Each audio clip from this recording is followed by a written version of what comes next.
Okay, hello, boys and girls and theys and thems. We have a lot of details to work on before we actually go live with the competition itself. I'm on the pre-registration stream or screen just to answer any questions we do have. So there is, I think one primary thing we got to fix. There's one, or not fix. We have to test if it works. And we're going to need YouTube chat's help to do so.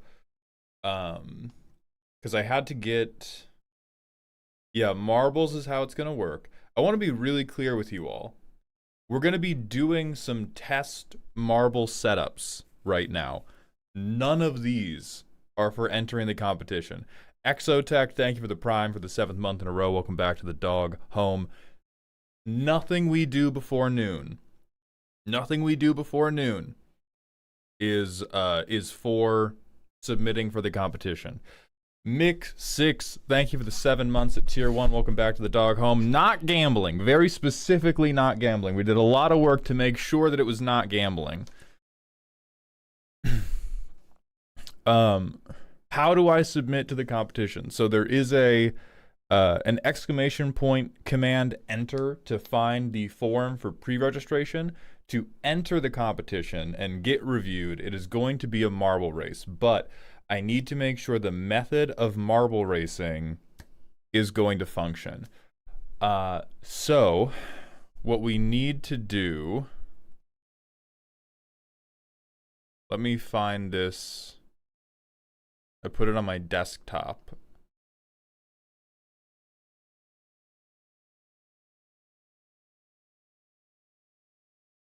So here's how it's all working. Yeah, we're going to do some test races. Big Boo, thank you for the Prime sub for half a year. Welcome back to the dog home. How many people are you expecting to enter? A couple hundred at minimum. So for the marble races, because there is not a way to like the game cannot accept people from YouTube directly, what I have done is I have set up a second chatbot that I believe to be active. Is this thing called StreamerBot. And so what this bot is supposed to do is when you type exclamation point play, it is supposed to write your name to this file. And so the way we're going to do it is when we have it open, I'm going to say, all right, exclamation point play, but instead of it filling up the marble race like normal, it is going to fill up this Google form. And then I'm going to take the first 500, I'm going to dedupe it because it's going to grab your username. And I'm going to grab the first 500 people and I'm going to manually enter them in a simulated marble race. Tuscan Fury, thank you for the 500-bit cheer. Thank you for helping that hype train. And Terrence, thank you for the 15 months at Prime. Welcome back to the dog home. Yeah, we're doing marble testing right now. We are starting the actual competition entry at regular time. Emperor Mando, thank you for the Prime sub. Welcome to the dog home.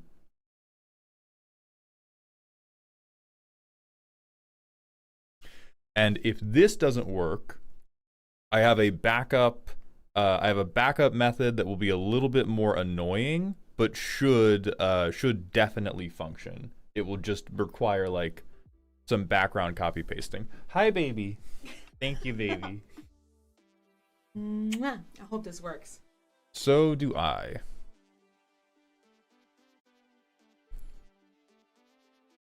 The Soulbrig, thank you for gifting 5 subs. Welcome back to Dog Heaven. Is YouTube chat good? It should be. That is what we are trying to test right now. I'm trying to make sure that YouTube chat functions the way I want it to.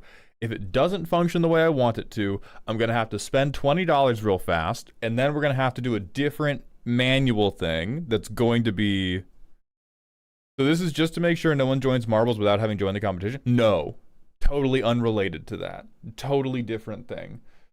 So what I need to do, how do I...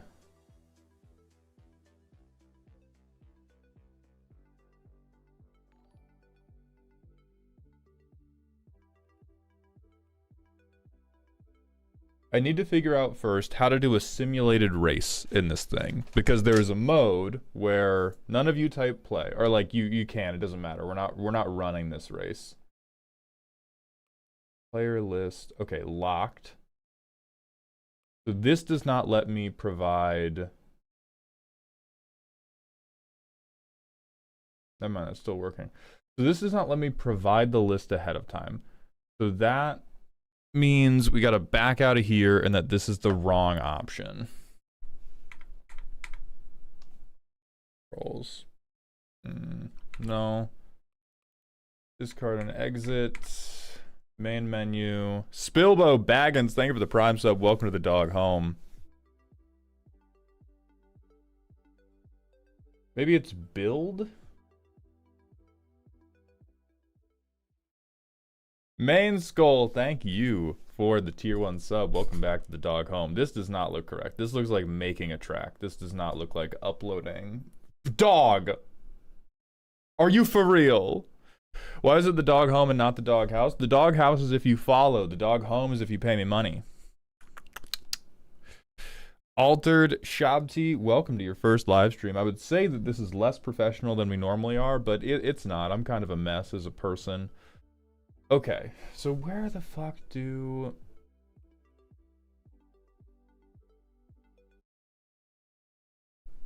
Dog. Okay.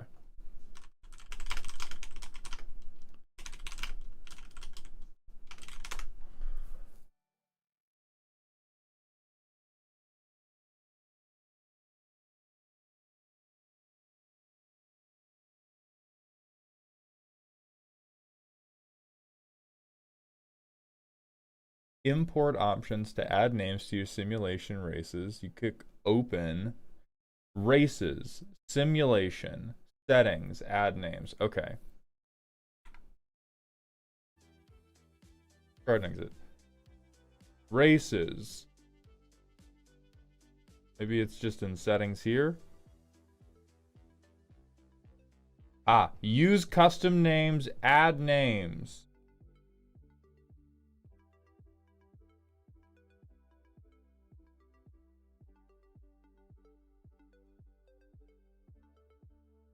Ah, it has to be a text file. Okay, so that means I have to change something in the bot. So right now, this is... I need to edit this sub action. You are not writing to Marble Entrance. I need like a notepad. Brother!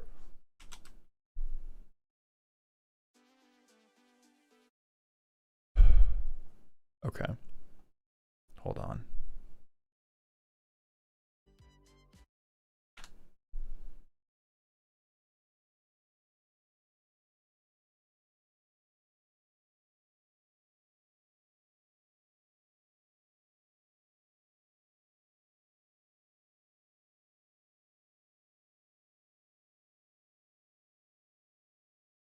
Okay.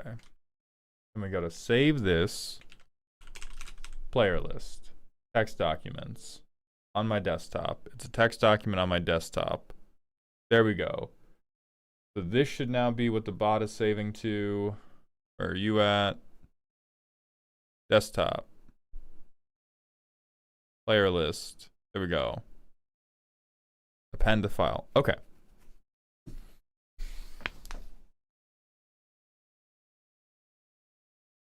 So this is still, oh, that's still going to require some really annoying copy pasting. Okay. Nani the fuck? Okay.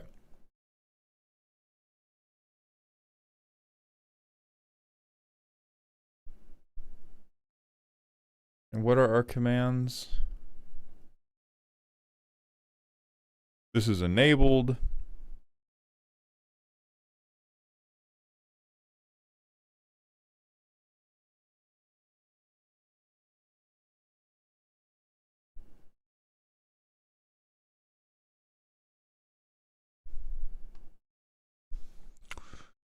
Oh, what?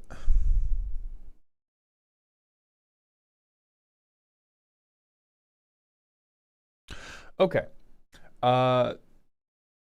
Anybody on either platform, begin typing exclamation point play. Just spam that shit, and then we need to see if this bot is writing to the text file that these player names are supposed to be stored on.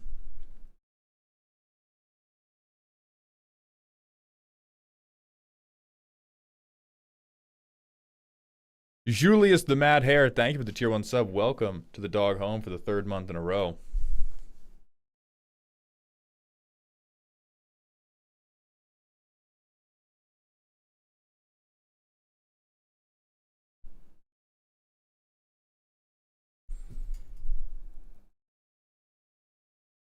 Bone Lord, this is the same hairdo I have had. What do you mean? What do you mean? Boss, I think I submitted the wrong deck. What do I do? Piss and shit and cry. I would say the best thing you could do to avoid running afoul of the VLOOKUP system is in the primer of the wrong deck, put the link to the right deck.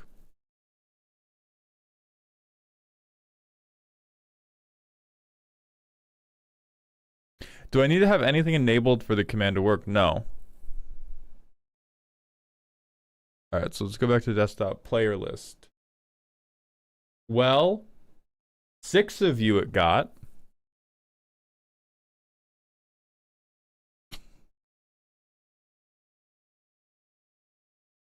And let's see, it didn't get Silver Gravity.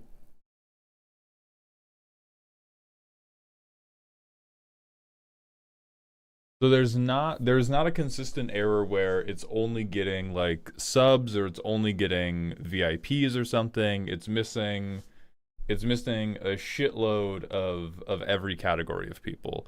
Does anybody on YouTube, is this any of you guys? Let me see if it's catching. It's not Raskus. Oh my fucking god. Oh my fucking god. This isn't your fault, Raskus. I love you, Raskus. Fucking like 50 people. 50 fucking people in the last week have been like, "Aw, shucks, I'm so sad that it's too late to submit. Entries haven't opened!" No! It's too early! We're not even doing the fucking contest yet! Jesus! I've put dates and entry methods on every single fucking piece of the rules. And still, there's an endless horde. There's an endless horde of people going, "Man, shucks, too bad I missed it." You can't have. Are you a time traveler? Are you from the future? I submitted the Google form. Now it is saying no longer accepting responses. Is that supposed to happen? No. Let me go check on that. That's not correct. You are accepting responses. Thank you. That should be fixed now. It probably duplicated the previous form's entry limit, but that's gone now. So if you had that problem, refresh it. You're good. Boss, please, are the 3,000 point custom cards available to stream? You're banned for asking. You're banned for asking. That's a ridiculous question. What the fuck do you mean? 6-hour deck building contest. Are we doing pit stops? Are we doing pit stops for your OC of Common Rider? No, not today.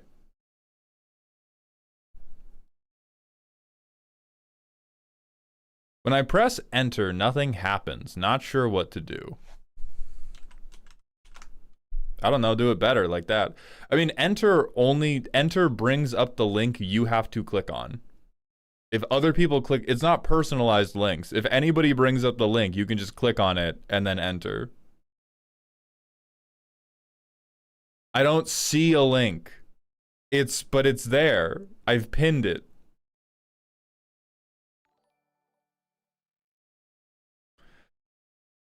Where can we find the form? I'm about to copy paste it into YouTube chat where it will be pinned for the entirety of the stream.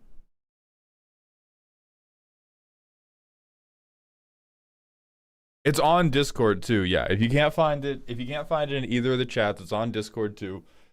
There is no time pressure. There is no time pressure for that part. Hello, Cronut. Okay.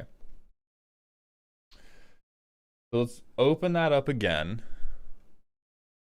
Did not catch anybody new. Okay, so I think this bot might just suck. Is there anybody who's good at who's good at computers that can help me decipher why this might be happening this way? Oh, I'm gonna shoot OneDrive in the head. I'm gonna shoot the concept of OneDrive in the fucking head. I hate this fucking...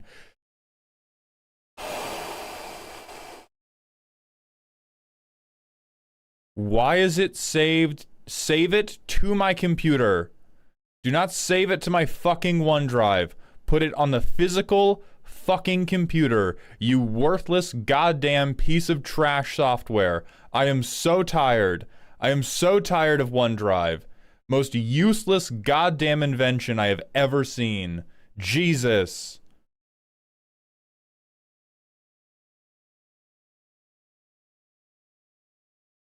Okay. We've edited it. Everybody try exclamation point play again. We're gonna see if it was a OneDrive issue. Personal question from Fiery Crawdad. What's your favorite Wooburg commander? Niv, Mizzy, Guild Pact. I love that man and his Flavor Flav clock. Local YouTubers stumped at tech problems, calls for audience help moments before calling for the death of cloud computing. It's never worked right. I have never once had OneDrive not stymie, belittle, or ruin every step of anything I ever wanted to do on a computer. Do we know if the bot functions if we type play multiple times? I don't know. That's what we're trying to find out right now. That's why we are live early. Reopen this. Nothing new. Fuck yeah. Thank you, streamer.bot. You are fucking worthless. How could this have only... I have no idea how this could only have functioned for 6 people. I don't know what the error could have been. Like, maybe it just is supposed to be a good... Can you pull up the code for the bot? This is the entirety of the code for the bot, dog. This isn't even loading fully.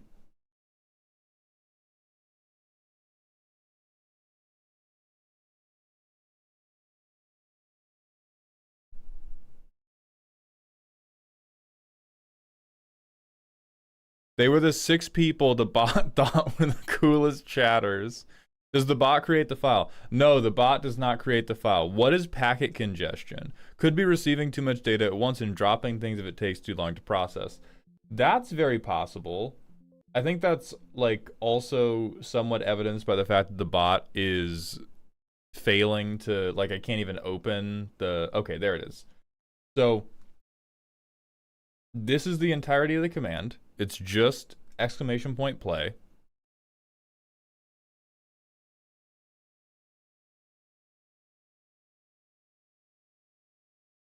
And these are all the like stone cold defaults. I did not mess around with this very much. I like messed around with it the minimum.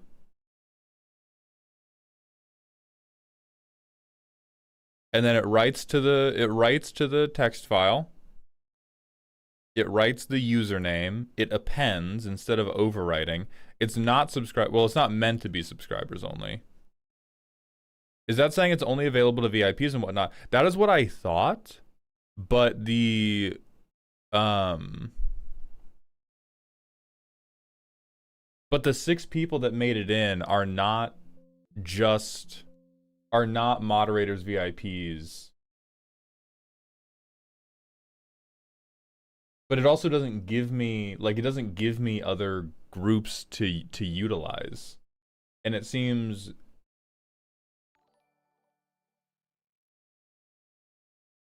Okay, so that should help with YouTube. But it seems weird and incorrect that they would make a bot that could not function, that could not function with people that were not subscribers. Oh, and John Dinglefart, thank you, John Dinglefart. Not a subscriber, not a VIP. Not a subscriber, not a VIP. So we know it's not that. What's in the cooldowns tab? Global cooldown is nothing. Yeah, the cooldown 0 seconds. Sources are now Twitch message, YouTube message, options. I don't know what an internal message is. There's definitely ignore. Maybe it thinks you're all bots. Hold on. Do it again. Maybe it's getting so much stuff that it's like, oh, clearly we're being DDoSed. Clearly. The stream's blurry because we're in a different here. Is this less blurry? We have a blurred background, or is just like the everything blurred? And then YouTube, you guys too, this should be working now. We hope. We hope and we pray. Holy fuck, never mind. All right, I'm gonna clear it.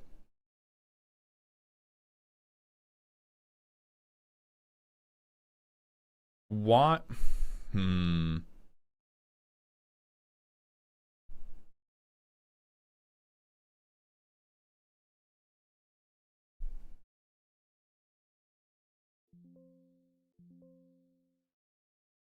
I have no idea what on earth. Are the names still going to the Excel file you showed earlier? No. CCI Dog, thank you for the follow. Welcome to the dog house. I'll check again. I'll see if they're going to that. No, they're not going to that file. They're also not going. They're not going to the OneDrive version of the text file either.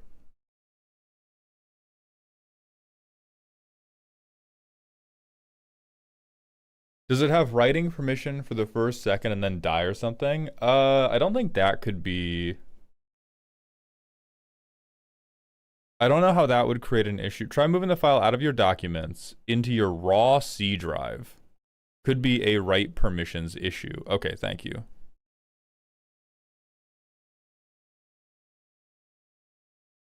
I'm gonna yell. I'm gonna fucking yell. This shit is.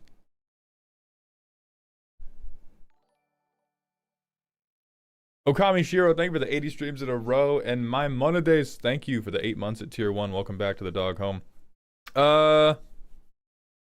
Soon we might need one, yeah. We may need one soon. I don't think we need one right now. What was the initial variables? What's a variable? I'm kidding, I know what variables are, but there's not. The only things I have put in are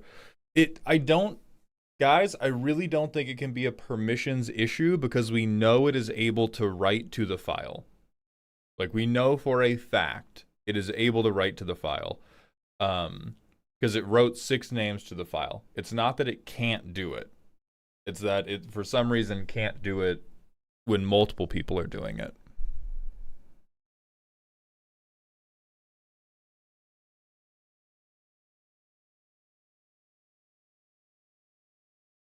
Grant type just says allow or deny.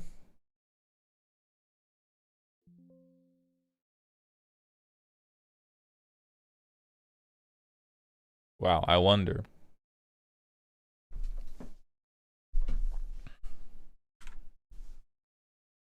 Maybe this bot is just like crazy memory hungry.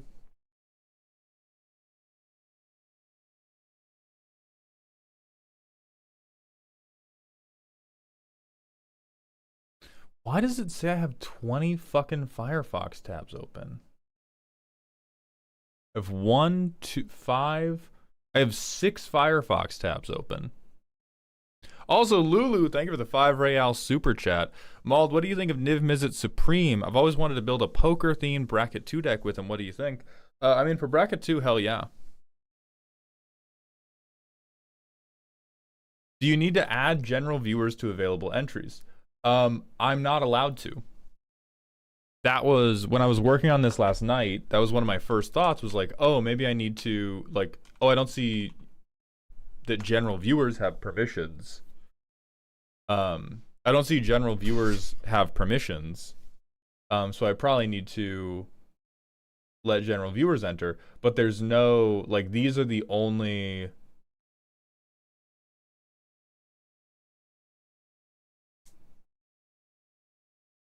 These are the only groups I'm able to work with. I'm not able to give it more groups.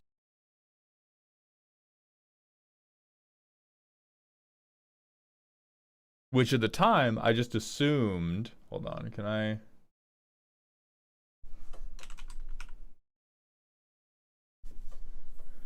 All right, here. Let's see if this is the issue. Tachyon Prime. You have been chosen. You type !play right now.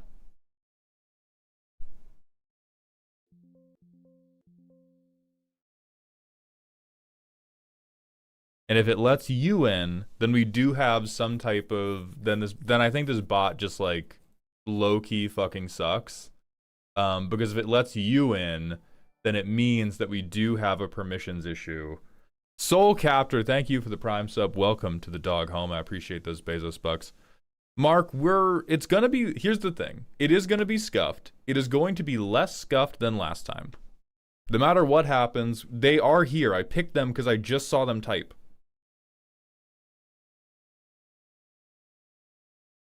Okay, so they typed.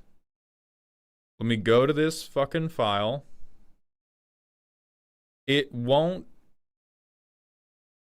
My computer now won't let me open the version of my documents that isn't OneDrive. What the fuck do you mean?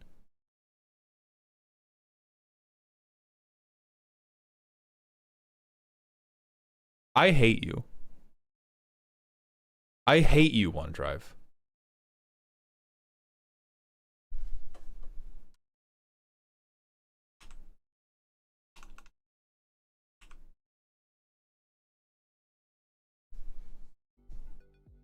It now will only take me through the like fucking through the OneDrive option. I don't want to be on OneDrive, bitches. Player list sounds correct. Player list. Okay, this is in downloads. Let's see. Woo! I'll scream. What the fuck is happening? What the fuck is happening? So we got Tachyon Prime twice. I don't know if they typed twice. I'm going to hope you did. I think you did. Okay. Tachyon Prime typed twice. We also got Jamathy, though. What the fuck is Jamathy's status in this Twitch chat? Are they a VIP? Are they a sub? Who the fuck? Who are you? No, they're a stone cold regular viewer. So this shouldn't be... This should not be related to anything going on with whether or not you are subscribed, whether or not you are a VIP.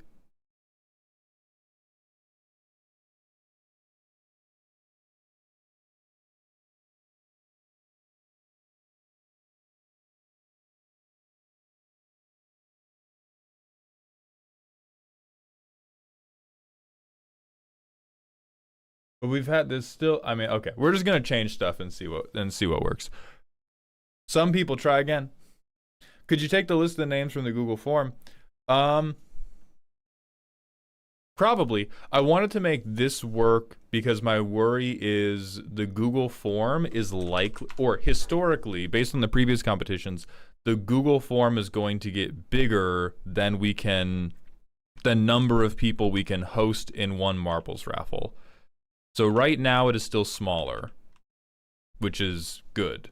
So right now, if all this doesn't work, we can just grab the names from the people who actually entered. But and maybe this one will be okay because this contest, the deck idea is like a lot weirder, and so I think fewer people are building for it. So that will be the emergency brute force lever we pull.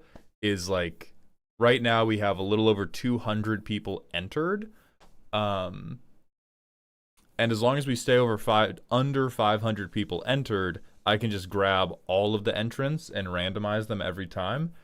But the moment we get over 500 people entered, I have to I have to pay $20 to get a different bot to go cross stream.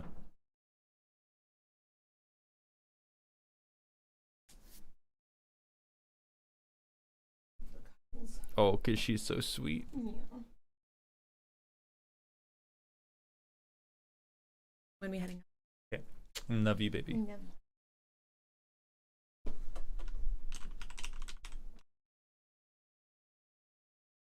Oh, now it's getting a lot of people. What the fuck changed? What the fuck changed?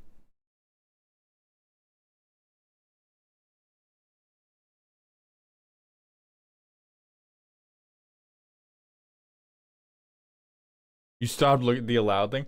I don't think it was because we had way more people typing play than are on this list right now. Like this is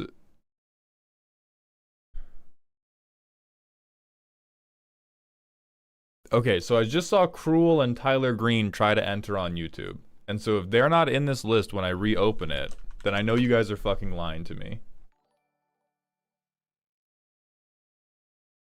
Yeah, we have fixed some part of it, but we have not fixed all of it.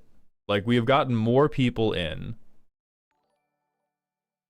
I do not think it's capital P. I think either should work, but lowercase p should work.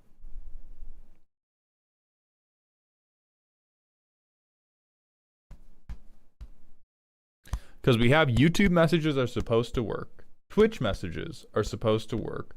What the fuck is regex? That's probably not smart.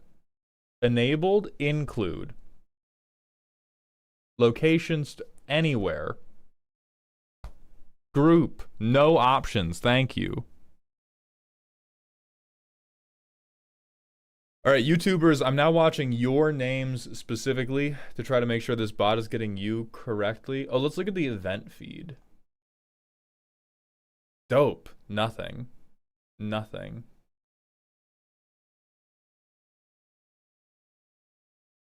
Yeah, I'm gonna just cut this whole list down. So everyone's gone now. All right, I see Pyrocats did it right. I see Kier Creer tried uppercase on YouTube. Shaper tried lowercase. Kuro, Shai, Shikaku tried lowercase. Let's open this player list back up. None of those motherfuckers got in. Dope. Good. Who got in? So Takal got in. Thunder Tempest got in, but Prism Zet, who was right below them, did not. Now, Prism Zet is not a subscriber. DMC got in, and O'Garden got in. They're subscribers. Gimme a Sandwich got in, they're subscribers. So now it is not letting... Now it's not letting the non-subs in. Why won't... What? I'm gonna make a hate video about this bot. If that's how it functions.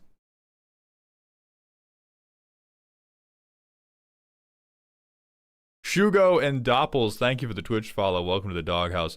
Yeah. Like, let's be clear, guys. If the bot only works with subs, we're just not using the bot. We're just not using the fucking bot.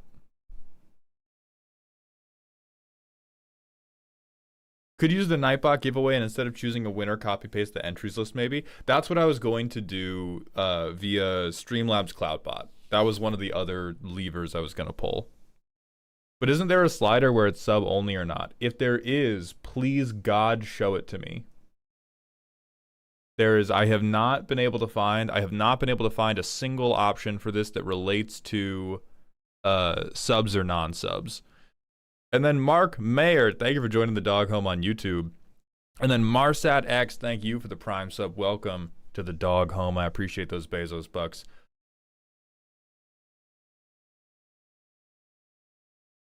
I saw it somewhere. Allowed on the right. There's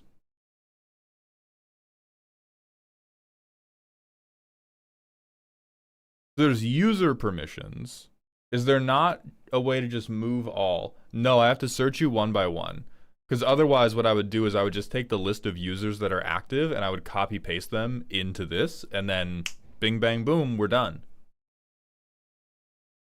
think you need to widen the window. Something is hidden right now, I think.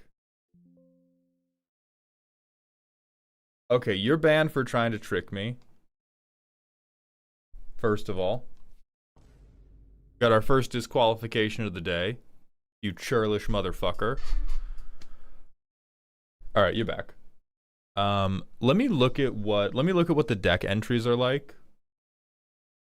And I'll see how much space we have before we actually need to, like, how long before we actually need to do this? Okay, so we have 231 deck entries right now. We have 231 competitors. I can just copy paste from this list until we get to 500. So that means we're supposed to start in 7 minutes. We can probably do the first couple waves and maybe we get through like most of it before this is genuinely a problem. Because a lot of people were like, oh, I'm not sure if I'm going to do this one. I don't have an idea for this competition. Like, I want to see who wins, but I don't think mine's good. Allegedly, the bot allows everyone when no roles are selected, but we tried that already, unless you want to try again. I would try that again if we had a different variable to change, but yeah, we tried that at the beginning, where we had no roles selected, and the bot wasn't letting anybody in.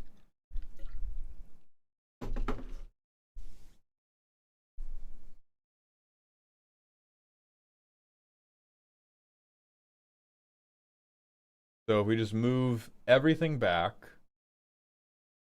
I remove this permission, now we're like back to totally stone cold normal. I'm gonna delete this list, save it, it's now empty. Everybody go ahead, give it a shot again. Okay, Menzenik got in. They are a sub.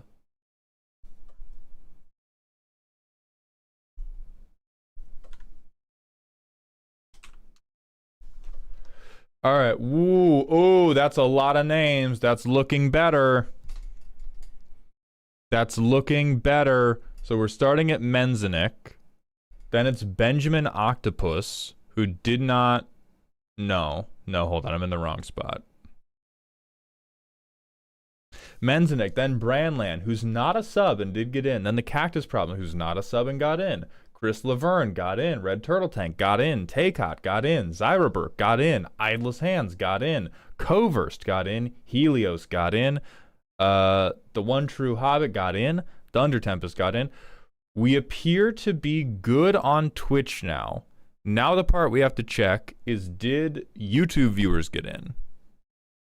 We need to see if somewhere in all this mess we can find Lulu C. Anovo. So what I'm going to do is I'm going to take this. Holy God. I'm going to take this. We're going to go to Google Sheets. I'm going to mute this tab so I don't blow out your eardrums.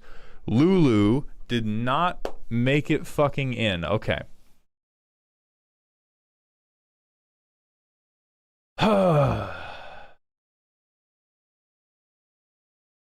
And our sources, we still have YouTube messages.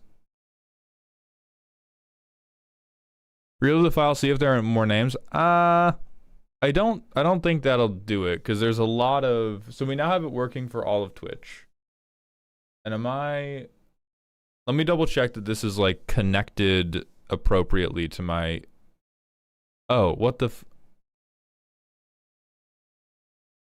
Okay, the bot had not been connected to my account.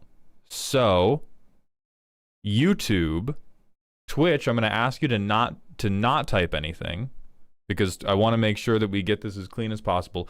YouTube only, please, one more time, give me exclamation point play.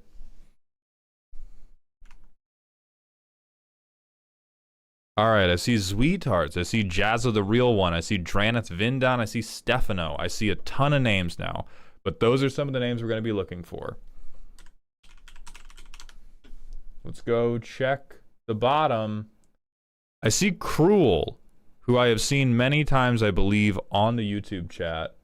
I see Fruit Punch Samurai G. I see Shaper. These are YouTube names. I think... We have solved all the tech issues. I think this now works. Fuck yeah. We can do this now. All right. So we now have a method where marbles will work for Twitch chat. It will work for YouTube chat. We will, you will be able to enter the marble race no matter what platform you are on. Now, are we going to do any of that? Not yet. We don't have to do that until we get more than 500 responses. So maybe none of that was necessary at all.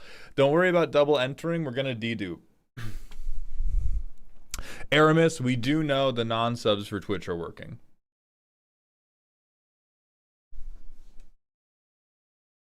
Can you limit the amount of time play lets you enter? Probably. I can probably look at like...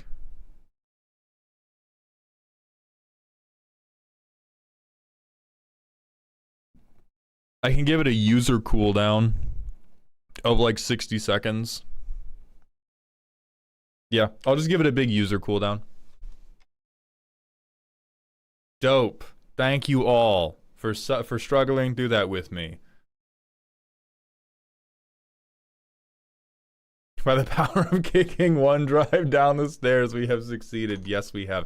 How many races today? So we are following the same structure as last time, where we are going to do waves of 30 until we get our top 16.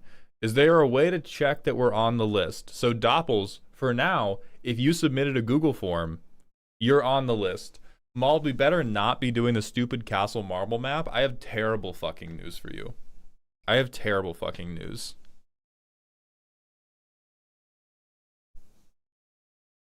Are marbles happening on a regular interval or just whenever each wave ends? They are happening on a regular interval. There is going to be a marble drawing within 5 minutes of the top of every hour. That is for legal purposes. I talked about this in the Discord announcement, but legally, we exist, this competition exists in a mega gray area. We are kind of like halfway between being a proper contest, being a promotional contest of chance, which is a thing that you are allowed to do in Washington State, which means that the enforcement of we definitely are not gambling. That's most of what keeps us safe, is that of all the things we are not gambling. And so most of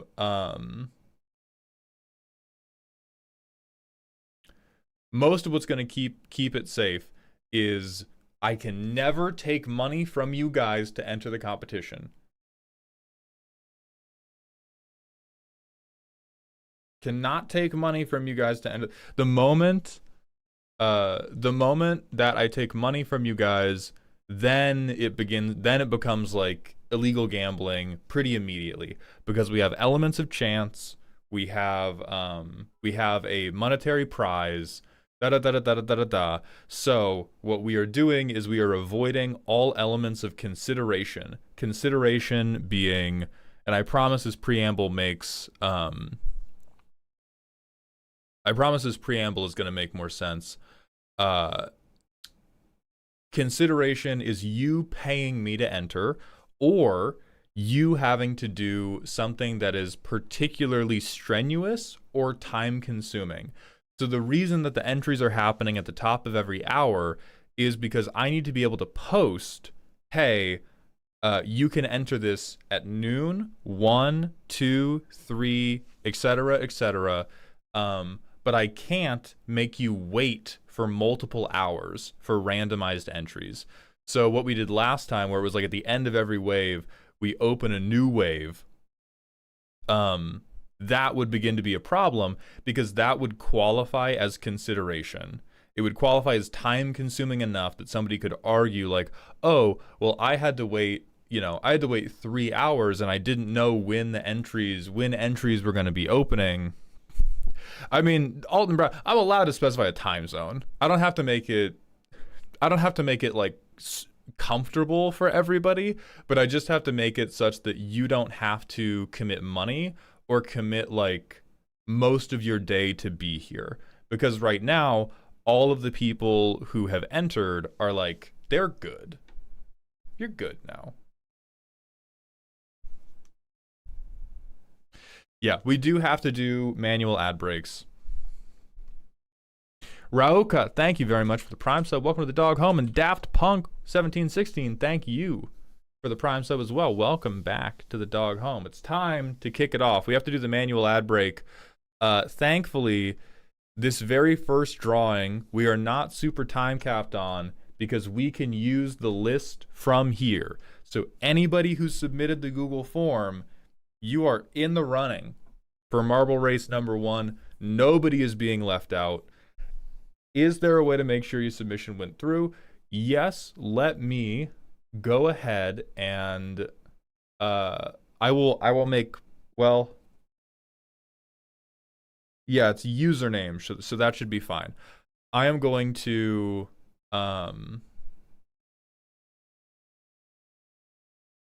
will do for read only, people can see the form submissions. And that way you can double check that you're...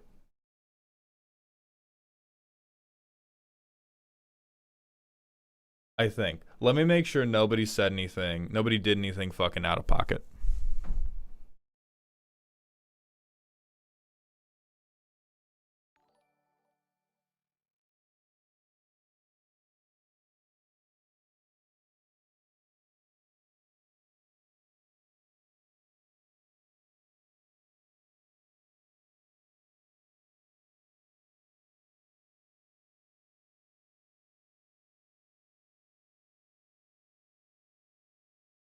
Okay.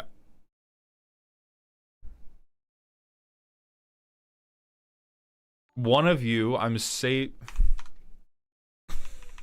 everybody on the Google form, if you do not, under any circumstances, attempt to be helpful, do not, on your form submission, put parentheses on this platform, on this platform, any type of extra shit, because the way we are finding you is a VLOOKUP, which means whatever information you submitted must exactly match what is going to be entered into the marble race. And if it doesn't, you get skipped. So all of you who were like, oh, but it's on this platform, oh, but it's like this thing, you have tanked your own entry because you are now not going to match the fucking VLOOKUP. Aki of Exile, thank you for the tier 1 sub. Welcome to the Dog Home. And Chris Laverne, thank you for the Prime. BJM Fred, thank you for the Prime. Welcome to the Dog Home.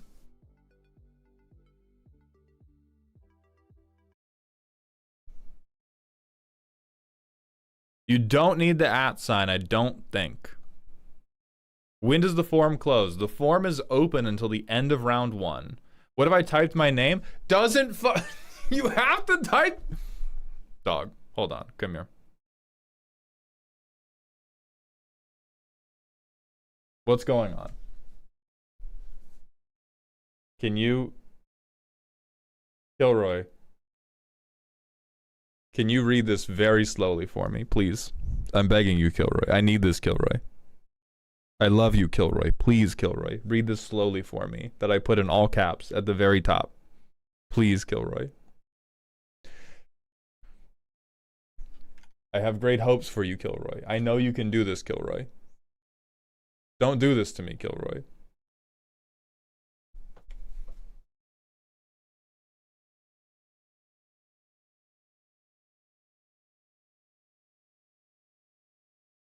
Is this form for paid dudes only? No, explicitly the opposite. Everybody can enter. It's totally free. You can win money if you have the best deck, but you do not have to pay.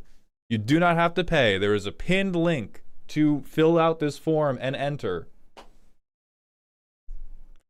Boss, do we need to check capitalization on our username? Probably not.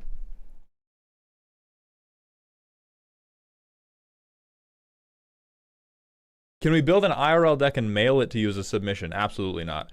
Ms. Zupal, thank you for the 300-bit cheer. Welcome back to the dog pile. This is the pain of being a school teacher I feel every day, Mauled. Yeah. Okay, let me share. Anyone with the link is now a viewer.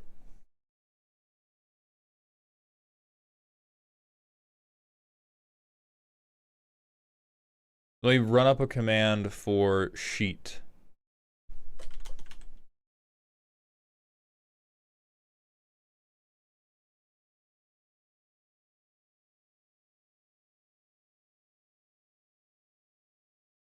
All right.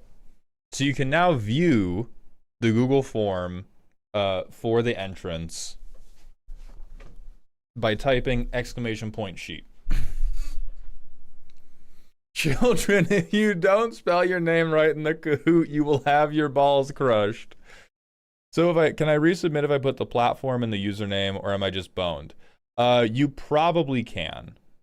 Like the thing you will not be able to resubmit for is if you got is if you messed up the link.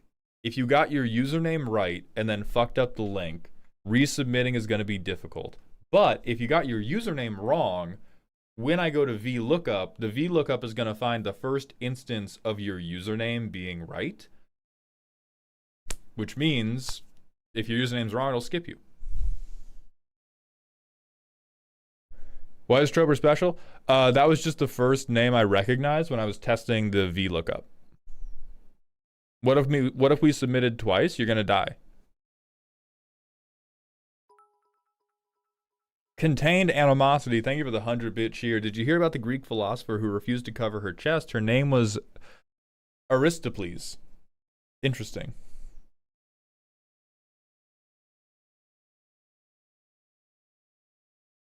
Hey, Maul, I've been watching you and Z for a while, but mostly on YouTube or Twitch VODs because of time zone. Is there a way to watch Z's Twitch VODs somewhere? No, I continually bother them about setting up a YouTube account and multi-streaming on YouTube. And so, if you could do me a personal favor to help convince them, and on any random short of Z's, leave a comment saying, God, I would love it if you streamed on YouTube so that I could watch VODs because of time zone issues. You'd help us both.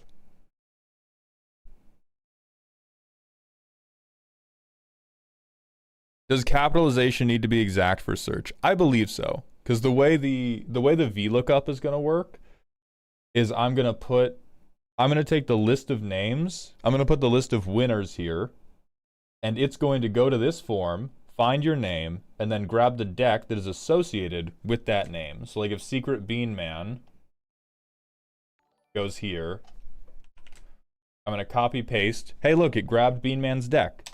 So if your name's wrong, it won't find you. And if I don't find you, you get skipped.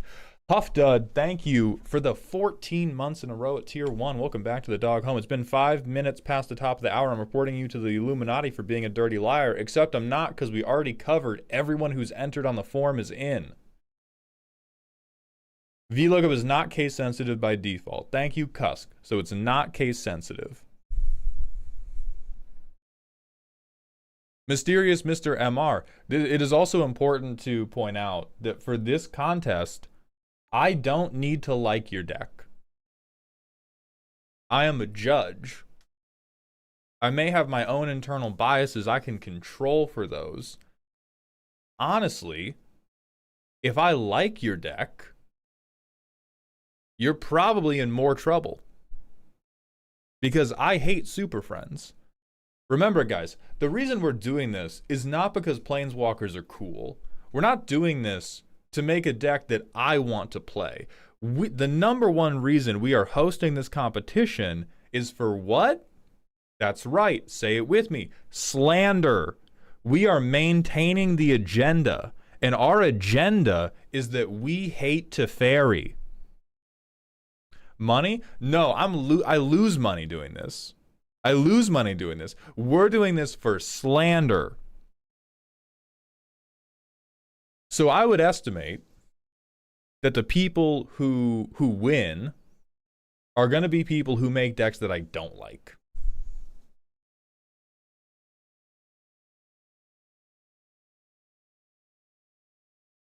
What if you typed secret bean? Would it still grab the right guy?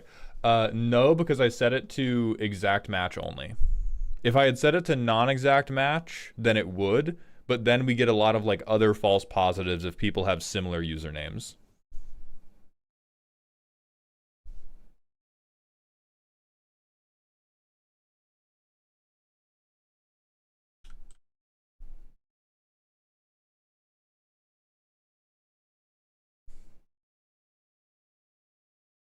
Okay, so here's what we're gonna do. I'm gonna go use the bathroom. I'm gonna make an Instagram story promoting this. Okay, but would you smash a Johnny? No. Since you legally have to run the things at the start of each hour, or now wait the next 50 minutes. No. Okay. All right. All right. Last bit of fucking legal advice with Malltown. The important part is not that they are run at the top of the hour. The important part is that you guys cannot be mandated to wait an overly long period of time to be entered. Right now, everybody who has entered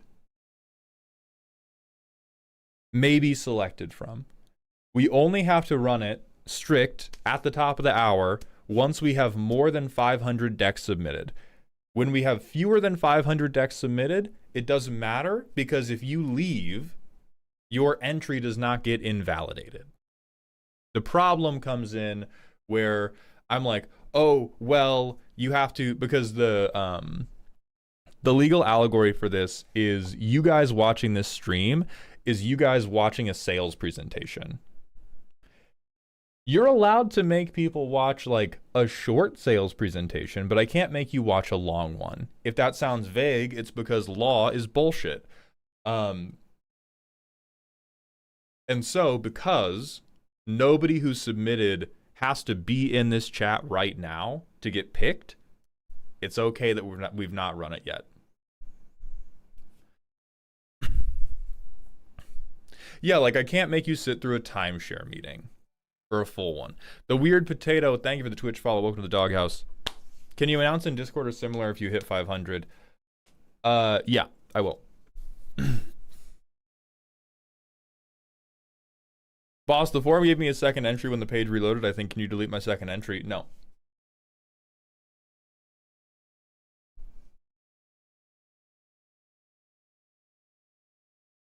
Sorry, you can search. You have access to the form. I'm now searching your username and I'm not telling you what I found or didn't find.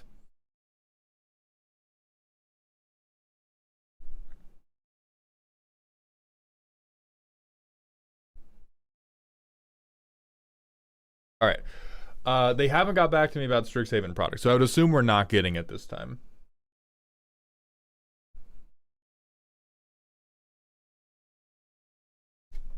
Okay.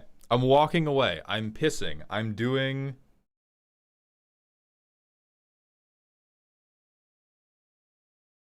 I'm pissing. I'm doing an Instagram story. We're coming back. We're doing the first marble thing.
right, people.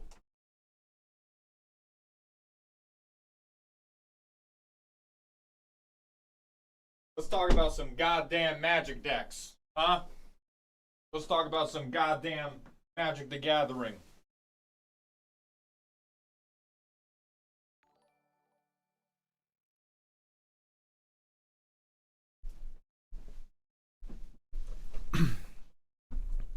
Maul, why is your door on Ozempic? I don't know what you could mean by that.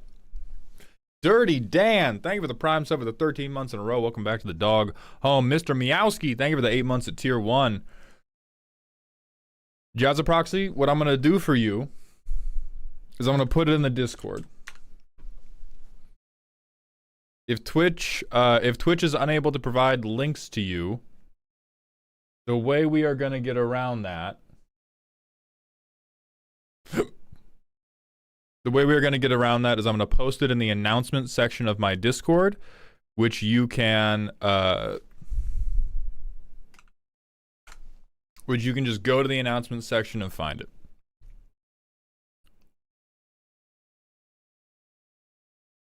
Did you proxy that code or is it real? I don't actually know. It's Z's grandmother's.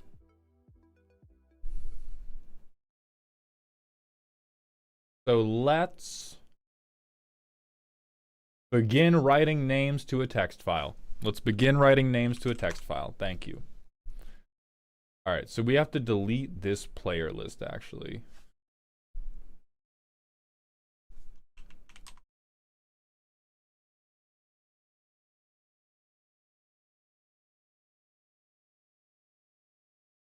What? Oh, somebody's fucked. Somebody didn't put a username in. How did so many people not? Okay, way too many of you did not put usernames in. So I'm gonna take it over here. Why won't you? But why am I in view only? I founded the company. All right, there we go.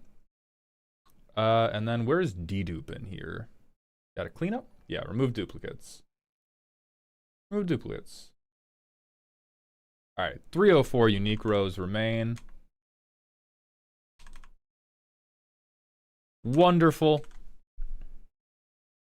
So we have 304 unique competitors for this very first run. I'm going to save you guys to player list reel.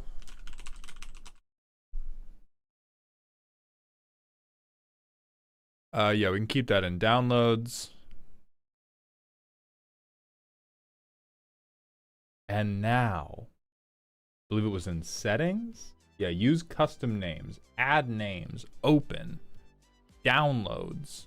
Please God. It is a text file.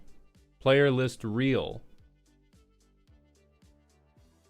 Why doesn't that work? What do you mean?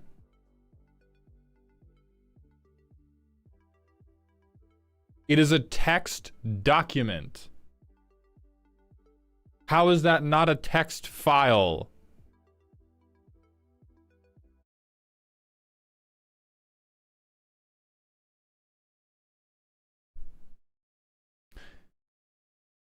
Might only accept CSVs. Okay, that's fine.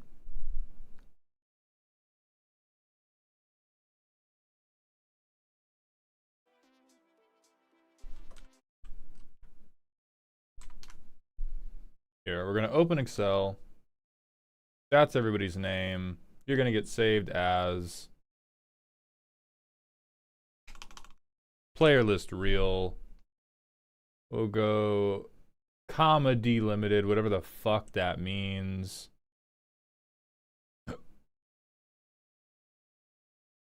There we go. Now we have player list reel. Now it is a CSV file. There we go! 303 unique competitors.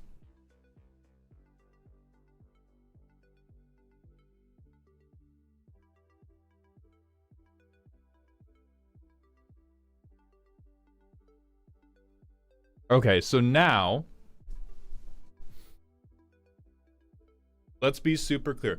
Yeah, sorry. So for these first couple runs, you don't need to play. I'm going to be so serious about this part. I will enforce this. I do not know exactly how this simulation is going to interface with us being live streamed right now. It may be possible that people are able to get bonus entries by typing !play. If, when I open the race, you do so, you are disqualified immediately. Because we have already taken up a ton of time to try to work out the technical kinks.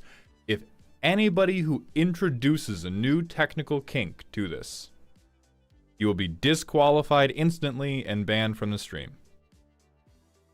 Thank you all.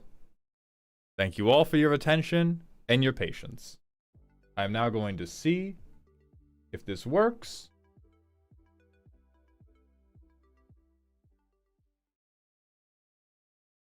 This did not load the custom names that okay. Now thank you all for not yelling. Add names. I have the names. Why are the names not there?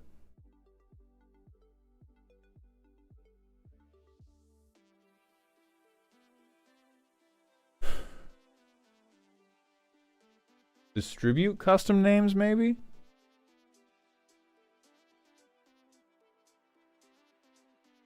Maybe I have to make it bots. Because I'm like giving the bots the names. Nope, that's 500. That's too many.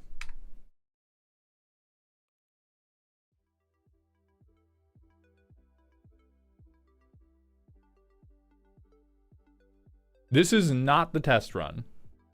So if you do not worry, the only people that are being entered right now are people who have completed the Google form. So I've added names. We have distribute names. I'm gonna try again.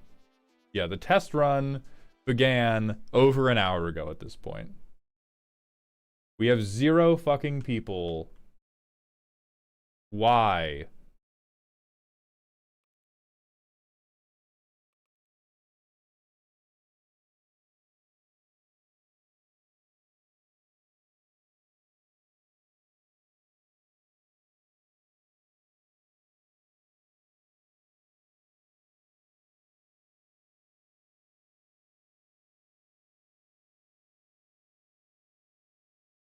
It's not, there's not a problem with the CSV. It has accepted the CSV. What it's not doing is, because we have simulation settings, use custom names, distribute custom names, and we've added all the names and it accepted all the names. Right, Julius, Brother Bear, thank you. I've done it. I've done it. The names have been added. The names are in there. Yes, they can, Brendan. The last 90 minutes have been spent ensuring that YouTube watchers are able to play and are counted here.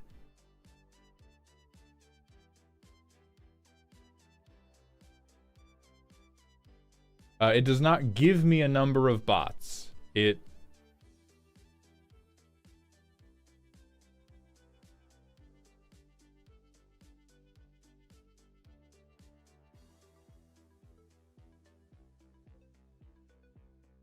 Oh yeah, maybe I have to like reselect everything after.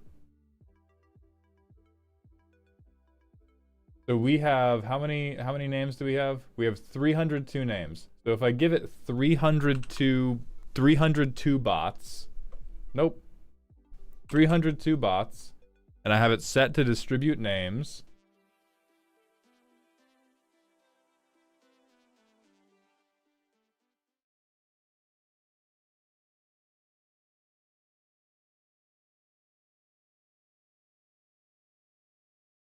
Okay, the real Moth Girl is a viewer.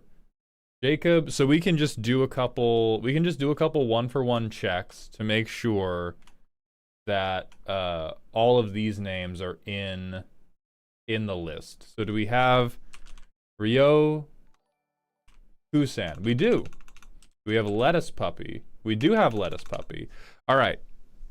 We've made it work. We just have to set the number of bots to the number of names we have on the list.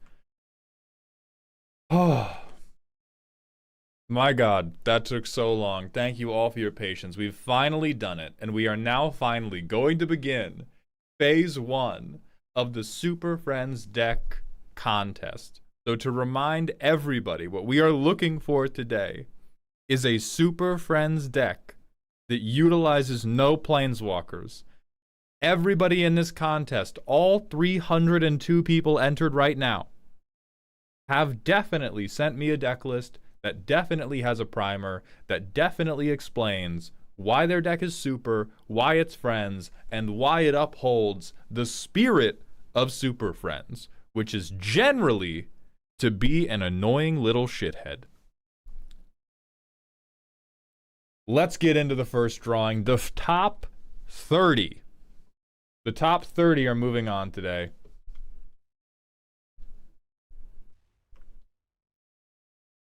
Oh, that's true. And a posted rule that was in the slideshow is you are immediately disqualified for describing your deck as tribal anything. There is no word limit. That was a rule we changed this time around. But if you do it in 20, I'll probably like it more. So Snake Fan Bob is out in first. We don't really need to care about who's number 1. We care the most about who's number 30. Are we allowed to join if we don't have a deck to submit just because we like playing marbles? No. No.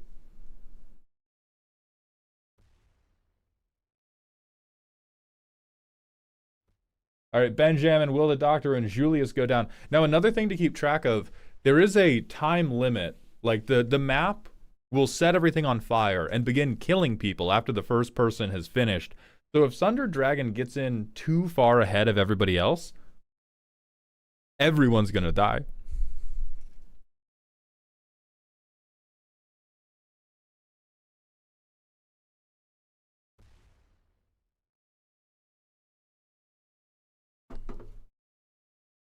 Is header fine instead of primer? Yes, listen, your primer is an accent piece. Your primer is to help. You can submit a deck with no primer. You will not be disqualified for not having a primer. If you don't have a primer or you don't have a long primer, what you are saying is, I think the card choices speak for themselves. So if you don't have a primer, and I can understand the bit, I can understand what the angle you went for, without needing a primer, great. Doesn't matter that you didn't have a primer. Benjamin Octopus goes fucking flying. NGL, man, this map sucks. LMAO, no it doesn't. You say that like a dead man. This map is very excellent. Wicking Cactus is almost there. It looks like Jamothy is going to be our first finisher. Oh. Never mind. Goodbye, Jamothy. Goodbye, Cactus. Goodbye, Tachyon Prime. Goodbye, DMC. It's Chris Laverne who makes it in first. Welcome to the Tournament of Champions, Chris Laverne. We now have a couple more coming in. We have our top 5 finishers in. Our top 10 is in. Time Kit has made it. And here comes the Peloton. That should be more than the top 30. Is there a reason you use this map a bunch? I like seeing the others during the subathon. If people want, we can try some others. I like this one because in the other ones, there's very little, like, movement. You don't have a lot of social mobility in the others. Like, the other maps, whoever is first is probably winning. Whoever is second first is probably winning. Whoever is third first is probably winning. What the fuck is going on? Okay, I have copied the results to the clipboard successfully.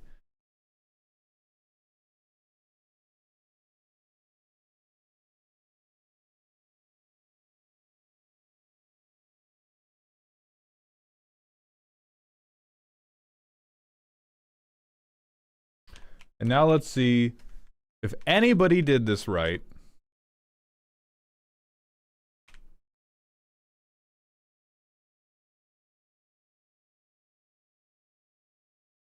So we're going to go down to 30.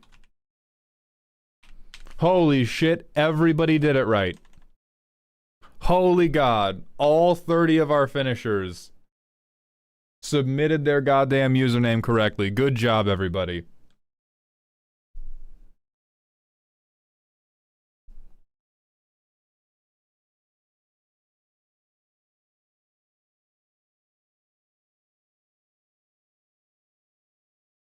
Oh, Dapper Doggo actually makes it in, because Troper's not in. Troper's just a test there. Yeah, row one's just an example.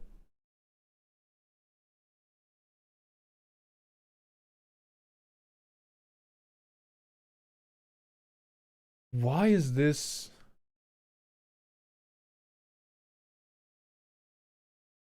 Well, I think YOLO Swag might be getting DQ. That's not Architect or Moxfield.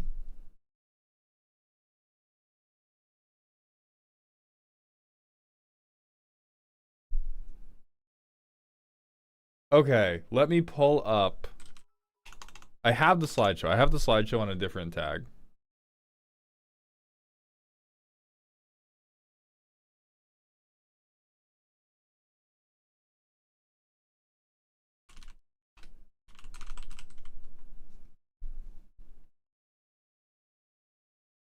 Ba-da-da-da-da. We don't need that anymore.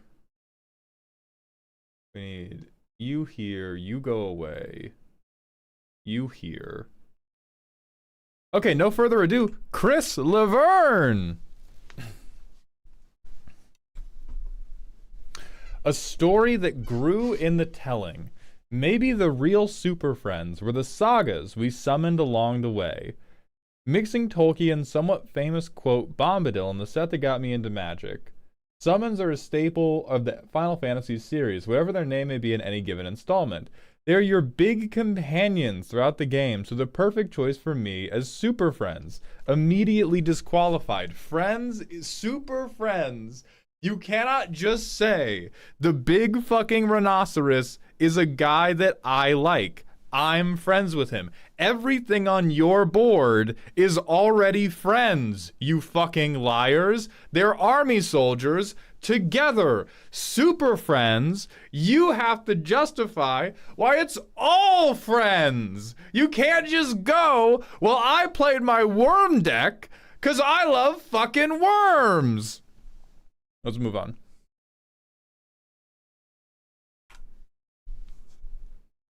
Screw the rules, I have treasure. Beautiful.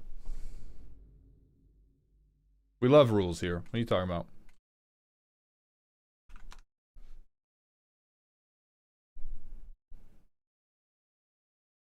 Oh yeah, Vine Boom's low because Castle Siege was down.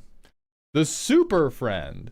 This deck is a bracket 3 pile that shows love for the greatest goblin that ever deserved to spark Squee the Immortal. From his time on the Weatherlight and the friends he made there to his love for the Salvation Sphere and his immortality granted and lost, this deck is a love letter to his life and many deaths. You might even win with it through various combo lines by casting Squee over and over and over and spark for Squee, spark for Squee, spark for Squee. Okay. So we're doing a multiple timelines angle.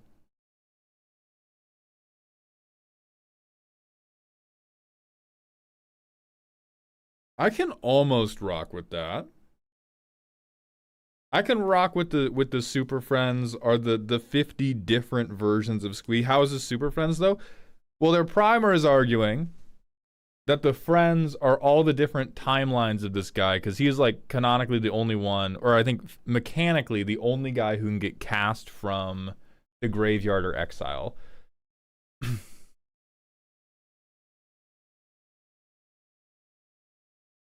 And then we just played a bunch of fucking goblins. Sick. Moving on. We just ruined it. Just chucked that shit straight in the trash. Pierre's home for imaginary friends. Okay. The art of imagination, get the fuck out of here. Of imagination and silliness is not done with sheer willpower alone. It requires the deus ex machina of friendship, will, and heart. There is no I in team, despite there being 3 I's in imaginary friends, but please, I'm trying to make this work. Please, Mauld, I need... In what universe, dog? In what universe? What is the full tag? I really like the art on these. Fall, ramp, counter spells. Please, God, let this happen. It would be so funny. We have Soul Ring, too. All I need is my creatures are kind of weak. You built a 1-1 counters deck. Die. You built a normal 1-1 counters deck. And then said, well, there's friend in my commander's name. Jarina Kudrow's Bizarre Adventures. Okay. Jarina Kudrow's goons beat up everyone else with the power of friendships and her ability to actually just step on me. Immediately disqualified. Thank you, Lasagna Man. Again.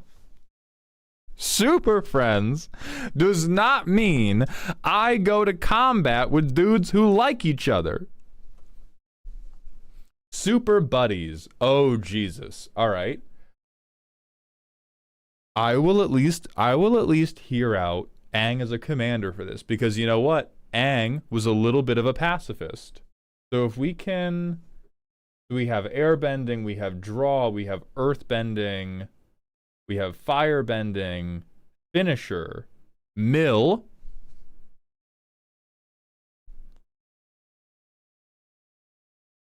overrun,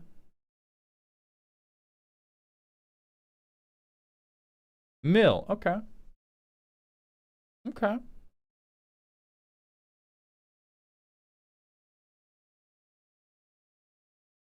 We have some protection. We have some recursion.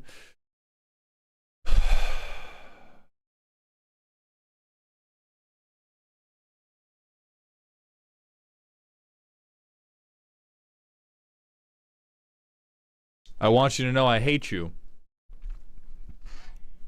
But I don't believe I can disqualify you. The slide said no? Where did I say no on the slides?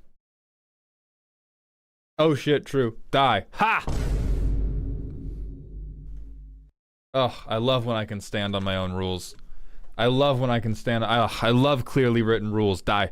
Burger with no buns in honor of the ramblings of a madman. Art is not a thematic reason to keep Soul Ring. Well, lovingly, because of the stuff we already talked about gambling, I cannot change this stuff. I cannot. The rules cannot change once the contest is started. And so unless I contract a lawyer to write up a different, like an entirely different legal framework for this competition, now when I say stuff like this, there are no exceptions. There cannot be exceptions. Wait, but the slide said nothing about changelings. Yeah, we haven't disqualified anybody for a changeling yet, and now I can still disqualify you because I don't think you fit the theme. So I am allowed to make judgments about the impact that changelings have on theme. Anyway. So we can draw cards and free cast instants and sorceries. We can recur something. They have friends forever. You have beaters, which does not seem super friendly of you. We have counters. We have utility. Do we have an argument for why this is Super Friends? Play a bunch of dorks to ramp into legends. Use Otham to abuse repeatable removal and utility to recur best cards.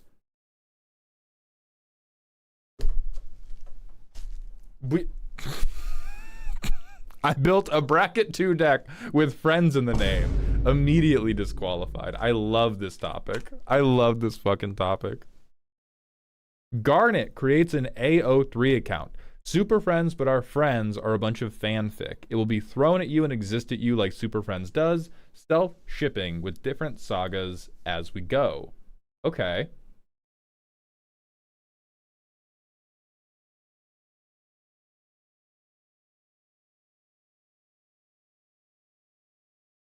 I'm kind of feeling sagas. How is this? I will accept bottom. I will accept Mega Flare as a Super Friends ult. Okay. We're bracket 3. We have some tutors. We have a lot of, we have card draw, we have life gain, I think.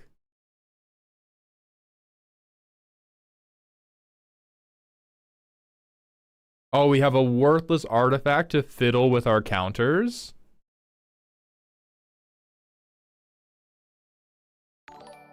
I'm beginning to feel it. We have ways to cheat in more worthless historic permanents. We have terrible fucking cards.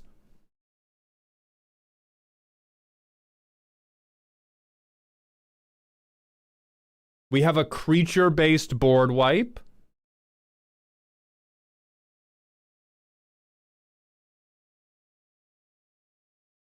Ooh.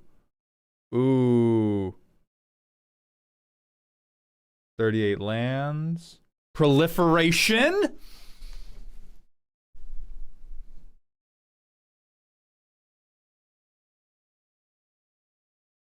At long last. At long last, somebody's at least made a fucking effort. Somebody's at least made a fucking effort. Oh, that is true. Soul Ring check. No Soul Ring. Last updated 2 minutes ago. Okay, never mind. We're good. They were changing tags around. They were changing tags around.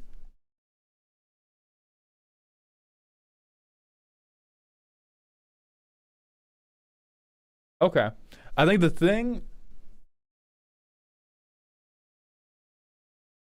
thing I am most worried about here is that our commander does want to attack.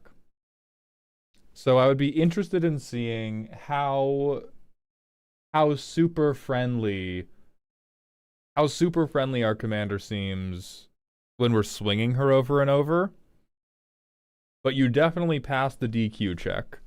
And honestly, all of the other decks have been so fucking far off the theme that I'm down for it. So you're gonna be the first person that passes. I see Displaced Dinosaurs Maul. Check him PC.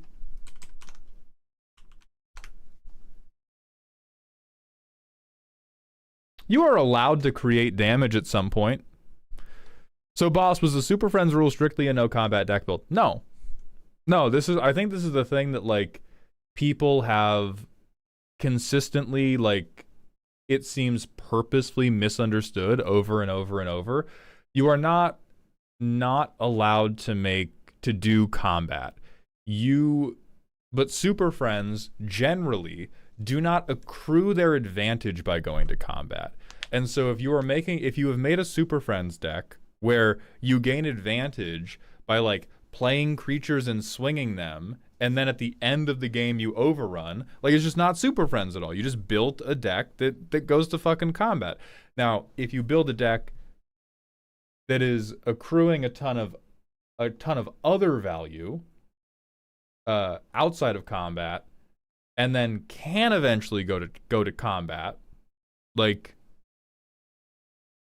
you've yet to see the on-hit proliferation guys clearly. Tempest, if you are cute like that again, I will ban you. I swear to God, I've heard, it's been too much. It's been too many people who've tried to do that. We both know that's different. We both know it's different versus I have a combat trigger, and that's the only reason why Garnet's passing, because Garnet's combat trigger is to continue accruing value outside of combat. It is to reset Michiko's Reign of Truth. Ooh, that's a little bit too much damage. But it's to reset Elspeth Conquers Death. It's to reset Boseija Reese's Skyward. It's to reset all of our value engines that the attack trigger matters for, but it is not like... The value should not be the damage. If the value is the damage, yeah, you're not going to make it. If the value is a different thing you got because you swung or because you did a point of damage, yeah, that's more acceptable. But like Super Friends decks, if they Super Friends decks are normally like, oh, I'm going to proliferate on ETB, I'm going to proliferate on combat damage, I'm going to proliferate on swing, I'm going to, tap this guy, or like swinging this guy puts a counter on him that I can then move on to a different guy. Like, you got to be getting a little weird with it.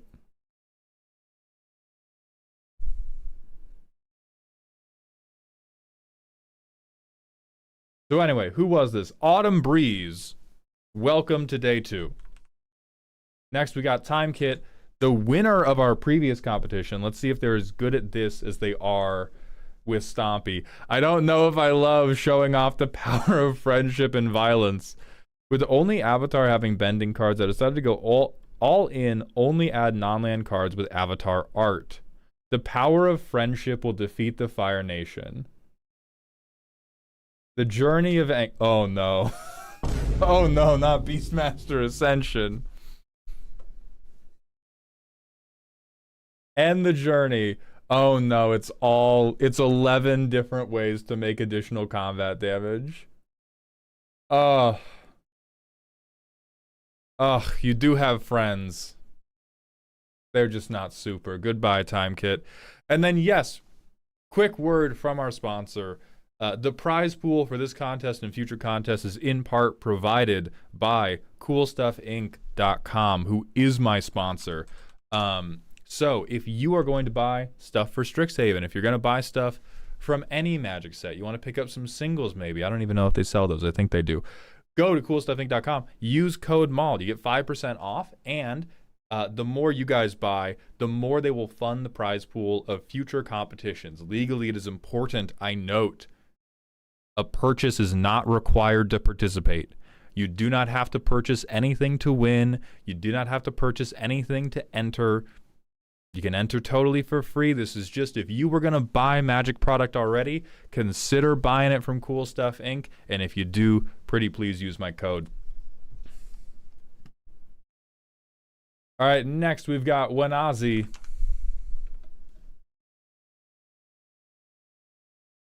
Oops, all planeswalkers. We have a pun.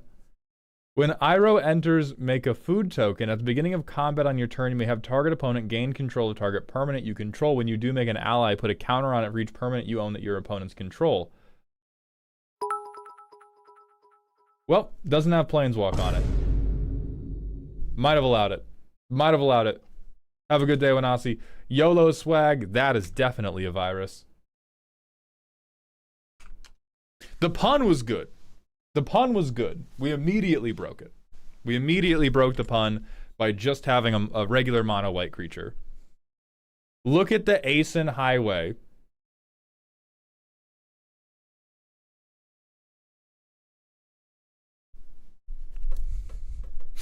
Wanasi, would that happen to be the Maskwood Nexus of your particular bit?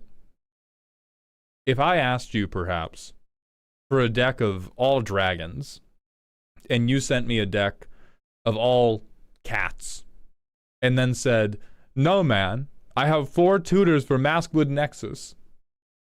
Is that what you're pitching to me right now? I'll wait. I'm a patient man. I got coffee. Maybe. Excellent. Get the fuck up out my face. Thank you. We're gonna move on. Okay, but is lying during Rule 0 not core to Super Friends players?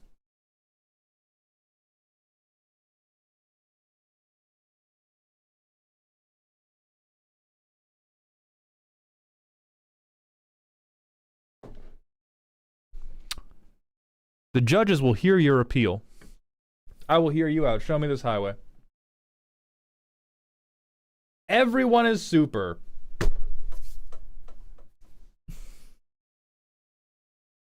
Making this game longer, a very important part of Super Friends. We have ramp. We have a little bit of group hug ramp.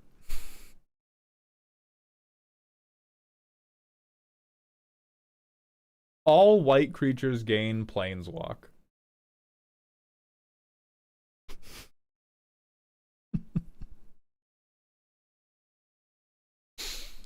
That's a little bit. Now I will say, one could certainly argue that what I have asked for is a planeswalker deck with no planeswalkers. And they've given that to me. So what's the payoff, though? You get a bunch of decks, you get a bunch of creatures that can planeswalk. You can give people your planes, and then eventually you can make them huge. No way the Boros Sephiroth isn't combat. I direct you again to the Garruk Planeswalkers. It's not about you can't ever do combat. It's about you should not be like you should not be trying to swing in every turn to do damage. If you're just like if they're just fucking if they spend the whole game like diddling themselves and flickering stuff and giving away planes, and then eventually they drop Sephiroth and that kills everybody, that is acceptable with Super Friends. What do we do in the moment we put Planeswalker on the field, though? Not doing very much damage. Like, what do we do in the moment? What do we do in the moment we ult Garruk?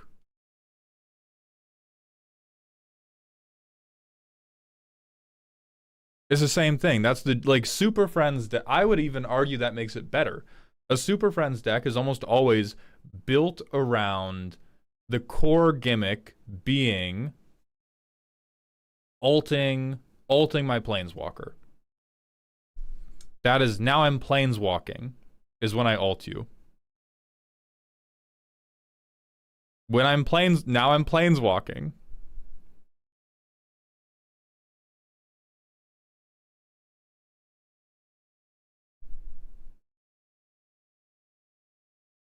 Yeah, no, okay. Chat being Matt, this is fucking awesome. Who made this? Wanasi? I'm sorry I didn't respect your game, Wanasi. Welcome to day 2. Welcome to day 2.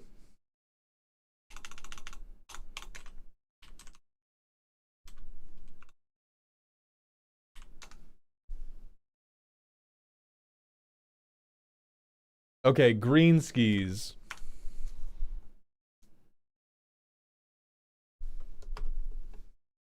Experience Mardu, assembling a team to kick your ass and level up. This one seems doomed from the beginning. Gets +1/+1 for each experience counter you have. Spends the whole game dealing damage. We make tokens. Do we have an argument? Bracket 2-ish deck that says loyalty counters suck. Give me as many experience counters as possible.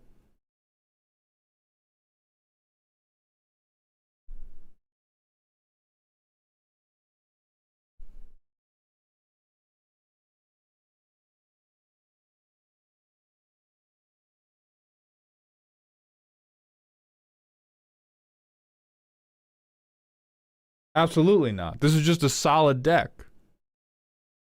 This is just a normal deck. Have a terrible day. A polite little frog.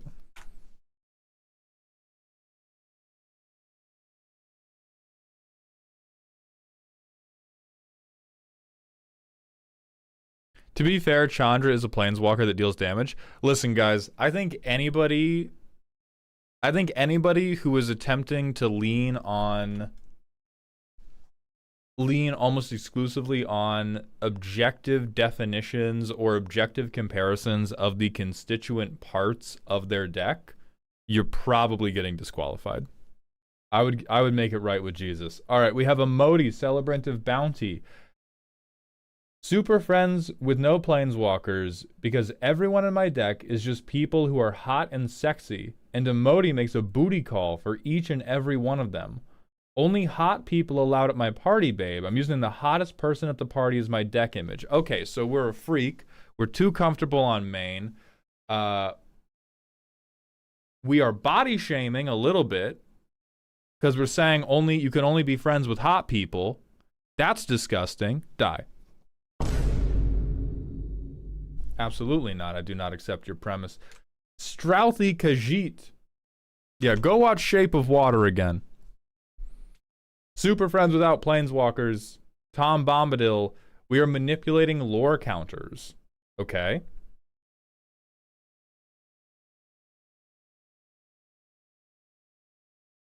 So we are trying to remove a ton of lore counters.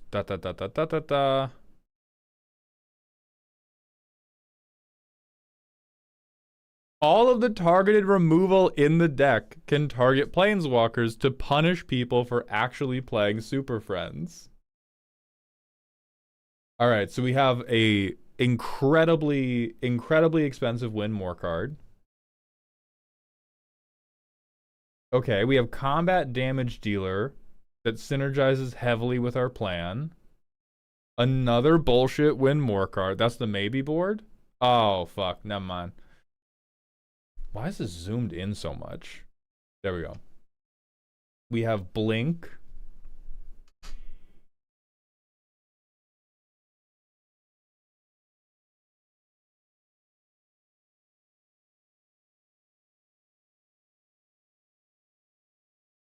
We have pump. That's questionable.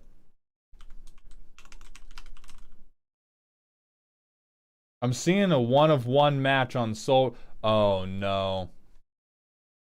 In the arms of the angels, baby.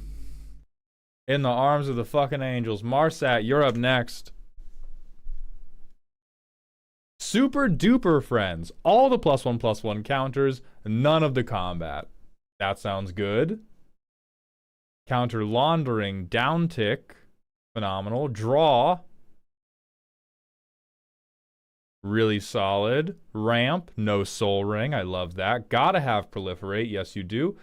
Win con that only works due to, I don't know.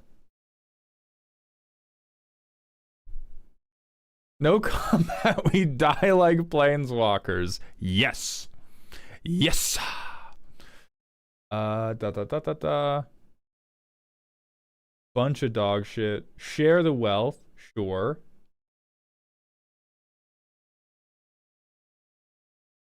We have a, wait, 102 cards. No, this was gonna make it. Why did you do this? Why? Why did we do this? Why would you do this to me? Why would you do this to you? Marsad, what the fuck?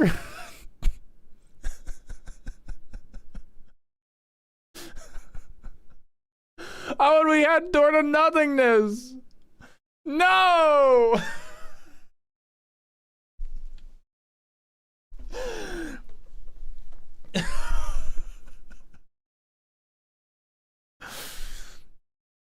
Oh, and it was edited recently. Last updated a minute ago. What's the history change? We were messing. So we added a ton of lands. We were working on this the whole time. This is so many lands you changed. Is there a soul ring hidden like 5 pages back? I'm going all the way back. You cannot. You thought you were fucking clever. You thought you were so fucking clever. What if I just add and remove every land in my deck to obfuscate my misdeeds? Absolutely not. Good idea, Marsat Evans. Or Marsat, good luck reading the PowerPoint next time.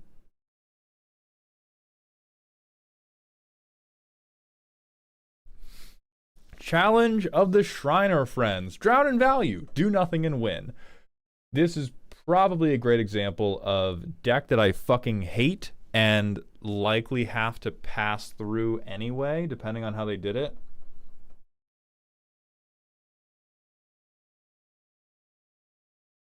So we have spirits, we have shrines, we have some board wipes, we have some ramp.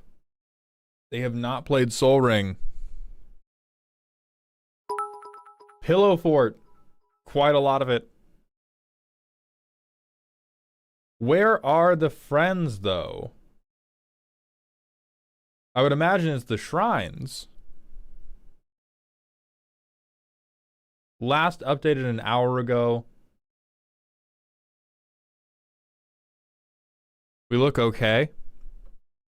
I fucking hate shrine decks, LOL. It's just a lame-ass deck like Landfall. Right, like Super Friends.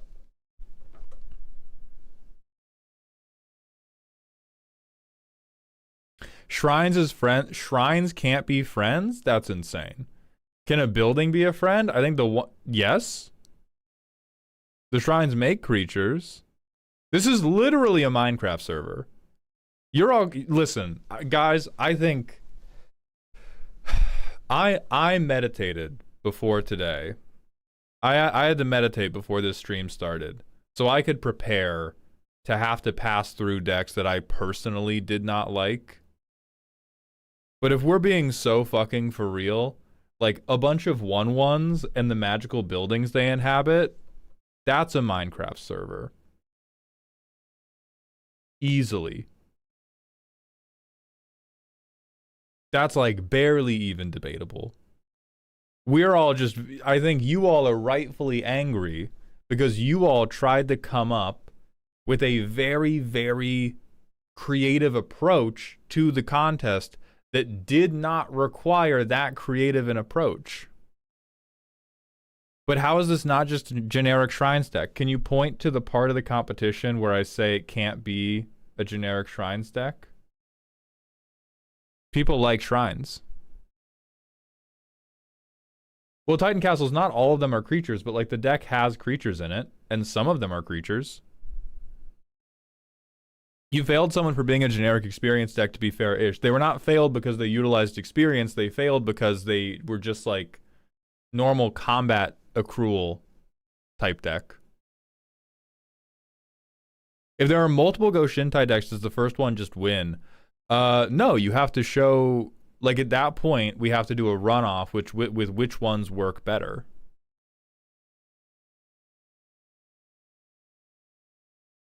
Oh, Biden's throat goat. Thank you for the $5 super chat. I mean, my shit non-attacker makes a blocker is basically a planeswalker. I mean, like, yeah, I'm not gonna...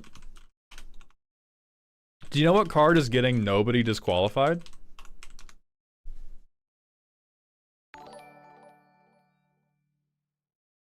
This. Look at this. Yeah, you play this guy, you're never getting DQ'd.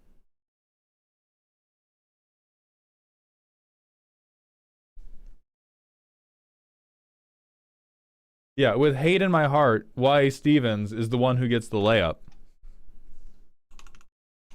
Yeah, true. Everyone being salty just means it's even more so Super Friends.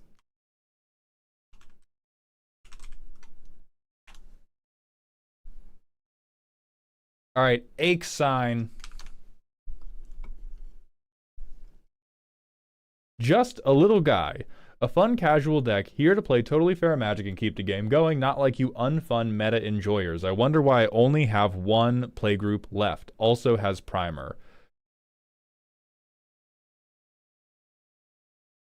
Okay, we're doing Little Guy Syndrome. We're rolling die to make turns really, really long. The super part of this deck is the couple of infinite combos because the best superpowers are time travel and being rich, as I have been taught by my personal hero Seto Kaiba.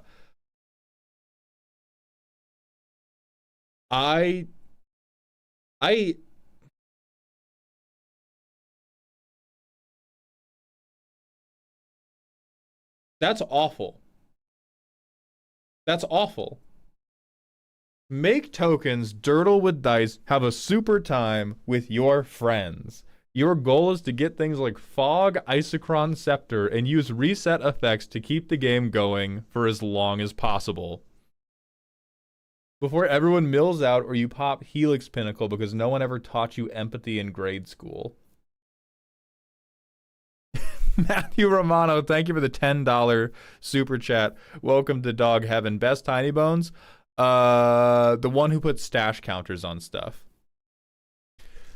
I mean, this is like the only thing that could stop you now is a Soul Ring. We don't have a Soul Ring. Teferi's Puzzle Box. Fire. 101 cards. Okay, let's see. Last updated 2 minutes ago. Did we do the same thing? We changed stuff around. We were messing around about an hour ago. About 2 hours ago, we were tweaking even harder. We do not appear to have been messing around with a Soul Ring at any point.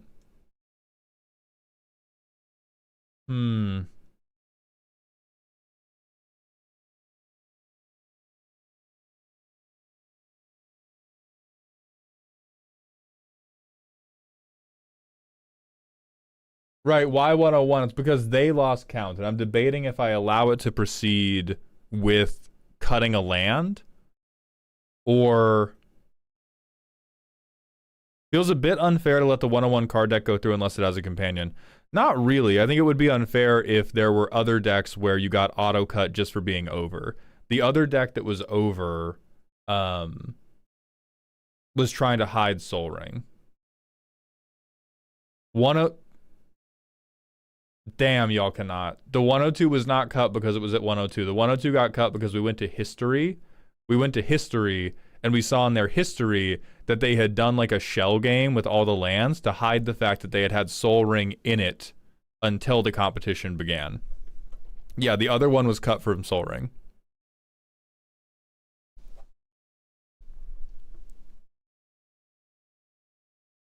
Refresh! All right, nothing ever happened. I love the hustle. I think this is this is perfect. This is my favorite of the competition so far.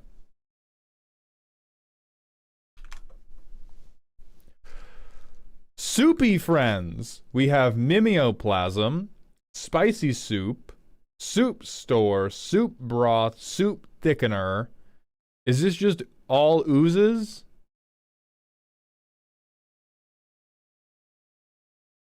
These friends seem pretty soupy. Super friends. Okay. So we have hit the mark of why are they super? Why are they friends?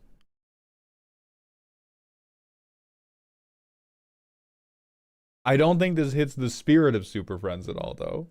We're jamming slimes. We're jamming massive fucking creatures on you all game. Everything cares about beating the shit out of you. Everything everything along the way. Not just if we were like fucking around doing nothing. Ooze soup is kind of funny. It's not what I asked for. Like a good pun has gotten them to like 2/3 of the request, A+. The last third of the request.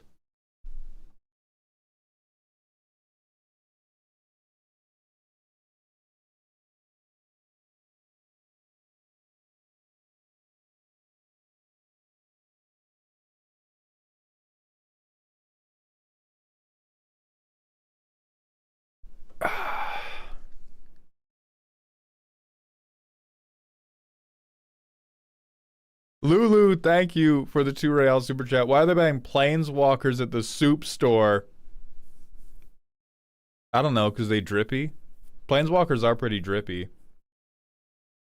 Does it win in any way that isn't combat? Not only does it not win in any way that's not combat, I don't think it can even get better at anything that isn't combat. Like, we don't even have... We're not generating anything proactive that is not the ability to beat somebody's ass. So I think 10 out of 10 out of 10 pun, 0 out of 10 execution of the spirit of Super Friends. But great fucking pun. Why should I only get one ability when I can have many? Modal spells are fun, and wizards doing tax evasion.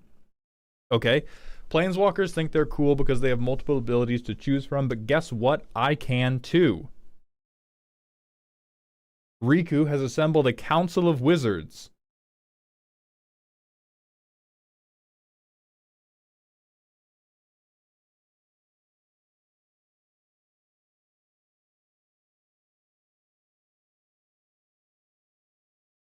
Okay. Let's see how faithfully we did this. Did we put Soul Ring in? No, we did not. Good boy.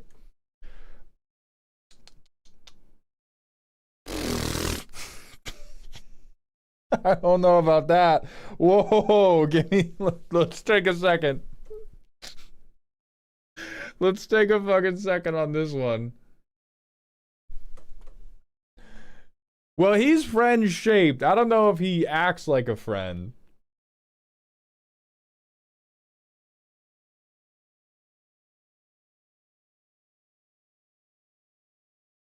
All right, so my group of wizards hang out until you die.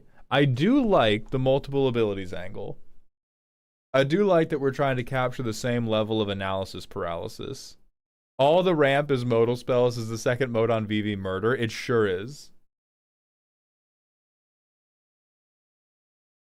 Okay, these are all modal, or they care about proliferate, it looks like. Are we checking the history? The history was edited before the contest began. So whatever happened in this history, I don't particularly care. Because we've only been in the contest for 75 minutes. So anything that has happened before 75 minutes ago, whatever.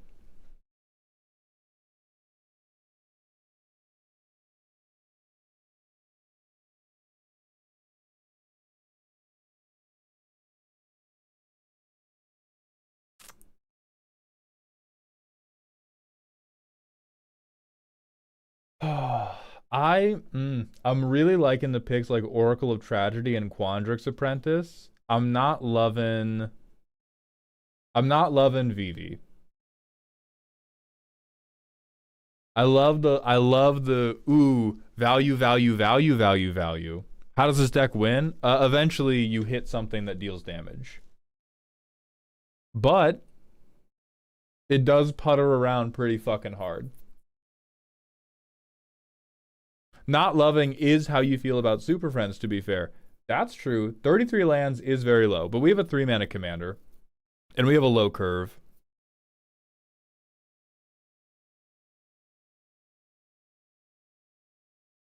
I think what is unconvincing to me is just going creature type links them, go. Because normally Super Friends is a group of planeswalkers, and so like one of the decks that got around that was the deck where it was like, oh, they're all planeswalkers because I play my enchantment that gives them all planeswalk. Ha ha ha ha ha. Aren't I very funny and clever? And this one is like, oh, well, they all work at Home Depot together, much like Teferi worked with Jace at the Whataburger. And so that part is deeply unconvincing to me. I feel like the Wizard Kindred is more tertiary to the modal spell stuff here, though. I'm not sure I agree.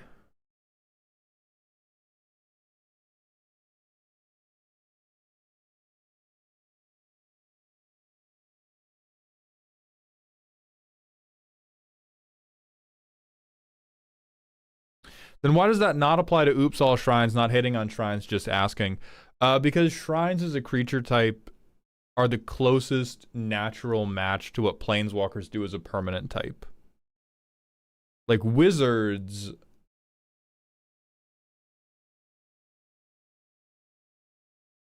Like if you have... I think if you compared...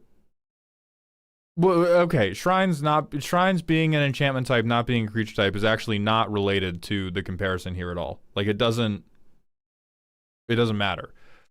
But it's more about if you go.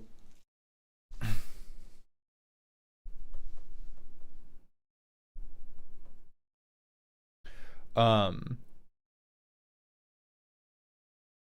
Super Friends and Shrine decks play very similar. And Wizard decks do generate value outside of combat.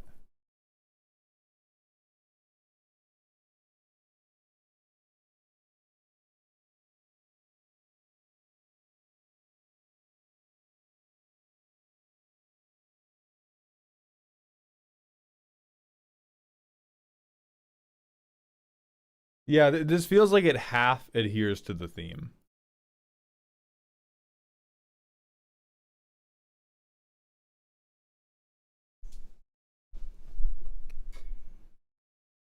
Yeah, if I have to think this hard, the answer is no.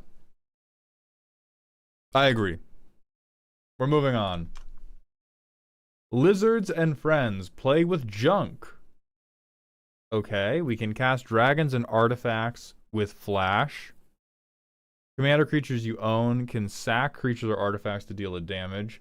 Friend. What makes them friends? Deck was born from the idea of flashing in Hellkite Tyrant before my upkeep. The idea of Super Friends without Planeswalkers made me wonder if I could make a functional deck of giving artifacts tap abilities to gain value. Okay.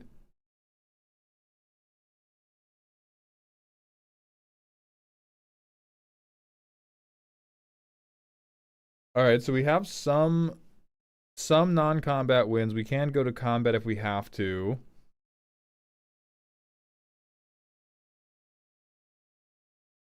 So the artifacts are meant to be our Super Friends, but it's just my artifact taps for value.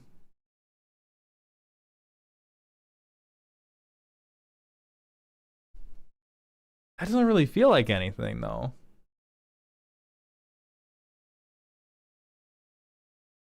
Just feels like me when I get artifact counting, is it? Well, shiny rocks can be friends, but our friends have to do something cooler than this. Profiting off scrap.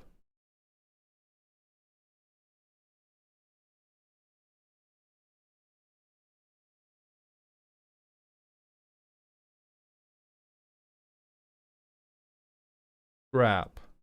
Yeah, that looks troublesome. Alright, so we have some interaction. We have sideboard. You need to glue eyes on them. That's a very good angle.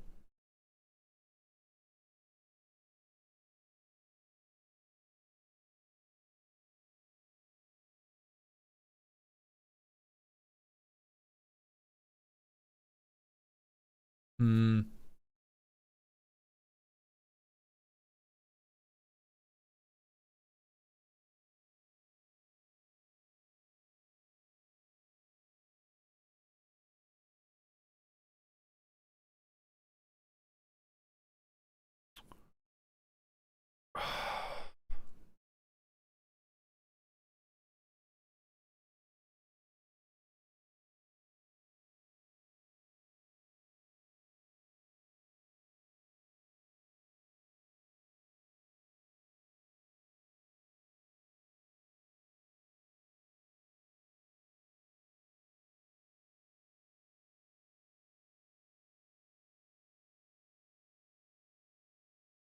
Oh yeah, let's do a soul ring check, see if I even have to be... I know I do have to be torturing myself. I'm thinking too hard like the last one.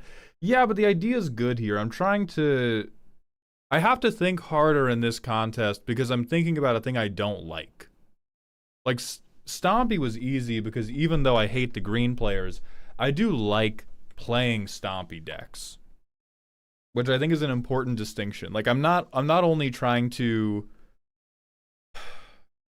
judge it fairly, I'm trying to fight my biases because I'm not thinking about the same stuff that I had to think about with the last deck. Like, the main thing I'm interrogating here is, oh, well, I feel like all these payoffs are fucking lame.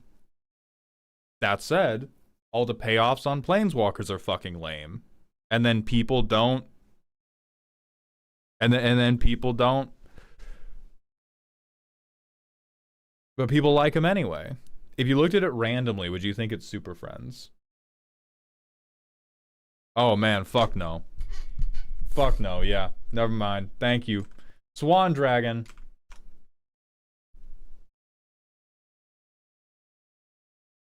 Ty Joaquin, Mercenary Captain. Is this gonna be... Super Friends means creatures who could reasonably make sense in a loosely organized renegade army. They are super because Ty has them hitting above their weight class. Nope. The real Moth Girl. The Brain Rot, TM. Marina Vendrell is 16 and alone in her house of horror, giving her way much time on TikTok. These glimpses into other universes beyond her own make her almost feel that doctors, Spider-Man, and many more are her friends of the super variety. This deck simulates the content microdosing of doom scrolling by stacking and reusing sagas from different TV shows and movies, slowly accumulating value in the least efficient way possible. Every turn brings some slight advantage by introducing another tiny clip in the form of a lore counter onto the field. That's what I'm talking about. This is the brain damage. This is the illness. This is the disease I was seeking.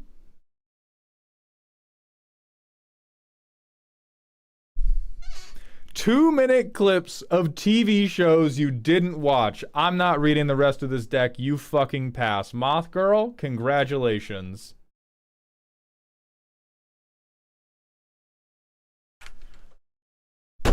Premise alone. Yeah, we'll Soul Ring check. We do have to Soul Ring check you. We appear good. We were updated 2 hours ago. 2 hours, I believe, keeps you clear. Oh, but we were messing around with other stuff. Okay.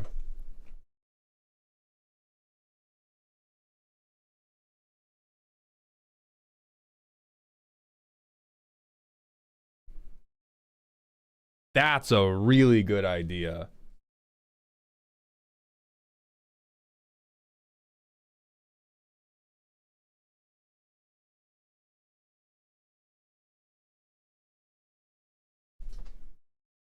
It seems the key to mental illness is sagas.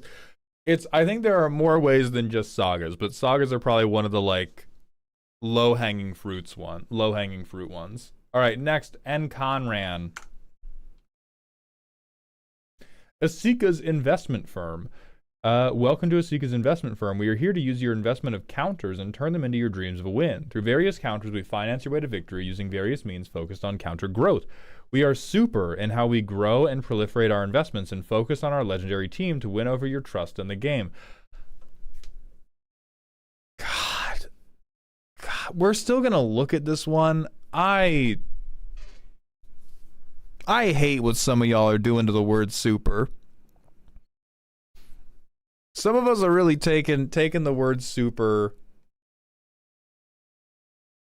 and just going like, but I do it good. But I do it good. Please have Soul Ring. God damn you. Wait, updated 15 minutes ago.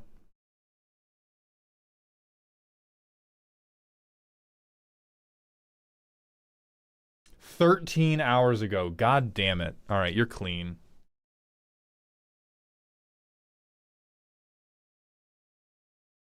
We have the One Ring. All right, a do-nothing creature, a do-nothing creature. Card draw creature. Card draw creature. Absolutely not, Chris. When you're DQ'd, you're DQ'd.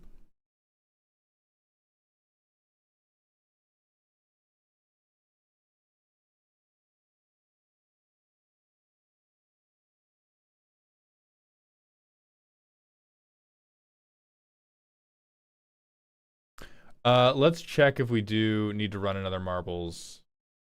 No, we are still good on entrance, so we do not have to. We can run them whenever we run out of people, because right now there is nobody who is being left out. Everybody who has submitted a deck is currently in the running.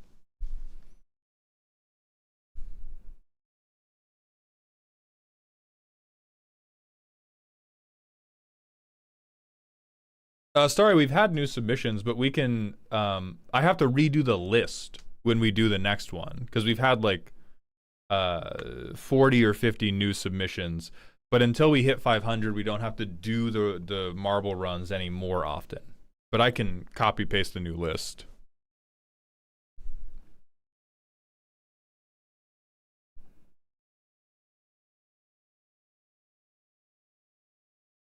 Okay. We have retirement goals. We can deal a lot of damage for doing counters. We can deal a lot of damage for doing counters. We can dark steal. We can take 1,000,000 extra turns. We can take 1,000,000 extra turns. We have poison. So this wins via combat, right? I'm very not convinced. I think it could because I see 1/1 counters floating around here a bit. But it looks like a lot of their counter stuff is doubling as draw a card stuff, and we have fucking Millennium Calendar in here.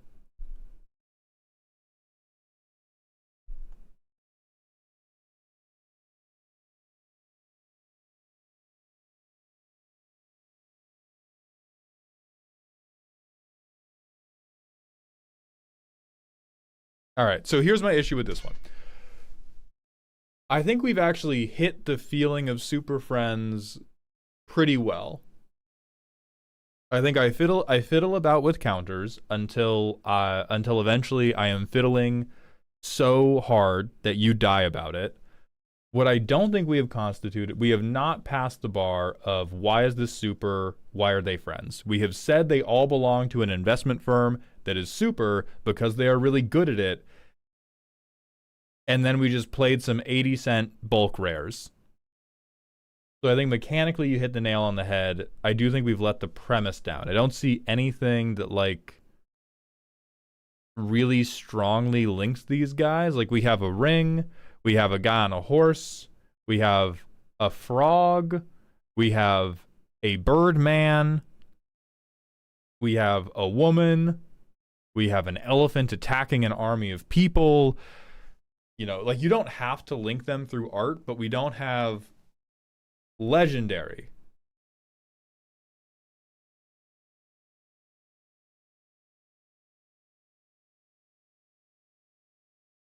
You think all legendaries are friends?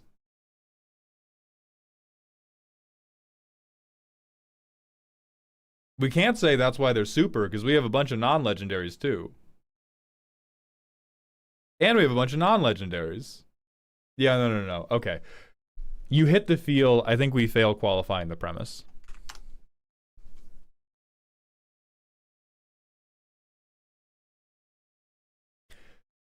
Man, we haven't actually seen pure Pillow Fort yet, despite that being named an acceptable strategy, which is wild. I thought that's what most people would go for. Yeah, it feels like a lot of people are very angry because they tried to get weird, missed the mark, and have failed to qualify compared to decks that didn't get weird at all. Despite me saying at one point that you're trying to do, what was it? Like Ratatouille, not Banksy.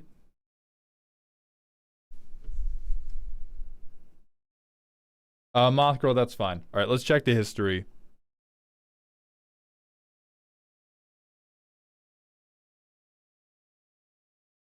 And the thing is, like, some of the Banksies work. Like the deck of Planeswalk, which is the land Planeswalk. I think that's a fucking Banksy. But if you did a Banksy, you took a risk, and people are just fucking mad that I'm not clapping about every risk they took.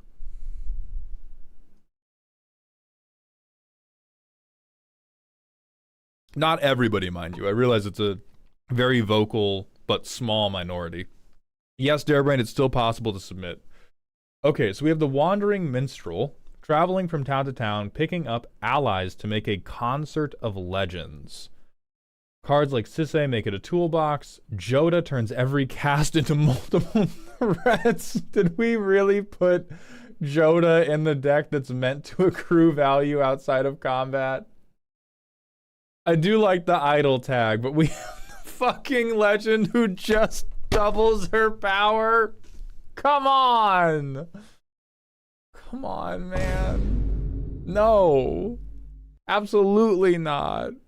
Absolutely not. Briggs, goodbye. Or Briggs, hello. Muppets Super Friends.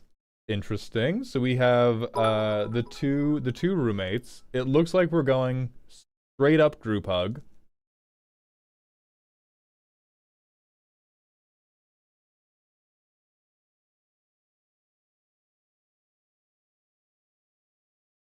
Do we have a primer on this deck?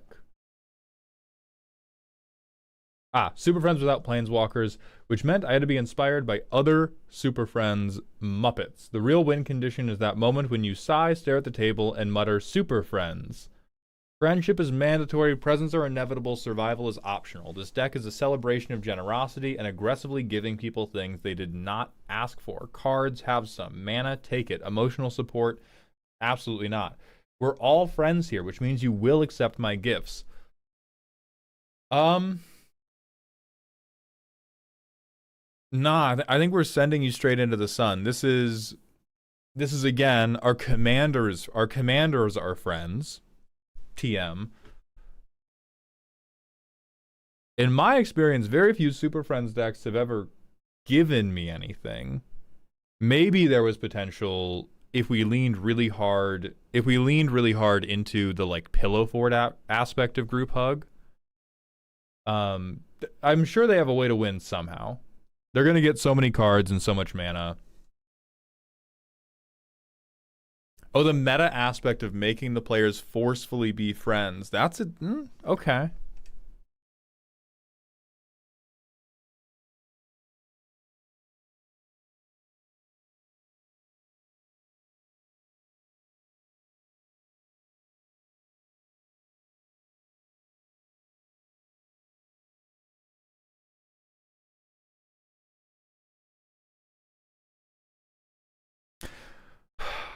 I don't like it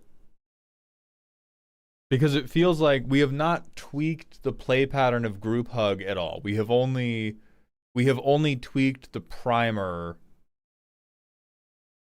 to try to trick me into accepting a deck that is just a totally different archetype.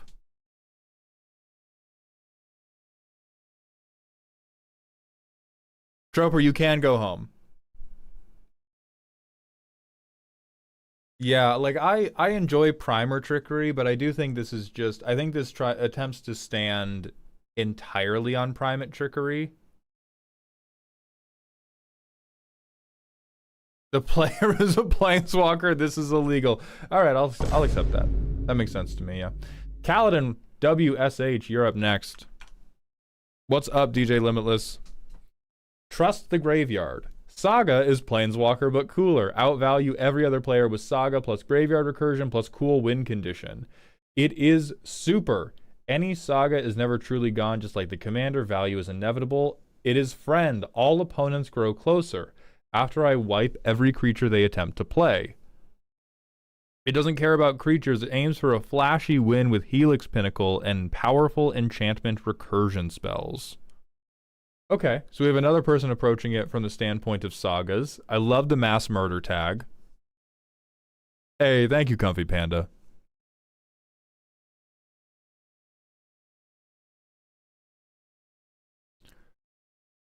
We have some protection. We have some win more mana cards. We have some card advantage. We have a little bit of stacks, maybe not enough.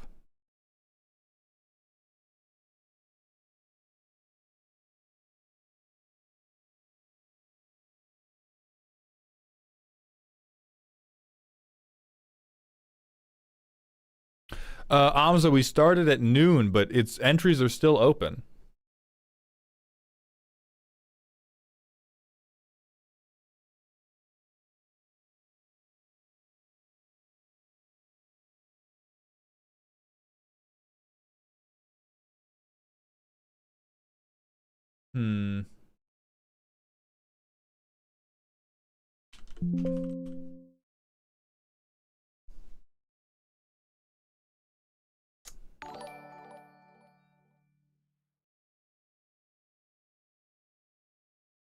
I mean, recursion's a bit friendly. Mr. Metabytes, thank you for the tier 1 sub. Welcome to the dog home. Just another pin on the board that connects Saga to mental instability. Yeah.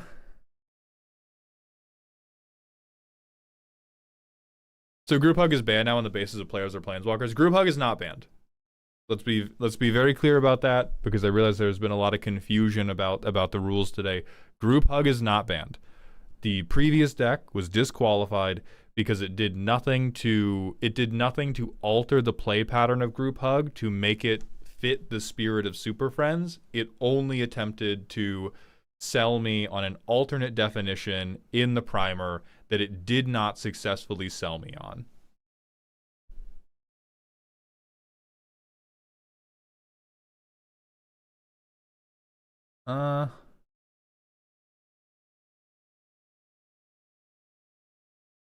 I'm not sold on this one either. I think the Friends and the Super is pretty half-baked. Carefree Cactus is up next.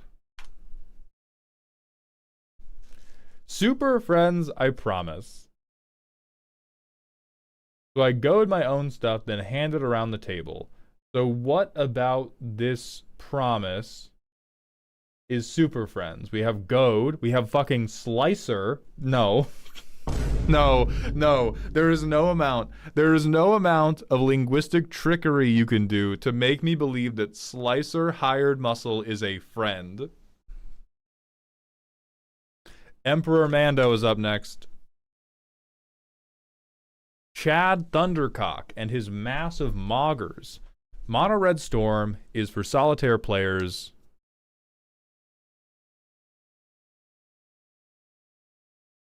Is for solitaire players who think they look cool not playing the game. This deck is all about protecting our super friends, Chad Thundercock, and his groupies that suck him off until he looks like the chocolate grandma from SpongeBob.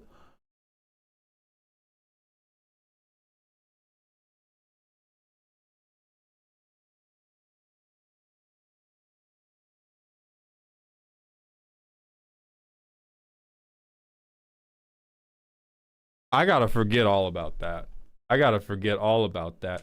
Joven. We got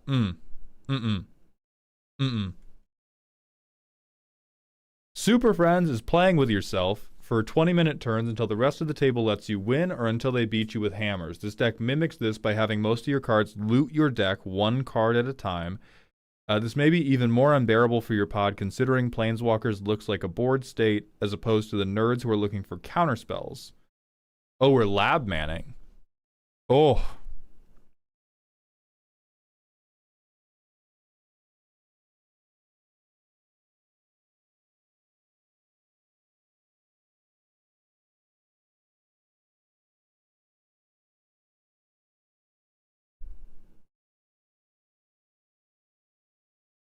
We have Emmett Selk. We didn't even do tags, so is they're super friends because they all steal stuff? That's pretty weak. Dirt'll do nothing and then eventually win. That's a solid Planeswalker play pattern, but just going like, yeah, don't you know the closest group of friends you've ever met? People who steal during floods?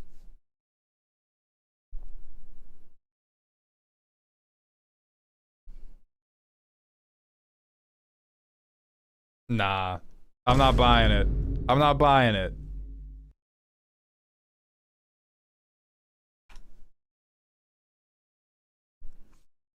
The lessons left behind.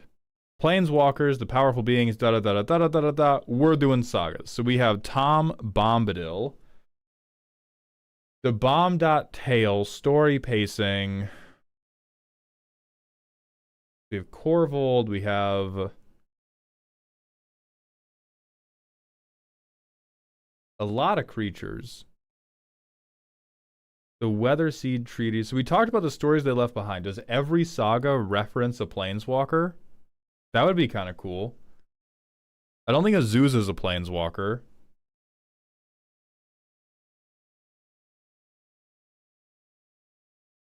I don't think the World Spell is referencing a Planeswalker. Gix is not a Planeswalker. Smaug is not a Planeswalker. Yeah, we are not doing enough to justify Super and or Friends. That is going to be it for round one. I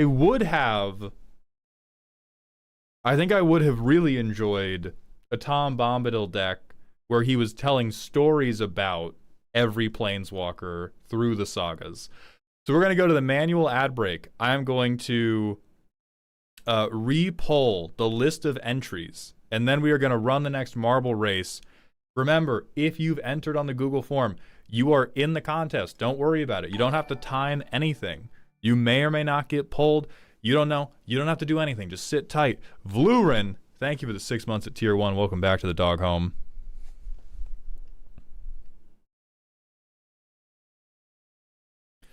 Is there any examples of what Mauld was happy with? I came late and only saw rejections. So there was one that was... Marina Vendrell is a 16-year-old girl who has doom-scrolled so heavily that she has developed TikTok psychosis and believes all of these universe beyond media references are her imaginary friends. That was an Enchantress deck we saw. There was one that did. I made a deck of Planeswalkers. That is stuff. I give stuff Planeswalk.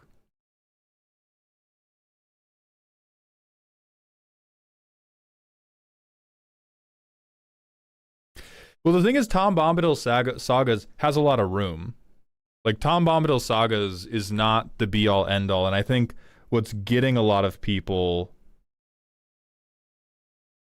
what's getting a lot of people is they're like, oh, the commander and my archetype is the entirety of my deck, and it's just not. All right, we're coming back.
Okay.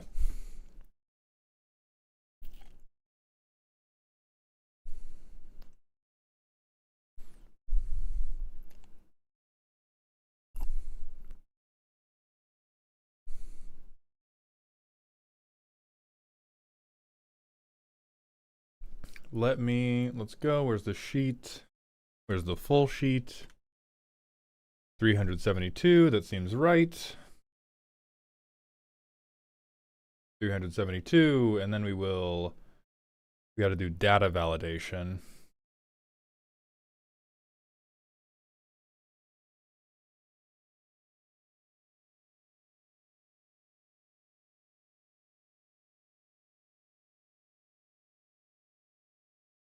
All right, we are now up to 339. Unique entrance. I'm going to update. There's a CSV I have to update with this with. Since I was already judged, am I good until tomorrow? Yes, you are.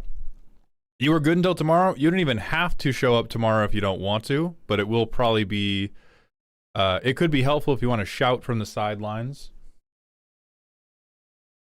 All right, player list reel is now updated.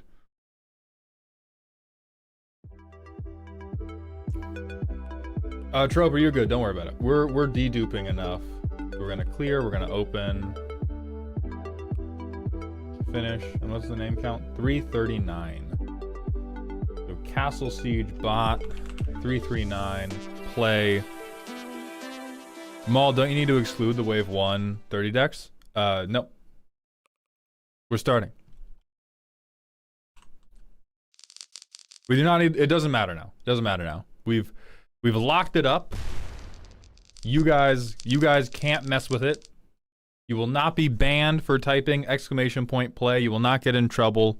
I have it well in hand. All right, Prism. A lot of people are dying. A lot of people are dying. Holy fuck.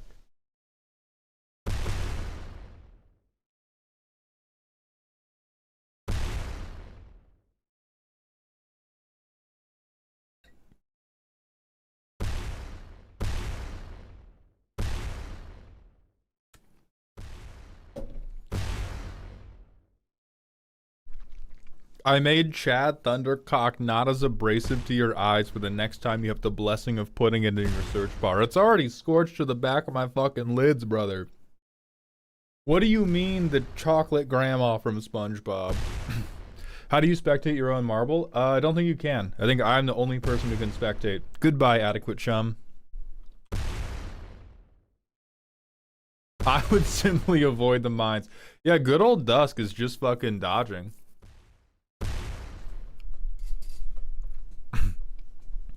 Willow, you did not. This is wave 2, but the forum remains open all day. And we are running marble races the whole day to randomly select what order people get looked at in.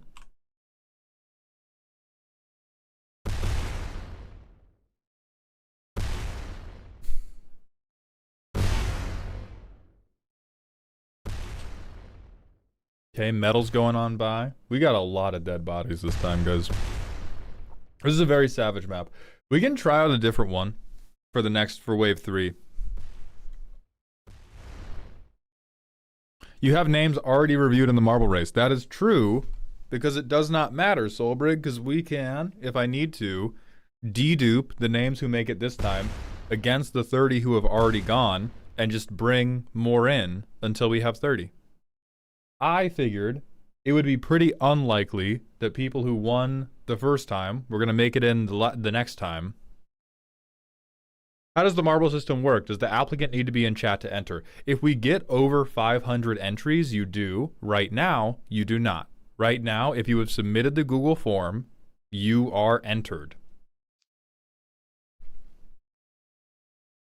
All right, our top 10 is set. I believe our top 30 is set. I think TimeKit might have made it in again.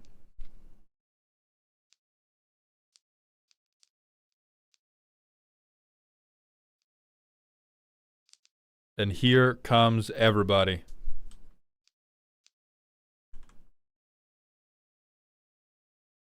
Final results, copy to clipboard.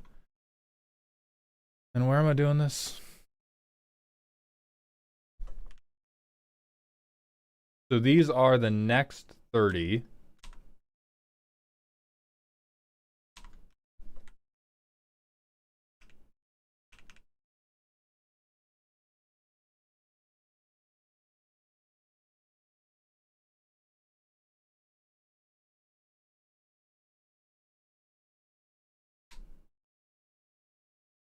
What's happening, Starry? Why is yours not showing up? What do we do? What do you mean?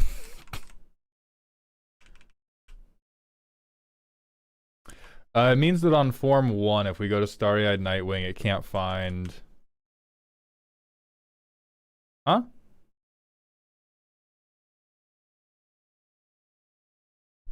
But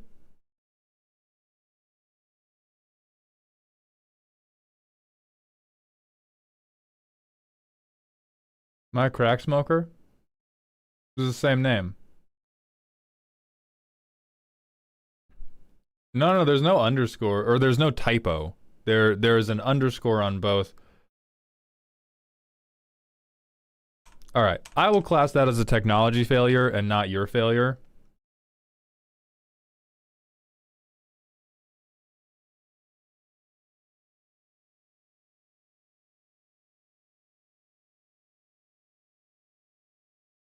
Then we're going to go like this, and then the way to ensure we're not looking at anybody twice, we're just going to go here, do data cleanup, remove duplicates. We're going to remove duplicates from column B. There was one duplicate in there, and now they're out, and now we're good. So we're going to start at row 31 with Benjamin. Yeah, Grey Jedi, it's not too late to enter.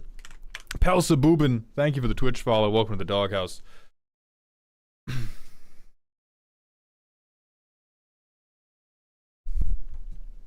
Mr. Mauld, I didn't build this, but I had the idea to build the MH3 flip Raul Zarek without any way to flip him. What would have been your judgment? I am not telling you. Garnet Saga to redefine Super Friends. In lieu of being able to play Planeswalkers for this contest, we need to identify what these decks do. Gum up the ground with random tokens, vaguely remove your opponent's permanents, play at sorcery speed, and manipulate counters. They're not wrong. So we've seen this one once before. Did they have anything that'll put them over the other one?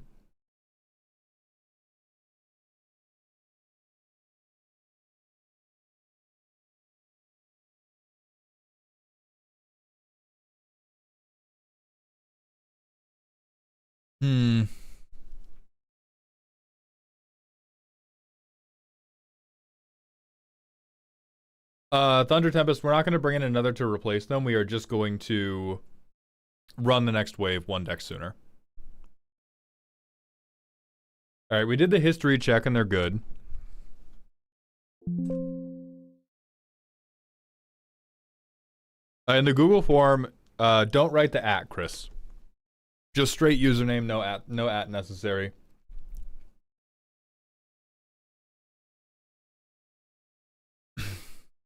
I don't think it's doing anything special, and I do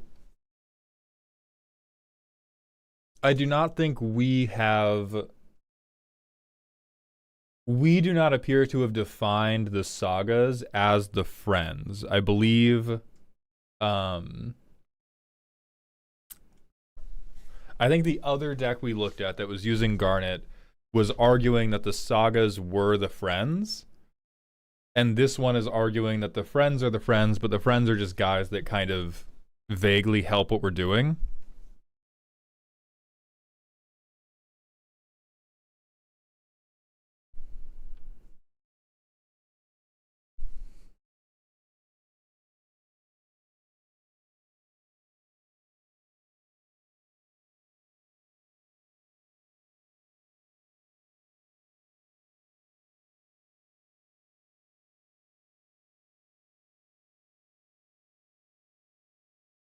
So I'm not sure whether I would prefer to have multiple versions of the same commander so that we can do like a head-to-head and see who actually made the commander feel more like Super Friends.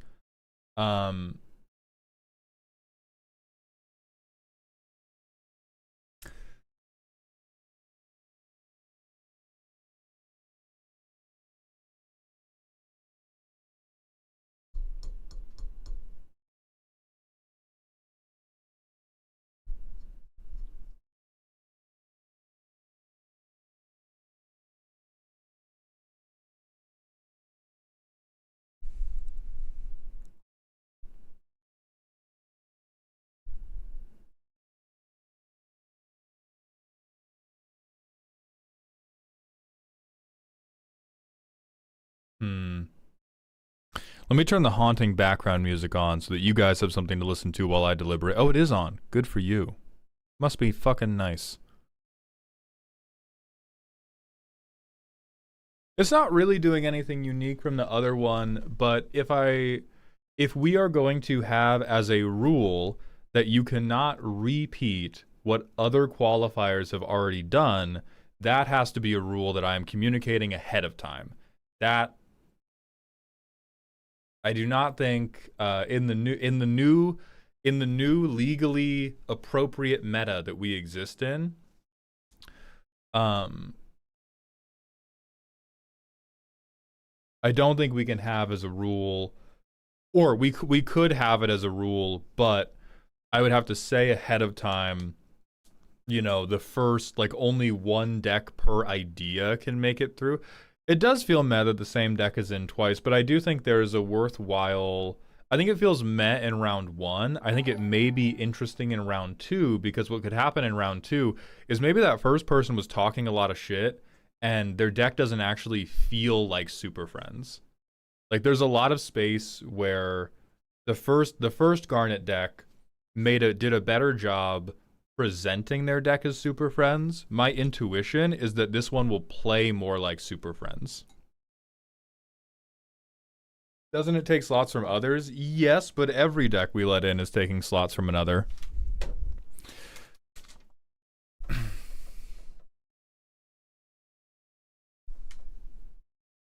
How strongly did I word this?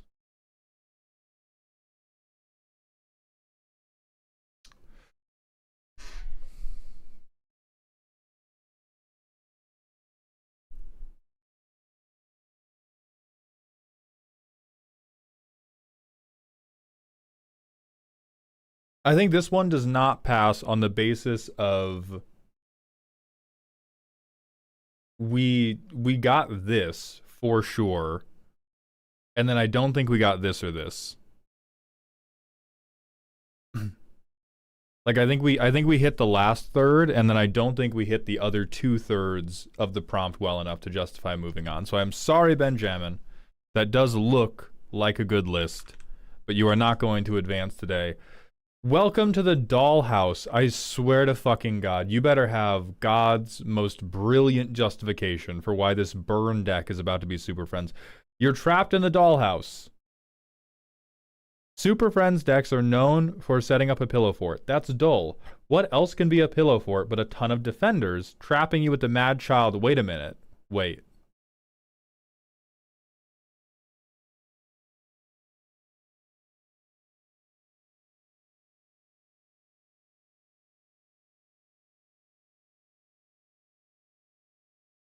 That's my fucking fault, dog. Shake my hand. Welcome to day 2. That's my fucking fault. That's my fucking fault. That's awesome. Call me Turtle.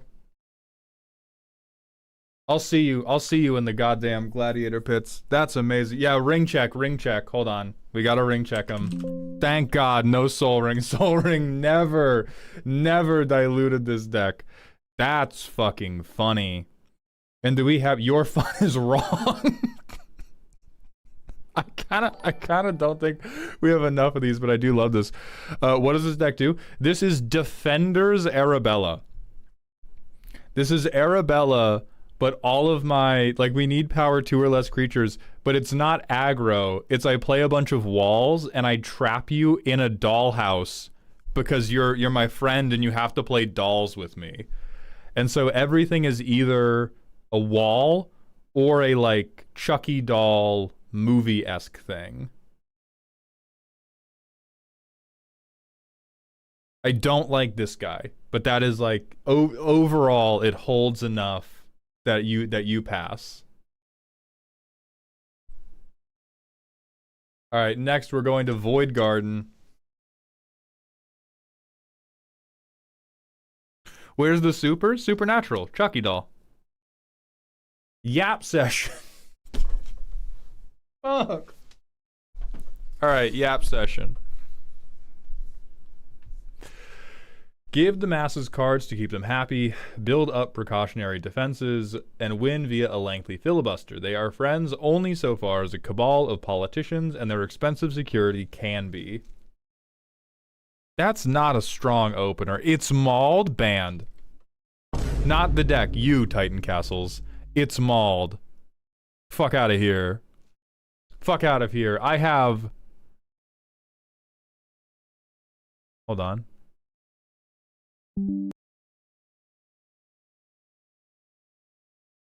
I have less hair than this guy. Shit. Shit. Tighten your unband. I'm sorry. That's my fault. That's my fault. What? Is Void Garden here? If you're here, you have 20 seconds to justify how Socrates, the Athenian teacher, and Absolute Virtue, the Final Fantasy XI raid boss. How do they know each other? Why are they friends? Why are they chilling? What's occurred?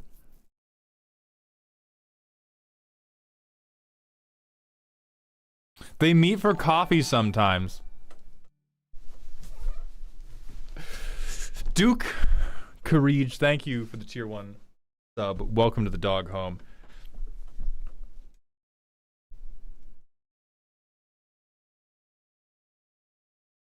What about the magical elk?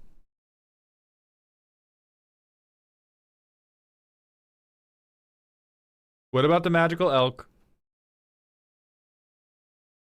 Hired security. A magical elk!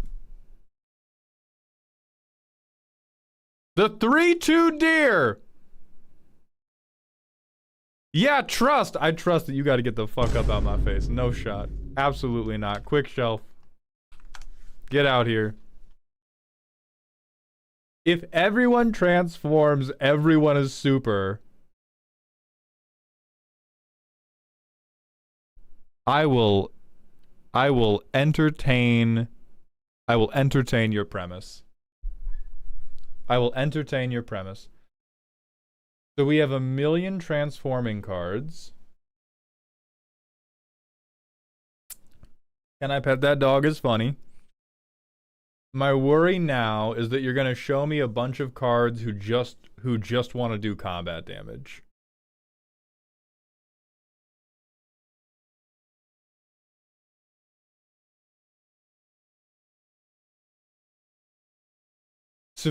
Civilian.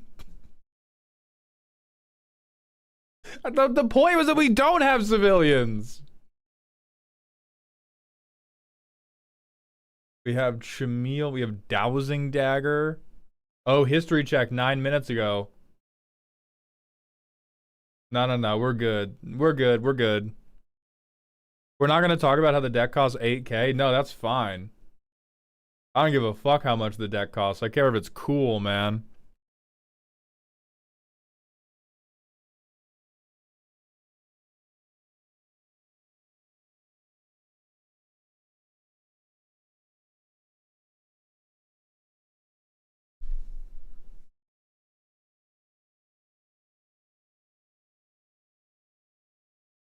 Oh yeah, we have a $1,000 Urabrask and a $1,200 Vorinclex. Alongside...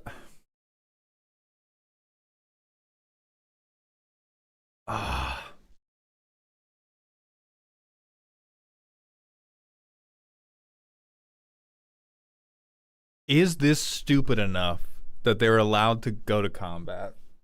That's the question warring in my heart right now. This is brutally dumb.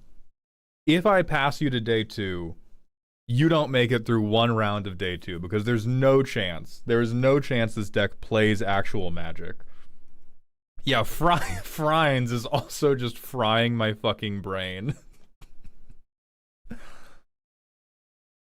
Does combat get him anything but hitting people? Probably a little bit of dopamine. I mean, they have attack triggers. They have, Man, I don't even fucking know, dude. I don't even fucking know.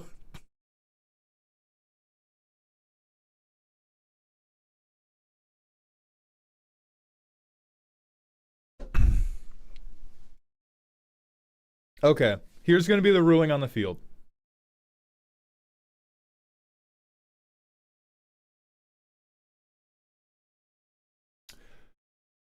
I would like to reward the creativity here. I enjoy the alternate definition of flipping these cards is like a Planeswalker ultimate.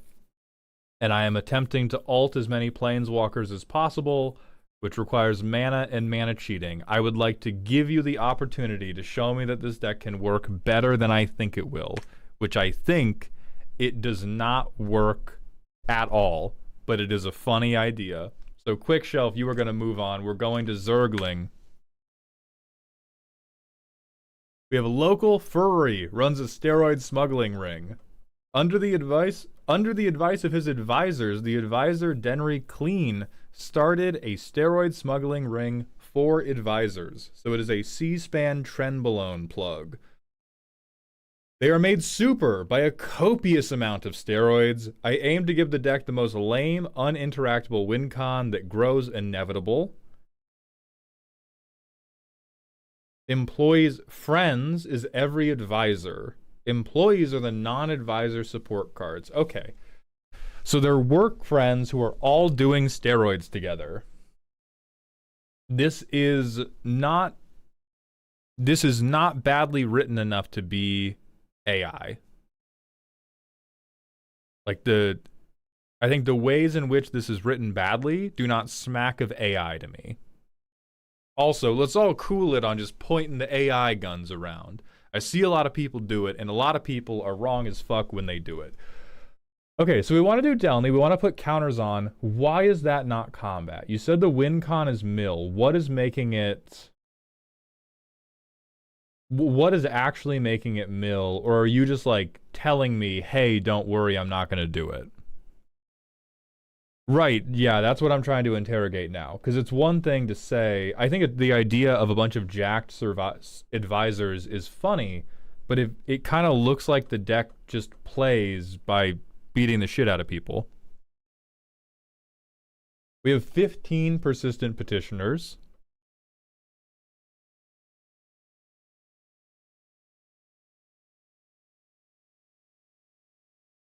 We're putting +1/+1 counters on everything. Put a double strike counter on an attacking creature. I don't know about that. I don't know about that. I don't know how... I don't know how non-interactive mill win con my double striking creature that puts double strike counters on my attacking creatures is.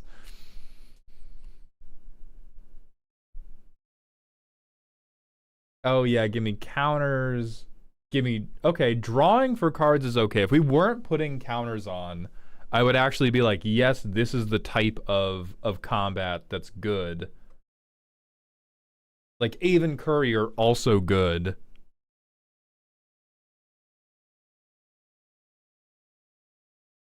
Yeah, You're being failed on the premise that I don't believe you.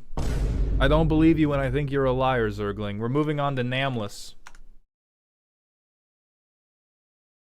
It feels like it talks a big game about not needing to go to combat, and then it just goes to combat and, like, also mills you for 2 at the end.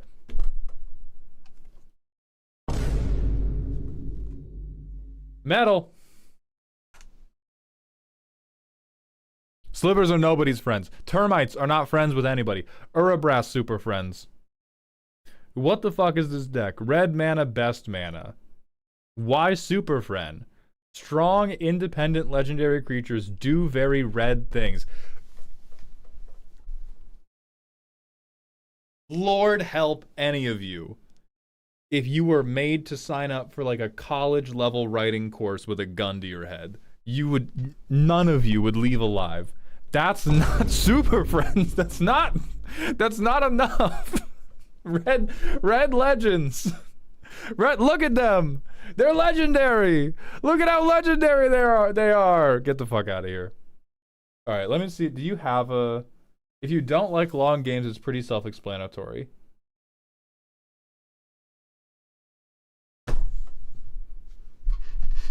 What the fuck am I supposed to say, man? What the fuck am I supposed to say? What do you mean by this? What do you mean by this? Why are we looking at this again? I didn't even parse that it was a combo deck. I saw the first sliver and I was like, I'm vine booming you and I'm moving on. Yeah, somebody saw this combo on YouTube Shorts and was like, "Time to get my fucking money, baby." Mizu Paul, thank you for the 300-bit cheer. Maul's a high school English teacher. You are feeling my daily pain. So true. Welcome back to the dog pile. And to the person who said, you did say it was up to our interpretation. Where was it? I said, interpret this as liberally as you like, but understand if your take does not please me, you will be shot into the sun. So you are allowed to get freaky with it, but I am the judge here. I am the one who decides if it is a quality interpretation or not.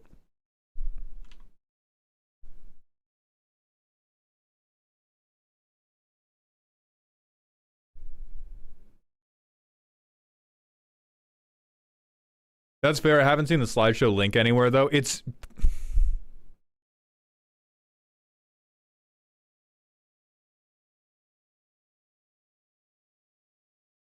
I'll piss, bro. I'll piss, bro. It's pinned. It's pinned in the announcements. The order is still marble determined. Yes, Mousy Cat. Okay, so Namless is out of here. Time for Shoulda 51. Oops, Teferi and Arjun are my professors. The greatest minds of wizards and other magical folk coming together at my school, helping to solve the greatest problem we know about in magic. If I brought 100 cards to a commander game, can I touch all of them? They're friends because professors at a school are all co-workers, and if they're like my co-workers, they're best friends when it comes to talking shit about how much more they know than others. And they're super because, as G.I. Joe taught me, knowing is half the battle, and these guys know something.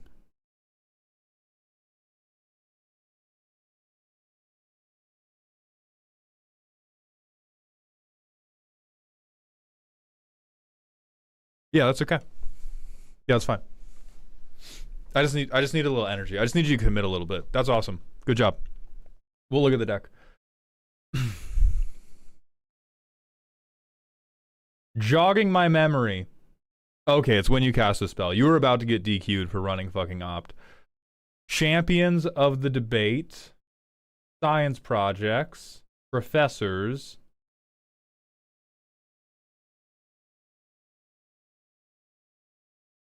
The cram session is real.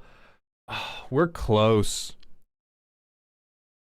I believe the primer said Sol Ring died a week ago on page 4. Yeah, 7 days ago, Sol Ring got removed from the main board.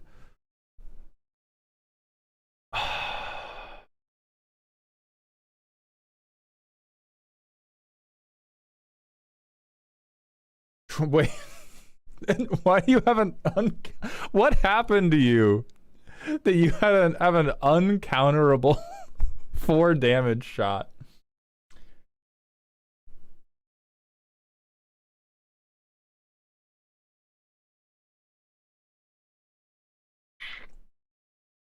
Okay.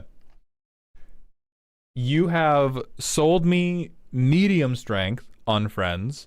You have sold me 100% on Super. You have sold me 0% that we embody the spirit of a Super Friends deck. Maybe 10 to 20% because you do have Dirtling. I don't think we have done enough to separate this from the play pattern of established spell-slingy decks. But the G.I. Joe line was heat. Next, we got Fluffles. Maeve's super great friends. Super friends, because nothing is stronger than the bond between people who are far too toxic to make meaningful friendships outside of the clique. That's kind of a good angle. I think I'm going to need a little more, though. What do you have in your tags? We have a siren who goads. So, I could foresee everything goads. Everything commits a crime. Everything has to be somehow bitchy. If all of our creatures are somehow bitchy. Okay, we have goad. That's one of the things I talked about. That is a cunty stance right there.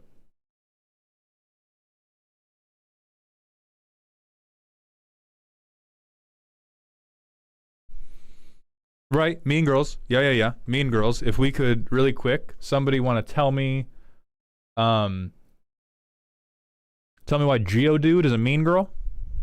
Anybody want to help him out? Phone a friend, lifeline real quick. Jeopardy, $1 million on the line. Walking Atlas a baddie. Traveling pants. She's their talking map. He's the gay friend. Wood crack. I should not have asked you guys. I should not have fucking asked you guys. Okay, let's keep moving. See about the other creatures. Definitely bitchy. Definitely bitchy. Oh, certainly. Absolutely. Yes. Yes.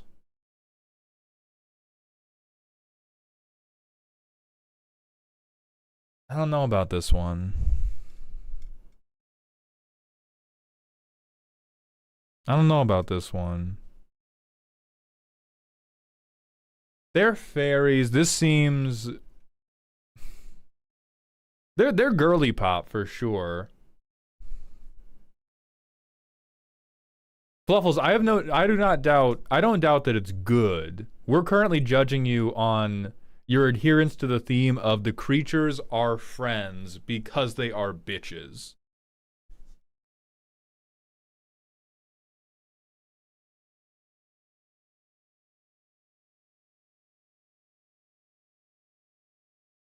Oh, they're stealing from the orc in the art. Okay, hell yeah. Gale, yes, the worst person. You know what? That's true. What did I say? What did I say the competition was about? Slander. What do we have in this tag? Slander. Thank you very much, Fluffles. Thank you very much, Fluffles. And then I saw Willbreaker. I accept that premise. I accept that premise for why they are friends. And why they are super. I mean, they have fucking mind control. Yeah, we have fucking mind control. Up next. The real friends were the twiddle machines we built. For what is more in the spirit of a Super Friends deck than doing backflips in the corner? Does tricks on it in the corner while everyone else attempts to do something else. Chico will bounce on it crazy style. The creatures will cheer as he does so. A few will join in. Okay. So we have... This seems to me like we have play pattern. We have play pattern, but we don't necessarily have why they're super, why they're friends.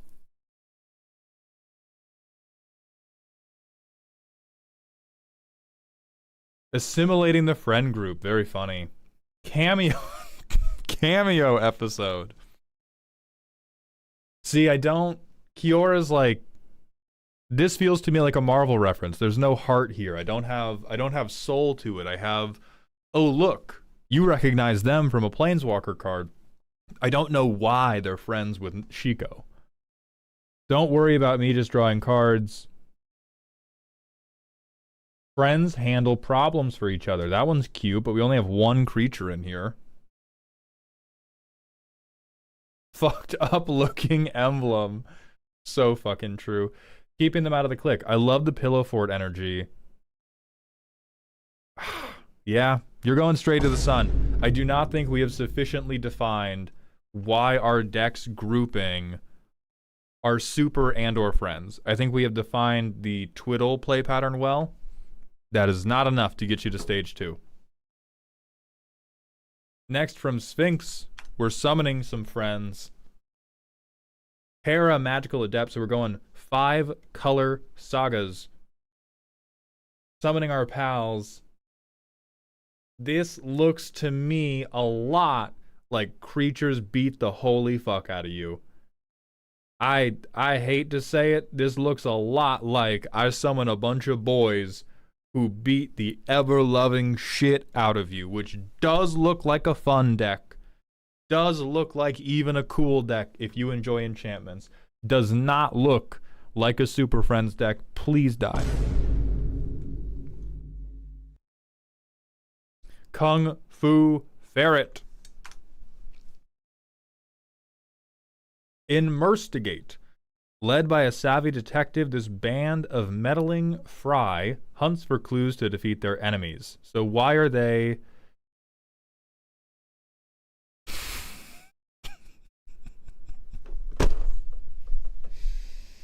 Oh, man.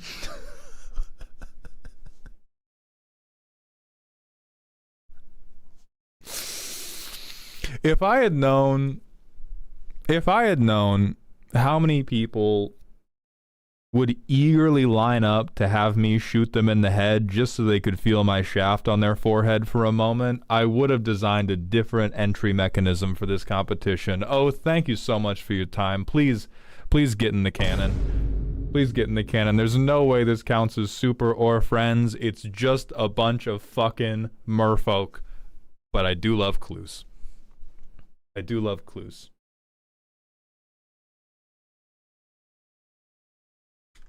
Off dud. The League of Superior Ex-Friends. Ooh. This plethora of pompous pals have all graduated from their prior partnerships after being preposterously labeled as pariahs for the sheer power of their presence. Just like with real planeswalkers, none of these cards should be allowed in the command zone. It's all banned cards.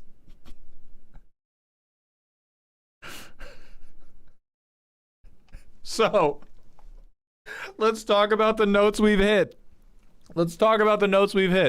Why are they super? They're too powerful for this fucking reality. Why are they friends?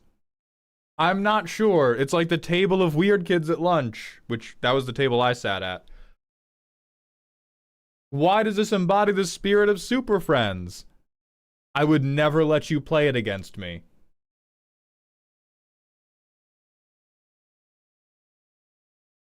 Ooh, we're angling for this is Super Friends because it doesn't synergize.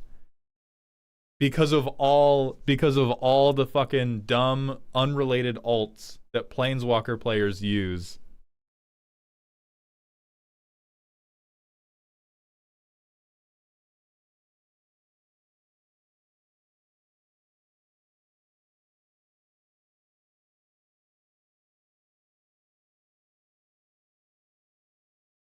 So why is like Shaper's Sanctuary in here? That seems like a weird... Is it banned in a format I don't play?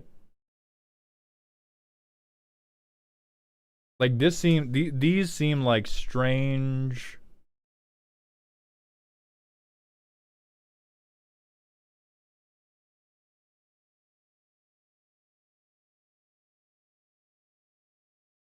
Oh, it got banned in Standard? Okay. I like this. I enjoy that. That is a good fucking bit. Huffdud, welcome to day 2. We're gonna move on to just Northern.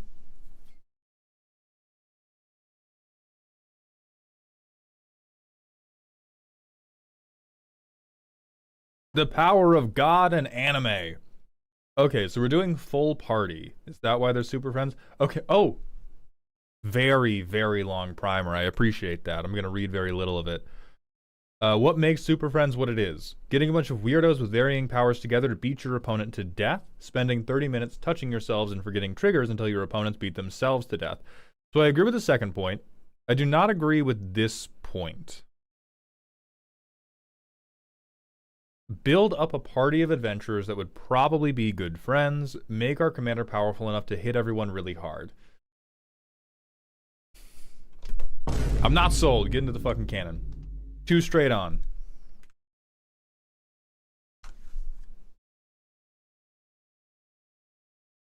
Walkerless Super Friends. Our commander does us no favors, eats removers, then we win through BS.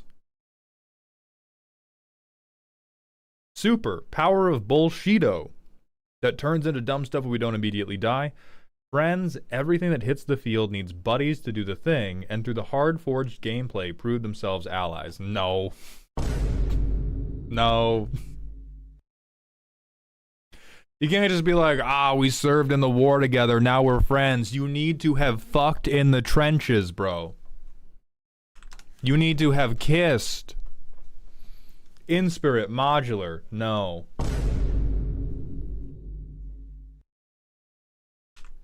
Absolutely not. All I know about modular is you move +1/+1 counters around, and I saw Urza, Kenrith, Ultra Buddies. Why?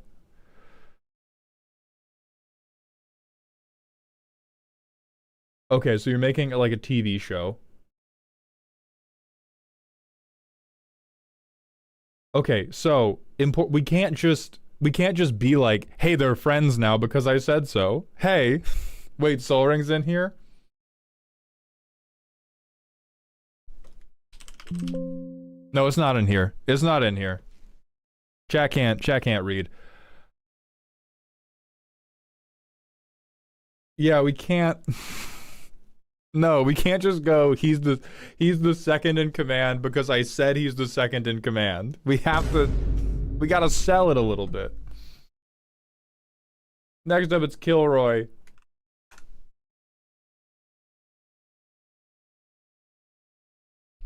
Doom's Goon Squad.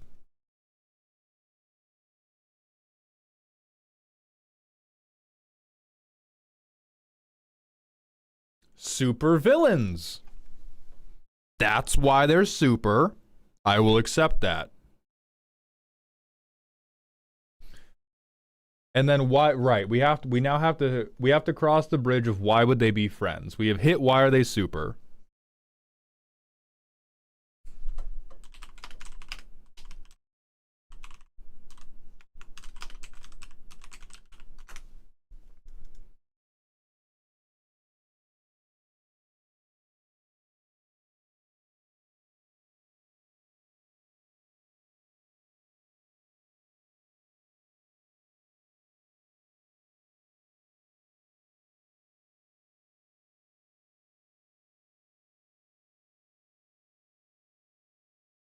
Oh, hold on.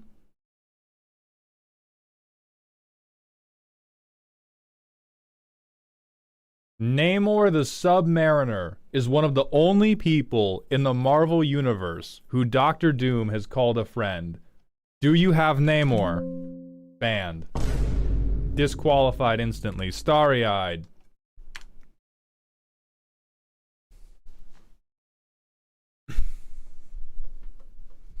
Friendship is magic. Oh my god. Oh my fucking god. Oh, Kurt, that's so sweet. Hi, Maud. I won my first Commander game at a card shop last night. Name a creature bomb for my Atla Polani deck I'm working on, and I'll add it in your honor. Not so much a bomb. Just a guy that I love. Put in Havoc Eater.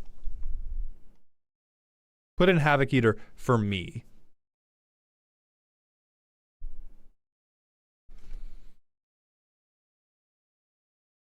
Okay. No, Starry-Eyed is actually the person who pitched this premise. Have you dreamed of playing your guys and having everyone clap for you about it without having to actually do anything? Well, now you can. When the elements of harmony come together, you can look your friends square in the face and say, you won too, you can't be mad at me, knowing full well you just wasted 2 hours of their life for the most unsatisfying win in history. Plan, convince as many players at the table as you can, this bit is hilarious. Tutor for ponies or tutor for tutors for ponies while talking about the power of friendship. Complain relentlessly anytime someone tries to target one of your ponies.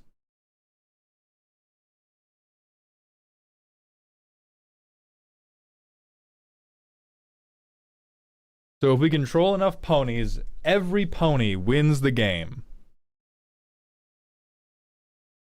Applejack's Farm and Equipment, I buy that. Fluttershy's Animal Friends. I buy that. Friendship is magic. Oh boy, it is. Hooves can't hold all these cards. Horseshoes, Pinkie Pie Treats, Rainbow Dash's Fan Club. Rarities, Gems, and Jewelry. Sharing is caring. Teamwork makes the dream work. That wasn't very friendly of you, sad face.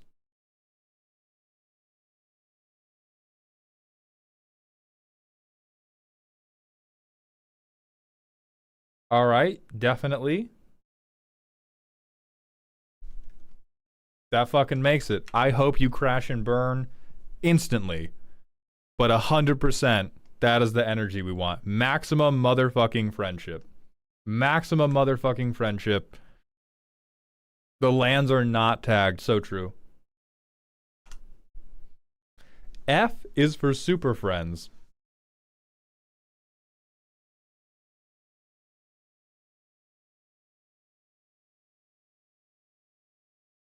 We're avoiding combat damage triggers. What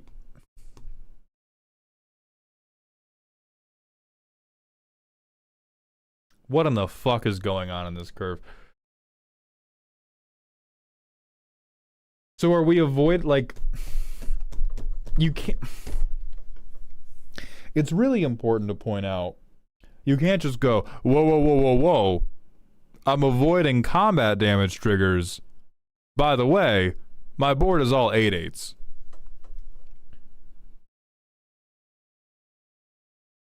Wait.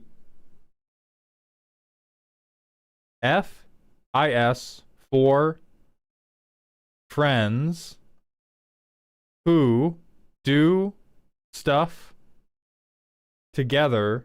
U is for you and me. N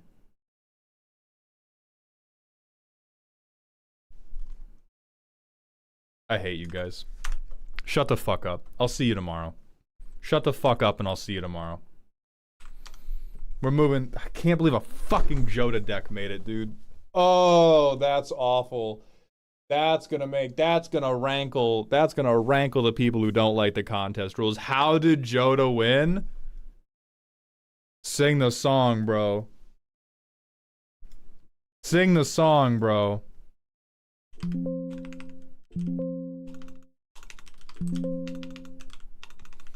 And we don't have Soul Ring. That is a truth nuke.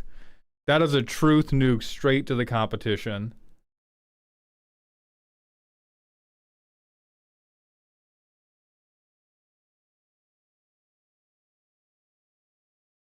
Oh yeah, let me check the history. Oh, this is all a day ago. You're fine.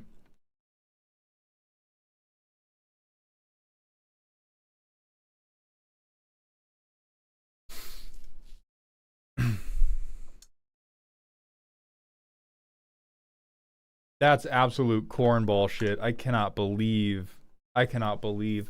All right, Super Friends, no Planeswalkers. Tom Bombadil. Okay, so it is a straight up and down Saga deck. We have some shrines. I don't think we're doing.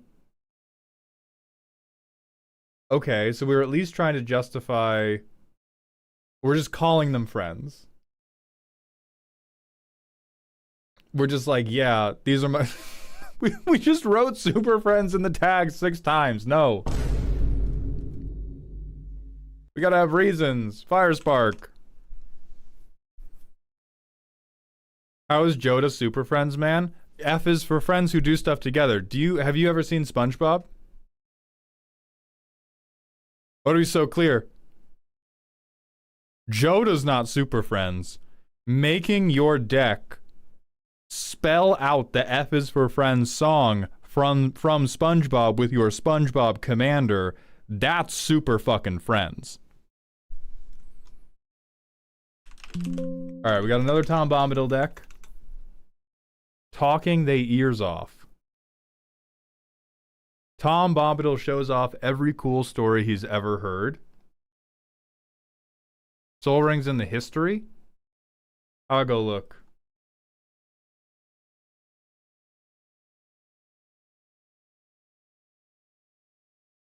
Damn.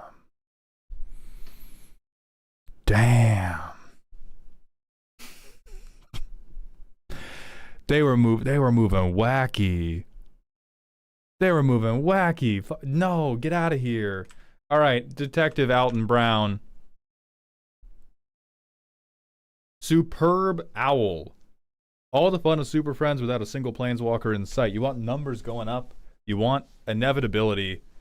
You want that creeping hard to interact with advantage an emblem provides. I agree with that.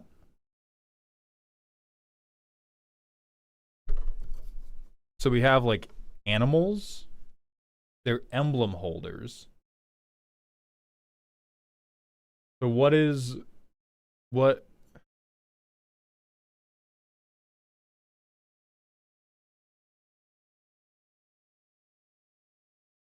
Like we're saying they're emblem holders, but why?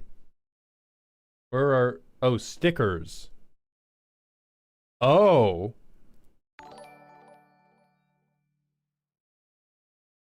Oh my.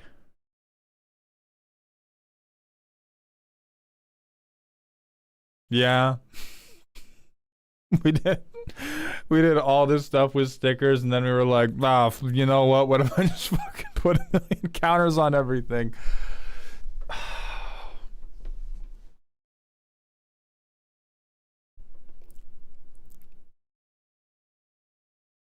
Get the hens. Get the hens. All right, let's see what Shaper's got. Stickers is a unique approach. Super dead friends.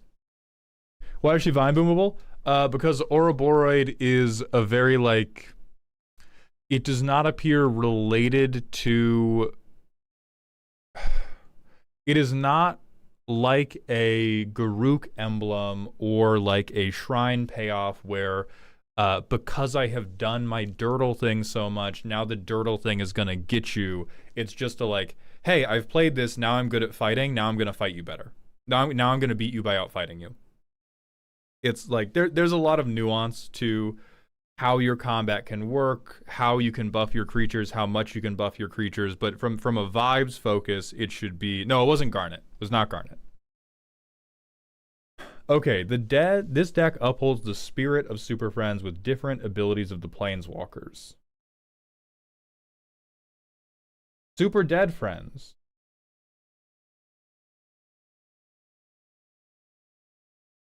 All right. This may be another one where we hit the play pattern, but we don't hit why they're super or why they're friends.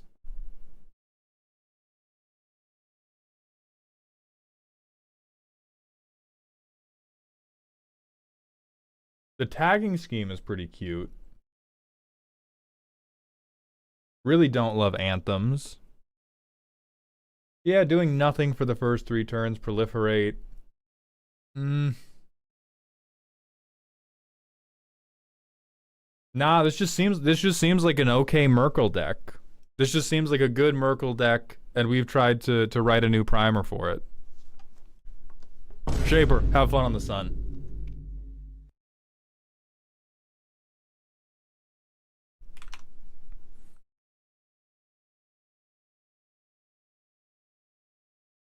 League of Affably Evil. This is a team of villain protagonists. We don't have the rest of the primer. These are villains who synergize and or make your opponents do evil. All right, well, you're going to have to synergize with being on the surface of the sun, brother, because that's not enough. People you work with aren't friends. Work friends aren't real friends. You can have real friends who are also work friends, but just because you work with a guy, just because you blow up like one country with a guy, doesn't mean you hang like that.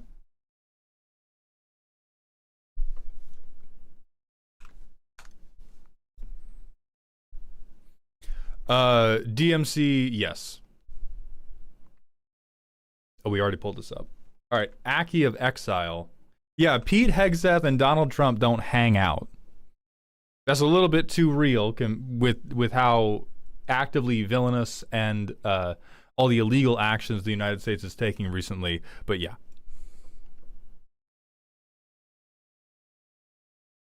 I lost my keys to the planes. I was told to make Super Friends without planeswalkers. So as you can see, there's no card labeled planeswalker in the deck. Don't mind the name. Sounds like those guys who do that weird planeswalking shit. On another note, you got any ideas where my key's at? All but 2 creatures are desparked planeswalkers. So yeah, the deck would run better with Joda, but I won't use them because I hate Joda. All right. Now we've seen this before a long, long time ago. You're definitely handling the rage bait portion of Super Friends. If you show, these are some visually aggressive cards, brother. These are some visually hateful cards. So what two creatures do we have that aren't planeswalkers?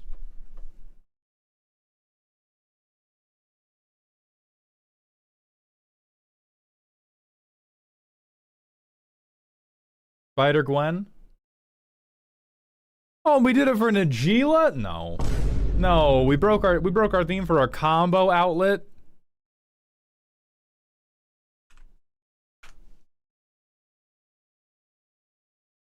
I think you skipped me. Entirely possible, good old Dusk. Let's see.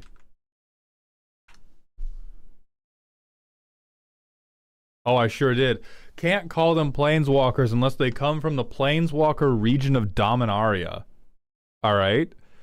Planeswalkers are permanents with activated abilities that accrue over time. So here are a bunch of permanents with activated abilities that accrue over time. Alright. Shit. They ain't wrong. Invoker Squad. I don't know about super, but they are activated abilities. Downtick, deal with... Hold on. What's the whole tag? Actual card advantage. Call your mom. Downtick, deal with the board.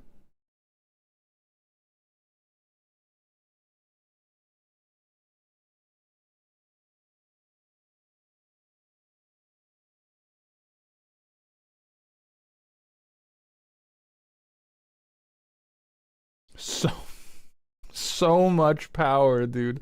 Endless power. Uptick card advantage. Okay. I don't see a single way to win, which I do think is a good sign for the Super Friends deck.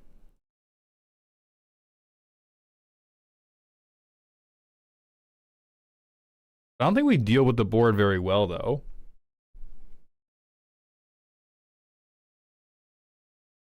We can copy our invoker abilities.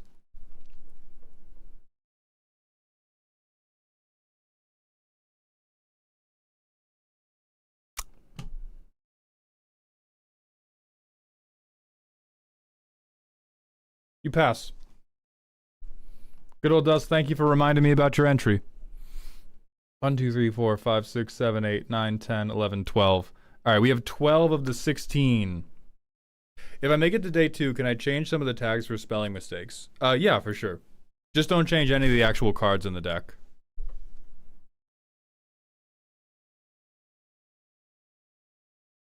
And then, where were we? I think we were on Skinny now. You can't have the Super Friends without the Legion of Doom. My take on Super Friends, but about villains. Goal is to win with Bolus's Citadel sacrifice activations. We fuel the Citadel by taking everyone else's stuff. Okay.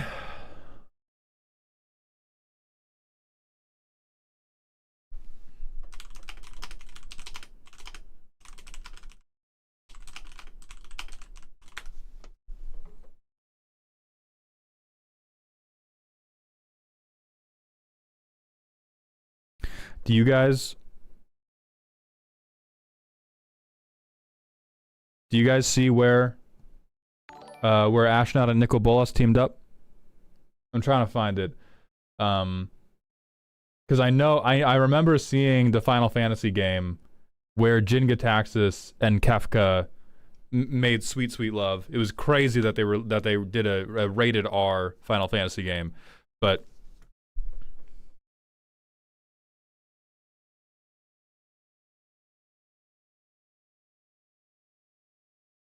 here, they team up here. No, I don't think so. I don't think they do. Goodbye, Skinny. Very hot soup. Planeswalkerless Planeswalkers. What is Super Friends if not being overwhelmed by the number of counters you have to keep track of? No interaction if it's not on a permanent, and preferably using counters to fuel the ability in some way. All right, we're doing Planeswalkers, which are level up creatures or those who have counters as ability fuel. Super Friends is a synergy pile with no actual unifying theme and being confused and overwhelmed by your own board state. Okay, I will accept that premise. A very specific number of counters is good. That's like a Planeswalker, basically. Cardboard touchy.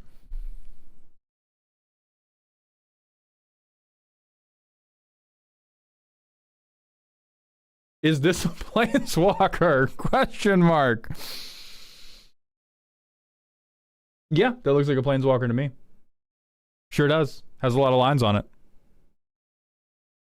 Yeah, that has a crazy number of lines on it. It removes counters to do stuff. It's basically a Planeswalker. Shit, yeah, it is. My beloveds. Are Brain Dead Infinite as a treat? Oh, that smells like shit, man. Planeswalkers like proliferate, this I know. Threats of violence for when you remove any of my Planeswalkers. Ooh, this tag I'm having a little bit of problems with.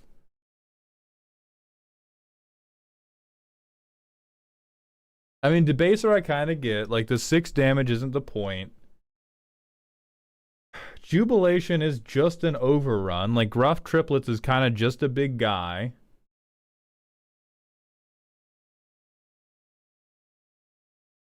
We use the counters to make the counters.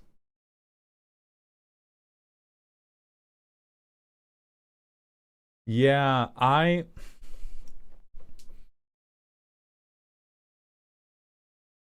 This is a solid idea. It is let down for me where instead of going Pillow Fort, we went for what if I hit you with a bunch of combat damage, and that was how I enforced the Planeswalkerness. I will say, I will accept the contention of like a valid way in my mind to get around they have to be super and they have to be friends is to do what this deck did and be like, well, I think a Planeswalker is this, and therefore everything in my deck is a Planeswalker. We do not have to go by alternate definitions if you can present a satisfactory definition of a Planeswalker is basically blank. Everything in my deck is blank. Therefore, all I'm playing are Planeswalkers. And then you played goddamn Crater of It Home, so you die. But you did a great job. We're going to go to the manual ad break. Then it is time for the next wave.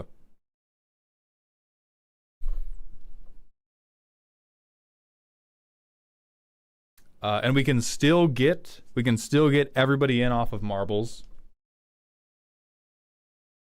So let me go back to the form. Grab these names. Dedupe these names. We have 4 slots remaining. We have 352 entrants, it looks like.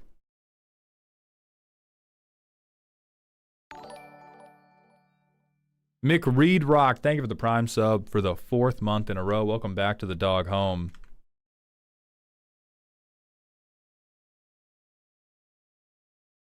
Did you remove the people that already won? No, because we can remove them after we do the race. It is easier to do it after they remove the race than before.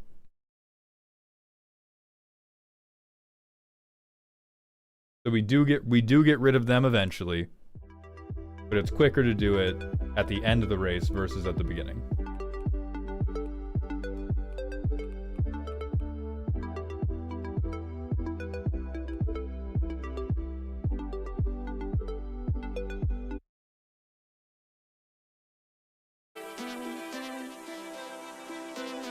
Okay, 352 names. We need 352 bots. But then the possibility of screwing people over increases. Why?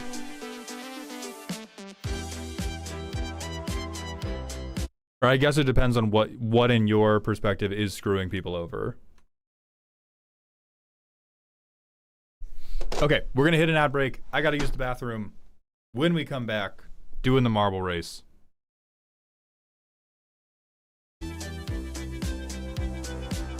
Oh, actually, show of applause. Do we want to do something other than Castle Siege? Do you guys want the castle or do you want something else? I'll leave it on the screen. So you can yell out a different name. I'll be right back.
I'm getting ice from my ginger beer. Leave me be.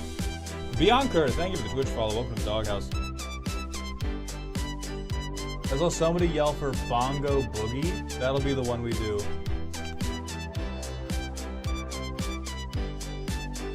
I'm gonna go get ice. I will see you all in a moment.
Man, I can't even tell if I'm still on the list at this point. If you were ever on the list, you still are. And if you're not sure if you are, you can check the Google sheet that is posted in the Discord. And then you can see. Jacob, if there are 60 people who already got reviewed and 359 left, and that means the remainder have 1/6 less chance to get in, and there will be on average 5 repeats in the top 50. Sir Hayes, thank you for gifting a tier 1 sub. Welcome back to Dog Heaven. I think people are assuming you don't add the next ones after removing dues. Where's it going to start? Wasn't there more than 352 names on the form? Yeah, but we did deduping, and many people entered multiple times.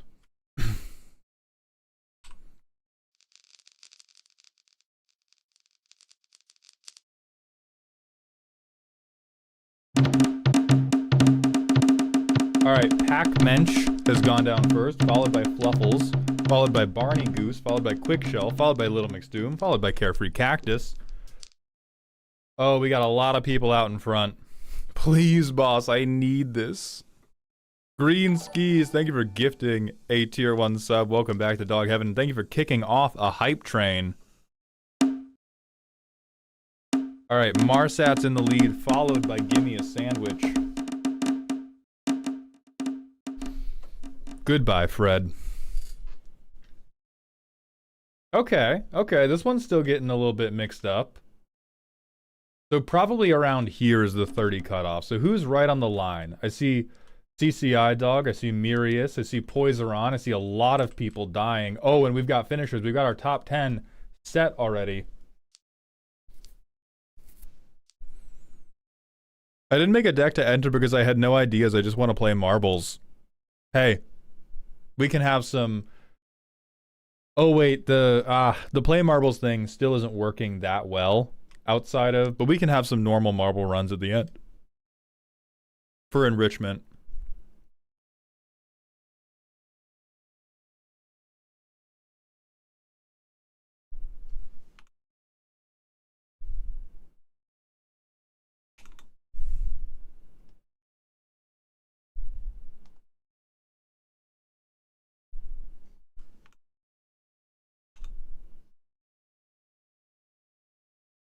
All right, final results, clipboard.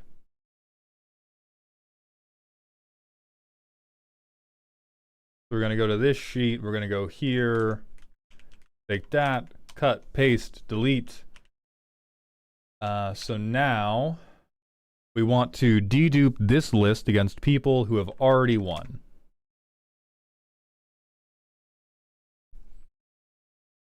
So we go to data, data cleanup, remove duplicates, and we care about column B having duplicates. So now all previous winners have been found and removed. So now we're going to take the next 30 people and grab them.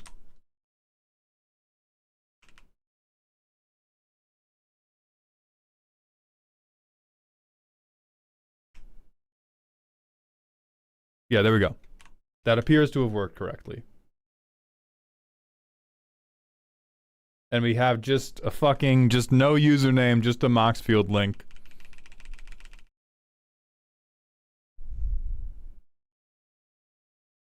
You stopped right above my name? Maybe you should have been one spot high. You should have finished one spot higher, dog. I don't know what to tell you.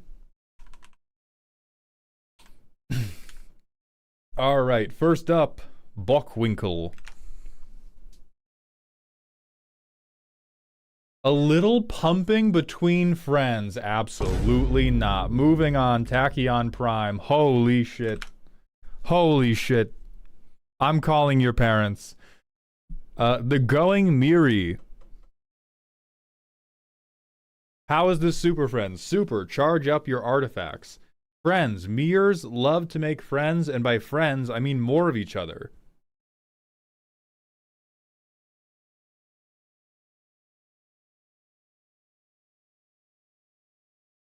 I don't know about that. They make tokens? That's what makes them friends? I know a lot of people... No. Here's why it doesn't work. If that was all you needed to justify why people were friends, my parents would not have gotten divorced. Get the fuck out of here. Mills-tastic. The Justice Guilds. We have, Niv Mizzet Guild Pact. Does it win? Probably not. Will it be annoying? Most definitely. What is a Planeswalker if not a permanent with multiple abilities? What we have here is a bunch of guild mages gathering under Niv Mizzet's glorious banner. It will do a conglomerate of dirtily things that will maybe eventually win. Okay. So our argument is not that they are friends for one reason and super for another. Our argument is that everything in the deck is a Planeswalker because it has so many different abilities. Lies.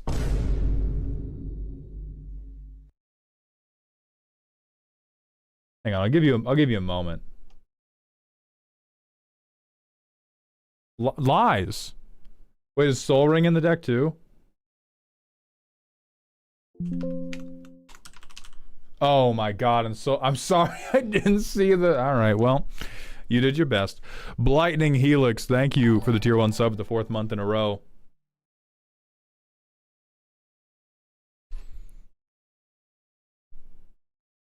Engineers have friends too. Planeswalkers are really just permanents with counters that don't attack and still take loads of game actions. You know what else is a permanent with a bunch of counters that doesn't attack and take loads of game actions? Artifacts. Here is a pile of counter and proliferate artifact shenanigans with the Justice League of Artificers. In true Planeswalker fashion, there is also a convoluted combo involving the Chain Veil and Moxite Refinery and Magistrate Scepter. Fucking evil. Okay, I hate that. I do accept your premise. Also, can we get some claps in chat for Hellbound deadlifting 710? That's too much, dog. That's too much weight.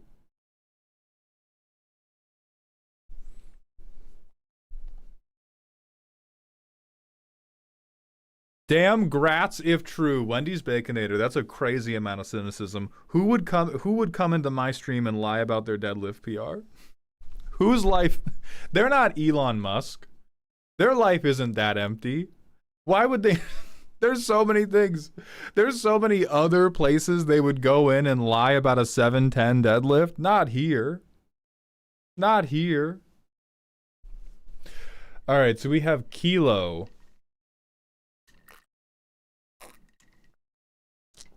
Our Justice League is an old man, a whale, a hot woman, an old man, a robot, a hot woman, and an old man.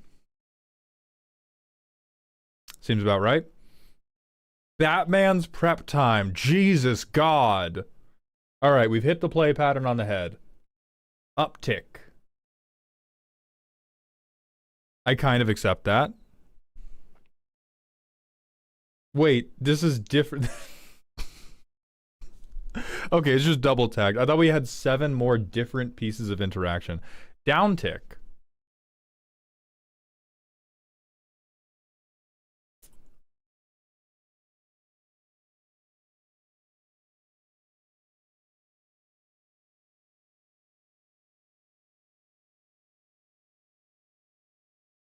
I'm almost there on this one. I am not convinced again on the premise of like a negative definition.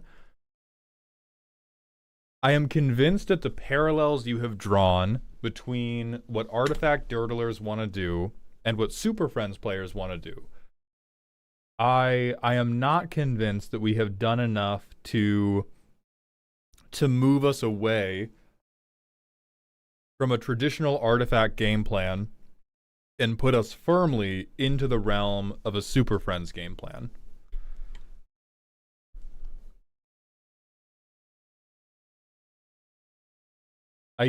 God, I really like that we made a custom Chain Veil combo for this deck. We have some ultimates.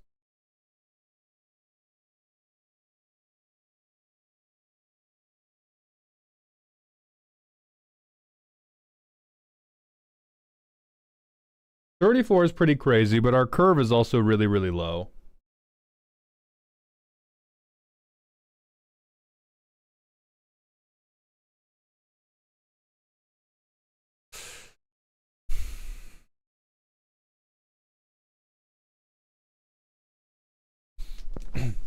Yeah, Cuss, that's what I'm feeling. It's a solid artifact deck, but I don't...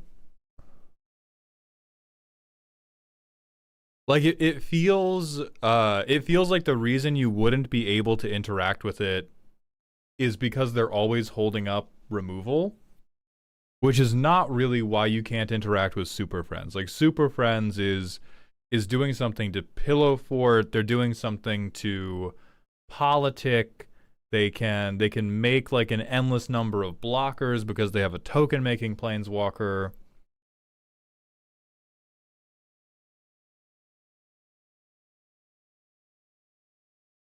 I am not convinced by this one. It seems like a very good deck, but I am not sufficiently convinced.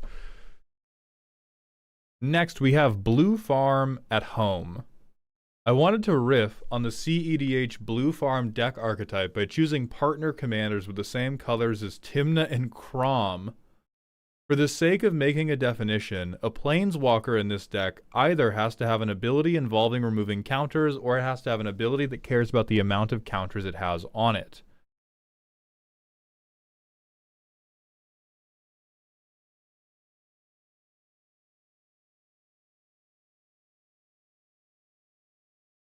Okay. You are definitely a freak. I'm not convinced you're the right kind of freak. So we need to put a lot of planeswalkers. Alright, so we're going the counter route. They care about moving counters around to make stuff happen. We have token makers. We have tutors.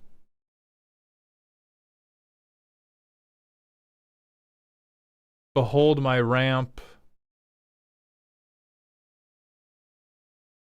Funny combo enabler. This one's just so weird, man. We have some draw. I feel like we might have stared too deep into the abyss on this one, where it's so much...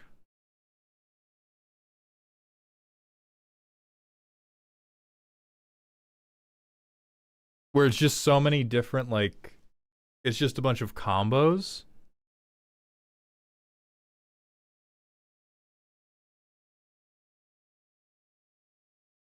Oh no, these are more, okay, these are more synergy combos than they are win the game combos. That does seem like an awful lot of dirtling.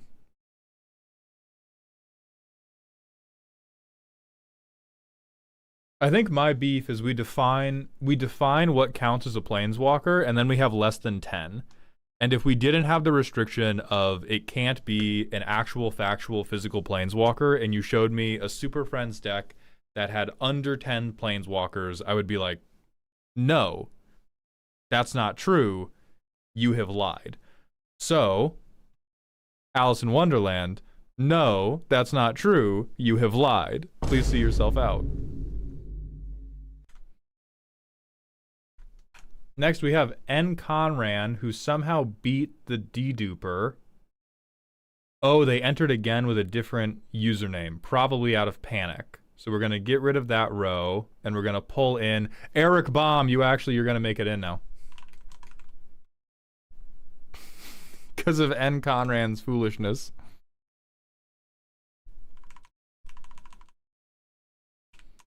Where were we? We're on Photon Ninja. I'm building a syndicate. Tiny Bones and his mob boss friends decide to rob the city of its wealth by any means necessary. No, sorry, I thought that was Primer. Get out of here. That's it? We just have goons. Guys. Guys, come on. I said the list could speak for itself. All this list is saying to me is go fuck yourself. Get out of here. Come on. We gotta do better.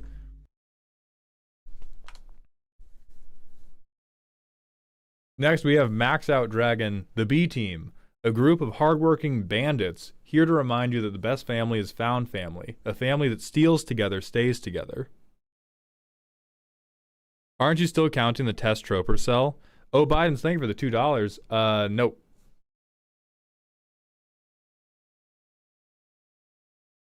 We were in the first round, so the first round got shorted by that, but this round we pulled 30 new names. Anyway.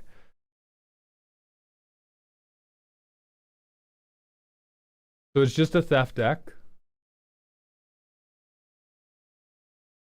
This one doesn't even steal. All right, get him out of here. Doesn't steal, just kind of is a monkey. This guy just throws grenades and doesn't steal. I will give you this deck. Everybody has that shit on. I am not getting Super Friends for a moment. All right, from Mr. Royloy. Extraplanar Alliance. If any Universes Beyond IP was left out and does have a card that can be run in these colors, leave a comment and I will correct the exclusion. So this is... Well, the deck's strategy meets friends. There's nothing particularly super about a deck full of Todd from Dominaria. In order to get the super connection, it's up to me, the player, to be a super obnoxious goblin. It contains exclusively cards printed in UB.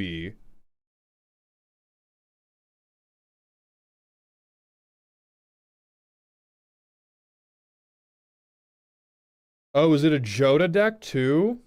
Hmm.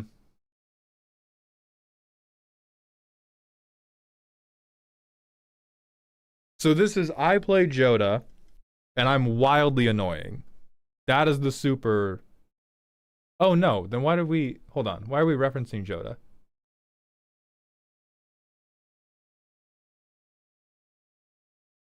Ah, okay. Having all the named characters in the world, your main defense is unnamed 1/1 tokens. Ooh, I like that.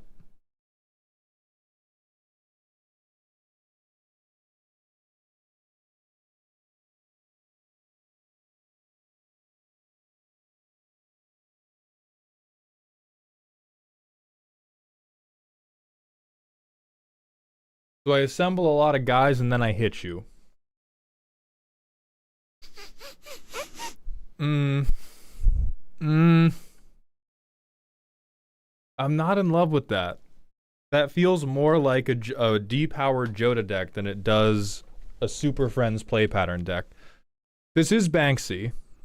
So they have an overrun in the command zone, yeah. The overrun does require a lot of setup, which I think could move it like a little bit towards Garuk.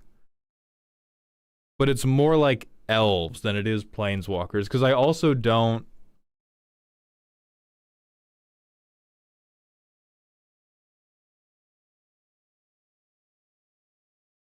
I am not convinced by our value accrual.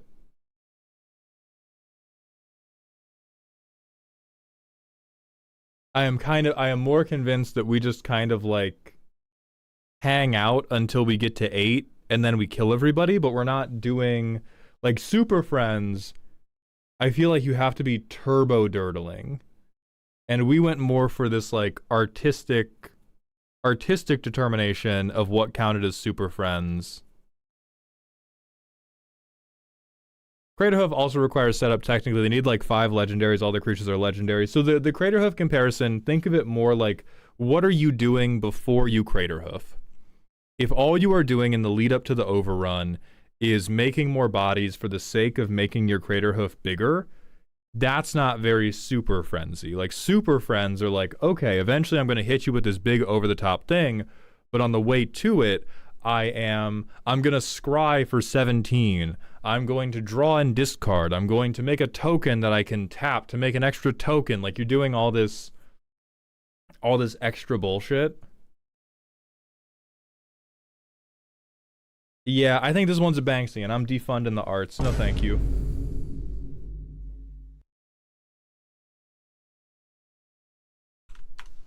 Next up, we have Adrian of Astora. Gired and his band of newfound family. We make dudes that make more dudes, and our commander is also making more of those dudes. What isn't super about making clones? Ah. I need us to do better. I need us to do better than we can. What isn't super about my creatures being cool? Die. Absolutely no chance. Rob the Sniper, you're up next. Here, have some friends. I know you need them. Super, above, beyond, or extremely. Friends, a person with whom one has mutual support.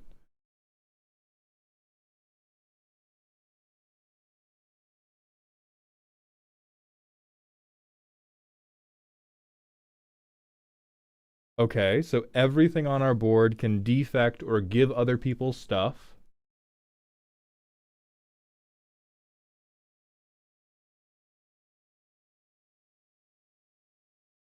We have a little bit of group hug. This feels like a second instance of just okay, what if it was all combat? What if it was all combat? I mean, I see Scrambleverse and Warp World, which does seem appropriate for how annoying you're trying to be. Um, yeah, 10 out of 10 marks for being annoying as shit. 0 out of 10 marks on I think every other part of this. Das Boes, you're coming up now. No attack. Oldie but a goodie. Okay, except we are attacking. Except we very much are attacking.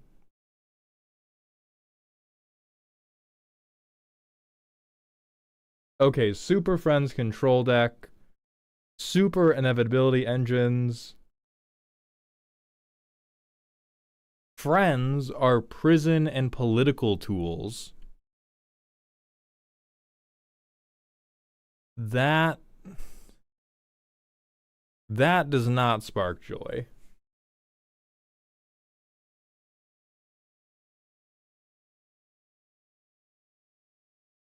Like, yeah, alternate win cons. Alternate win cons that care a lot about you not attacking, for sure. That reward you for being able to stall out the game, for sure. None of these guys really strike me as like one-to-one swaps for planeswalkers. Drannith Magistrate is nobody's friend. Pack him up. Pack him the fuck up. Alright, and then we have Deck Link. Super Friends from Samich. This is Go Shintai.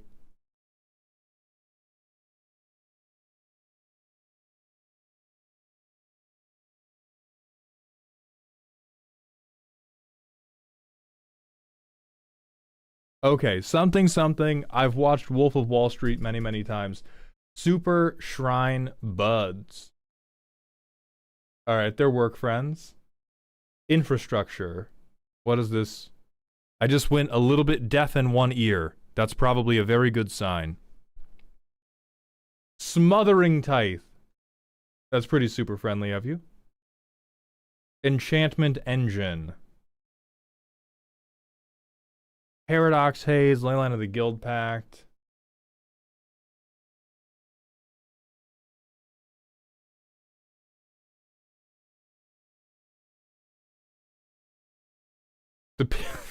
The Pillow Fort of Solitude does make me laugh. Last updated 2 hours ago.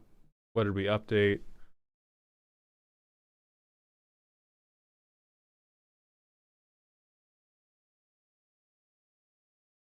We changed a bunch of lands. Were we changing a bunch of lands to hide a Soul Ring? Oh, we changed our whole fucking commander? Yeah, we changed our whole fucking commander at the beginning of the competition. Force multiplier, sure.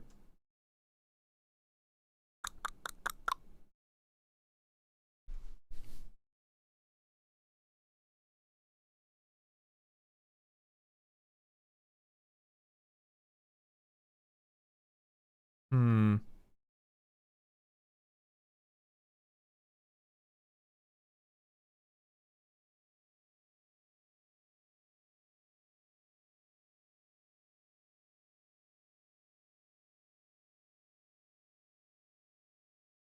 Wasn't the other Go Shintai 101 lands too? I don't think it was the other Go Shintai deck, but there was another deck. There was another deck where we had 101 and then they like cut a land and we let them through. I'm just...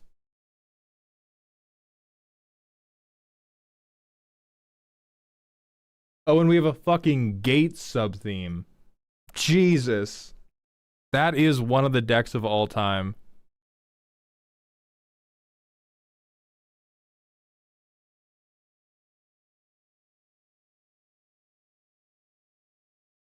Are we allowing changes after the competition started? Historically... Historically, we have been checking for the hiding of banned cards, but we have not been, for this competition, we have not been dinging people for making an edit. That is a rule that we should firm up. Pretty sure I saw Soul Ring in the edit history 2 hours ago. Let's look.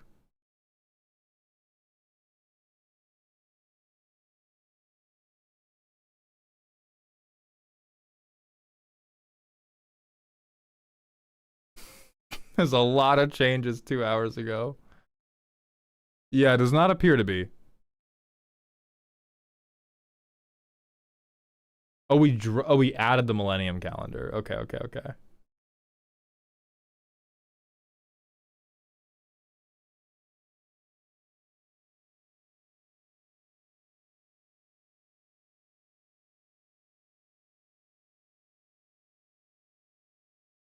Changing the whole deck 2 hours ago feels like it shouldn't fly. Perhaps. Do we have a timestamp? Do we have a timestamp on when the first Super Friends deck got passed? Because we have Autumn Breeze, we have Wanasi. What did Autumn Breeze do? I think Autumn Breeze convinced us with Garnet. What about Y.A. Stevens? Ah. So at roughly the time...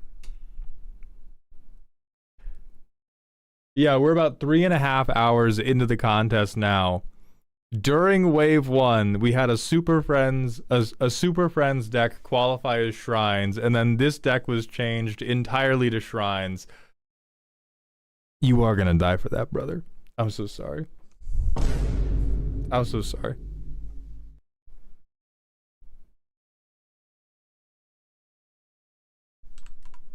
It was Shrines at first, and I believe you. And I believe you. You are still dead.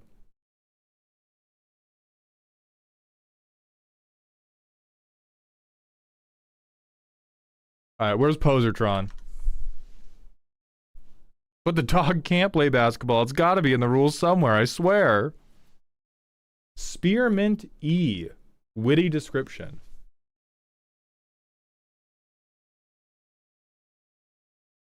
We really thought that was gonna be enough. Just send in an Orzhov deck. We just thought we could make a gum flavor. That's crazy. No. Adequate Chum, what's up with it? We thought we could send in an Orzhov baddie, and I would be fooled. Okay, Walkerless Walkers. Putting the Blorbo from my shows back in Super Friends. Every card in the deck is someone who has walked between the planes without the type. Is it good? Is it even playable? Maybe not, but I'm here to yap about that time in the first Phyrexian invasion when Yavimaya's consciousness briefly entered Wrath through Raphaelos, so it has technically walked planes. Okay.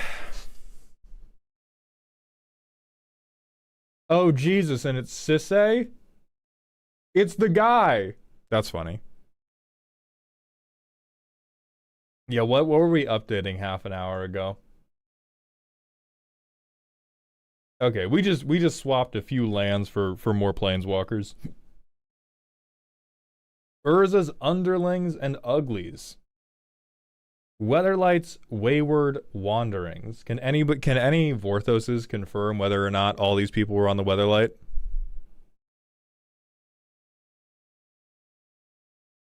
Even my lands have... Oh, wholly unplayable. Please, I made a rule about this, right?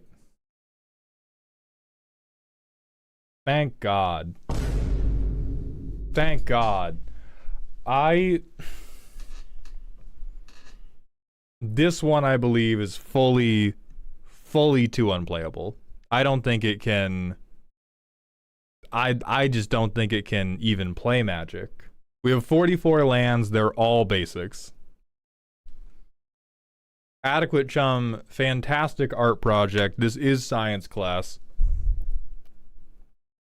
We're all slivers now, baby. He's got so many arms, you simply must hug him. Okay, why do you think this is Super Friends? What could be friendlier than Sliver Overlord welcoming you to the hive? Like 20,000 different things. 20,000 different things. Rat Dunk, you're up next. Come on, man. The ants crawling in my urethra and biting me, injecting me with a venom to turn me into a big ant are not my friends. They are not my friends. Okay, we have Urza's Undefeatable U-Men. Why is this Super Friends? Each Planeswalker represented is present in the original Planeswalker Super Friends control deck. Karn is here for thematic and mechanical reasons. Each of the creatures shares a type with their Planeswalker. Absolutely not. I am taking a bold stand. A brave stand the world needs against this lazy type synergy. We're not doing it. Blank is slate. Let's see what you got. Phyrexian Kindred is Super Friends. Kindred by itself is not enough.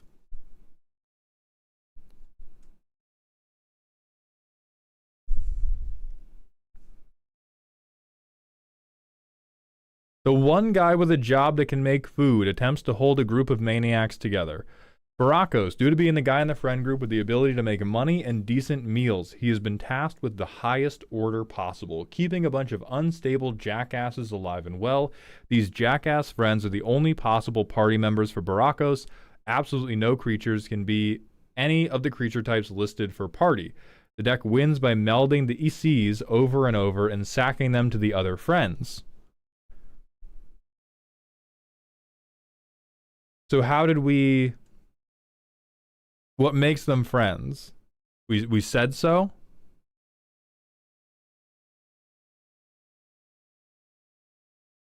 They fit the party mechanic?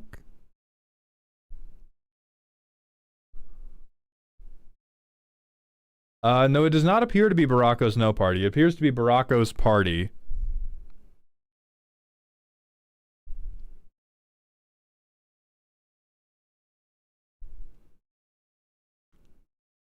They all get high together. That's definitely not good enough. A Breathmint, thank you for the Twitch follow. Welcome to Doghouse.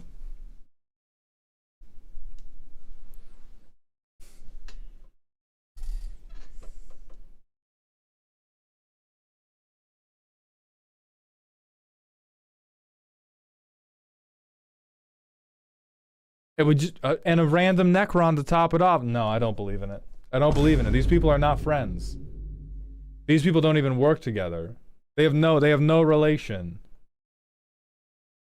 Barakos saw them outside of 7-Eleven while he was high one night, and they didn't even speak. Get him out of here. It's just guys. Alright, Super Friends minus Planeswalkers, Bad Aristocrats edition. It's Super Friends because it's a bunch of legendary creatures who buff each other. That's phenomenal work. I love pandas. CC iDog is next.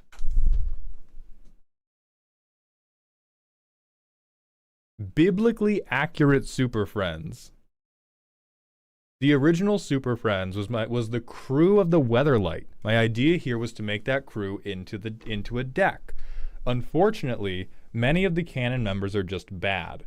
So for your viewing and playing pleasure, I present the crew of the Weatherlight plus the legendary party boat that gives you all the functionality and pain of Planeswalkers with no actual Planeswalker cards. This is a Legends Matter deck that seeks to replicate 6 key feelings that you get when playing your favorite Planeswalker. Those 6 feelings are: wait, do I win? Ha, you can't play Magic. Please don't kill me until after I do the cool thing. Oh look, now I win. Just one more turn, please. And then 60% of the time, it works every time.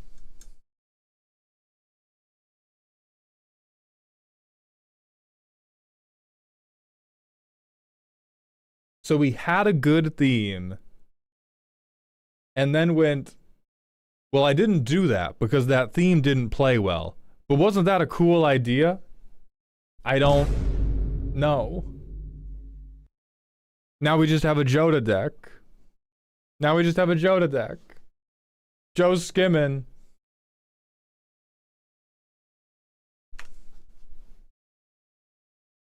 I mean, if we had found a way to, like, push through and make the Weatherlight crew good, I could hear that out. But if we went like, man, this really should have been the crew of the Weatherlight. Too bad they're bad. So I abandoned that totally. And now we have the Weatherlight crew deck featuring 30 motherfuckers who were not on the Weatherlight and no longer featuring any of the motherfuckers who were on the Weatherlight. Okay, Jeskai Brobots. Why are they super friends? They're all autistic? Is that the angle?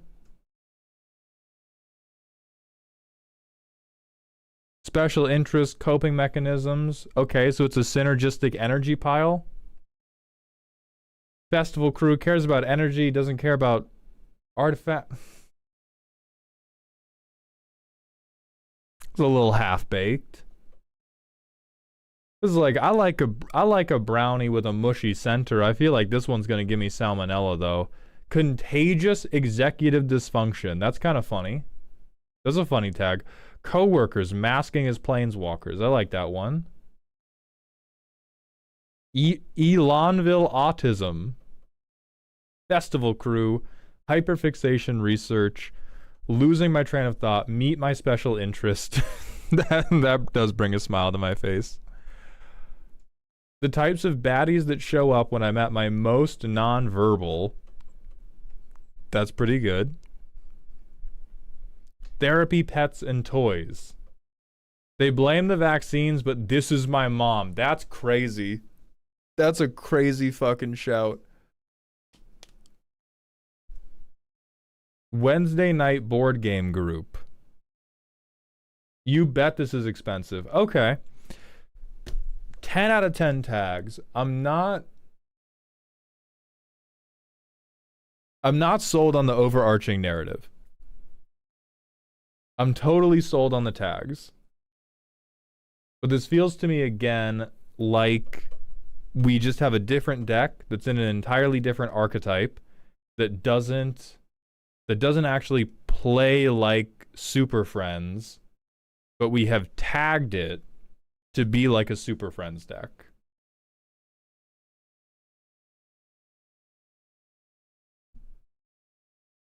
So I'm going to chuck you into the sun on that basis.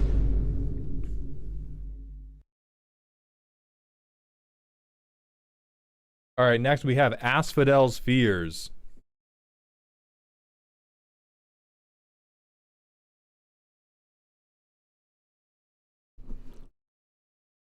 We have a mono black airship deck. We have the Hindenburg. How is this Super Friends? Slam demons onto the field, use their non-combat removal card draw tokens to gain advantage, a la the typical Super Friends game plan.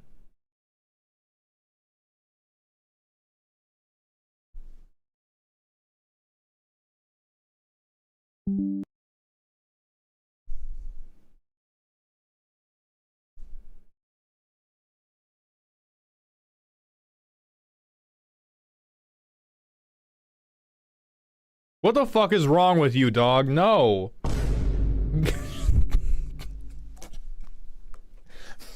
My Reanimator deck is Super Friends because I like all of them. I think we heard you should accrue value outside of combat, and we went way too far with that one direction, and we abandoned every other element of Super Friends. Soul Talisman is a great bit, though.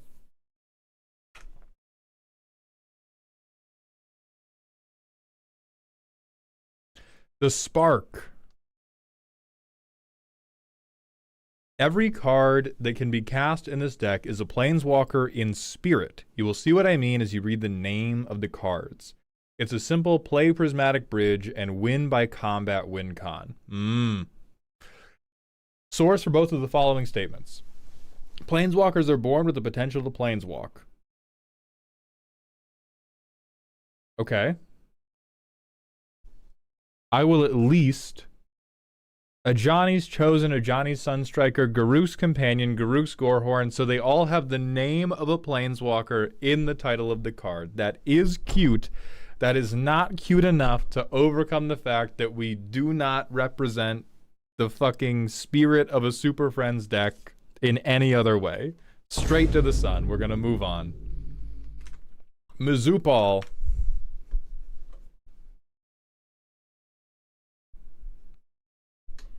Superhuman Friends. So they have friends forever.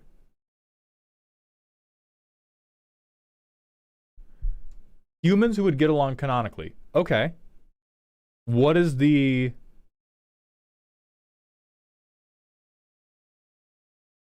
I mean, we're definitely going to need a basis for why Halia guided by light would get along with Avatar Roku. This is what the primer limit was removed from.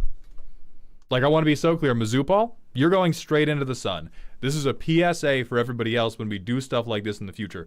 If your argument, and this actually goes for the people who did supervillains decks as well, if your argument is canonically they would get along, I need receipts.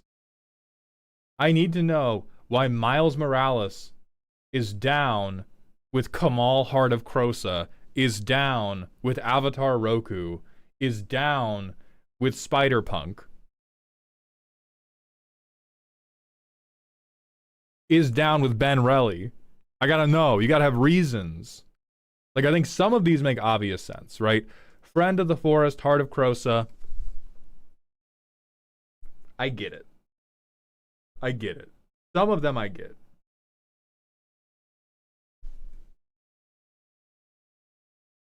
But this is just like... This is just a guy. Spider-Punk and Miles Morales, there's like 2 whole movies about it. I did my very best to not say Spider-Punk Miles Morales.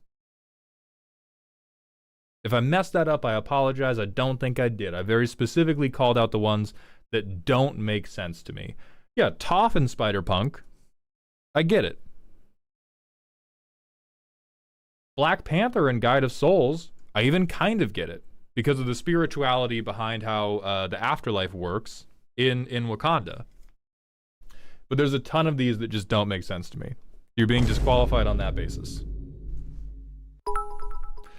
Ms. Zupal, thank you for the 300-bit cheer. Canonically, I looked at them as being all lawful good characters.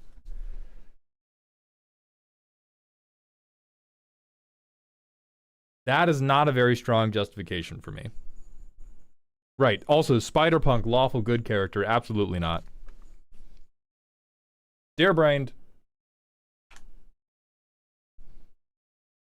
Tazri. Oops, all spell shapers. Aren't spell shapers basically the planeswalkers of the 90s? So I made a deck including every spell shaper ever. No, they are not. Ya boy Borg.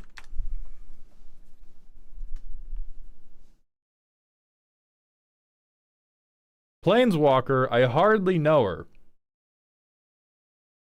The deck is focused on making the commander a Planeswalker, allowing it to add or remove counters for various effects.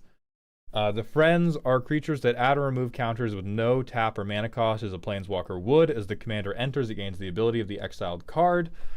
So Yeborg, I see we have a Soul Ring problem anyway. We're going to be shooting you into the sun for a different reason.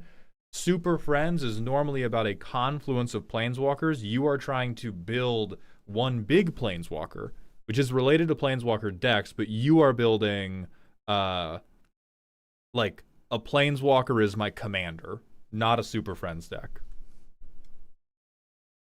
Benjamin Octopus. The okayest Tom Bombadil deck in the world. What makes a Super Friends deck? Fiddling with counters, planar diversity, a bunch of tools, oscillating between extreme power and extreme inefficiency. Get Tom out early, da-da-da-da-da-da-da-da. Sagas give a bunch of abilities. It'll feel like piloting a Super Friends deck. And then all of our creatures are just guys. They're just guys. We have another, hey, 10 out of 10, embody the spirit. Do nothing to justify why we're super. Do nothing to justify why they're friends. J.R.R. Tolkien's harem anime is crazy. Fane being in J.R.R. Tolkien's harem anime is crazy.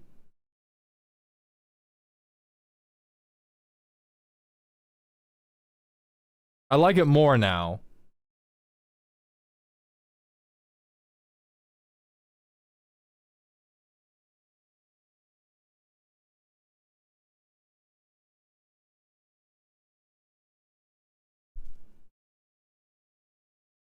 Right, how are they friend? Like, yeah, I'm just not. I'm not sold. All right, retro snow cone. Super friends hold the walkers. Jesus God, it's a Joda deck, and I see combat damage triggers. You are hanging on by a thread.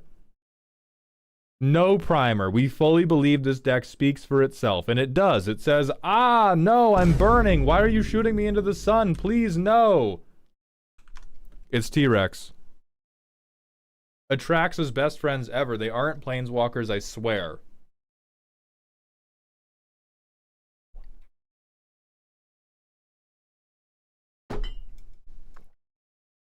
Uh-huh.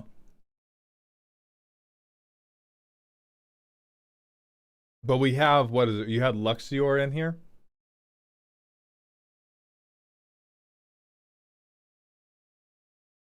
We do, yes. See, this is the inverse. This is the inverse of the deck that was planeswalk because of planeswalking. You have perfectly captured the element of Super Friends that is lying about your deck. That is lying about your deck, immediately disqualified. We're moving on to Spilbo Baggins. Challenging your life gain biases. Okay.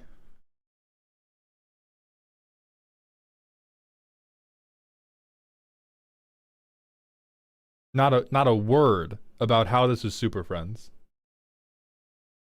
Not a fucking word. Merely, hey, they gain life.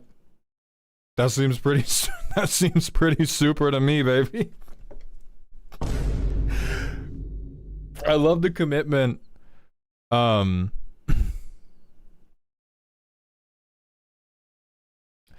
do love that this person loves life gain so much that they were like, fuck yeah. Friends because birthday? That's the same as just saying they're friends because I said so. If you go like, oh, my commander's having a birthday party, this is who he invited. What you are doing is you're doing a Banksy. It's part of interpret this as liberally as you like, but when you do something that's a Banksy, you are throwing it to me to see if I agree.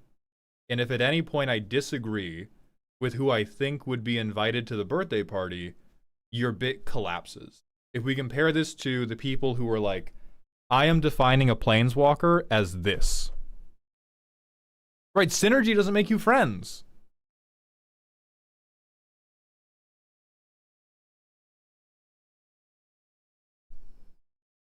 I feel like people keep confusing I invite friends to a party and I invited you to a party so we're friends. That's perfect, actually. That's the I'm gonna grab that as a live example.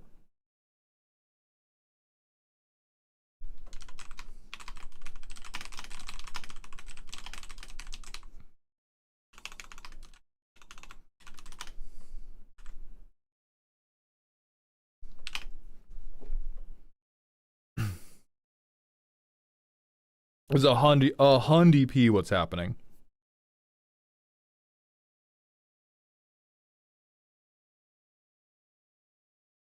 No, I have no doubt. I'll be honest, I didn't know what the hell to do with this prompt, so that's what I expected. Yep. Real. All right, Eric Baum. Super friend of the forest. Power of friendship makes you super. Okay, so what is more super friends than turning one or all of them into giant flying beaters? Literally anything. Literally anything but what you described. That's pretty funny. You're still disqualified. We're going back to the manual ad break. We're going back to marbles. I think that's our first entire wave where nobody made it through. Nobody's made it in this round. No.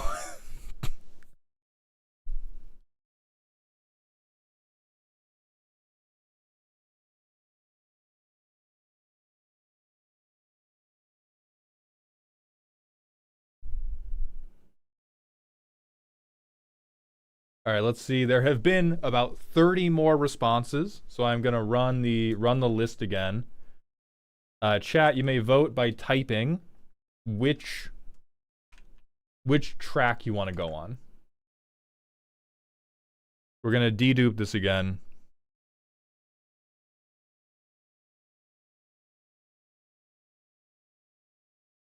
So we have 369 uniques. Sorry, 367 uniques. Let me open up the real player list.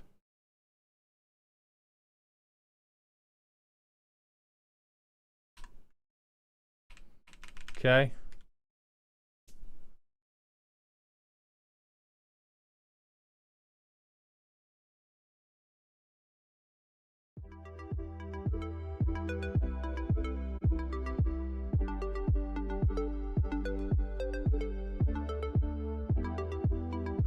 Eric Baum, I both believe you, and I would disqualify you either way. Another important thing to understand is who has seen the Penn and Teller show Fool Me? Or fuck, I don't think that's the full name. But there's a show that two magicians, Penn and Teller, do where you can do a magic trick in front of them. It's Fool Us. Okay. You can do a magic trick in front of them, and if they can figure out how your trick is done, you fail. If they can't figure out how your trick is done, you win, and you get to open for them on their Vegas show, which is a very big opportunity for those people. There is not a ton of overlap between the two things we're doing.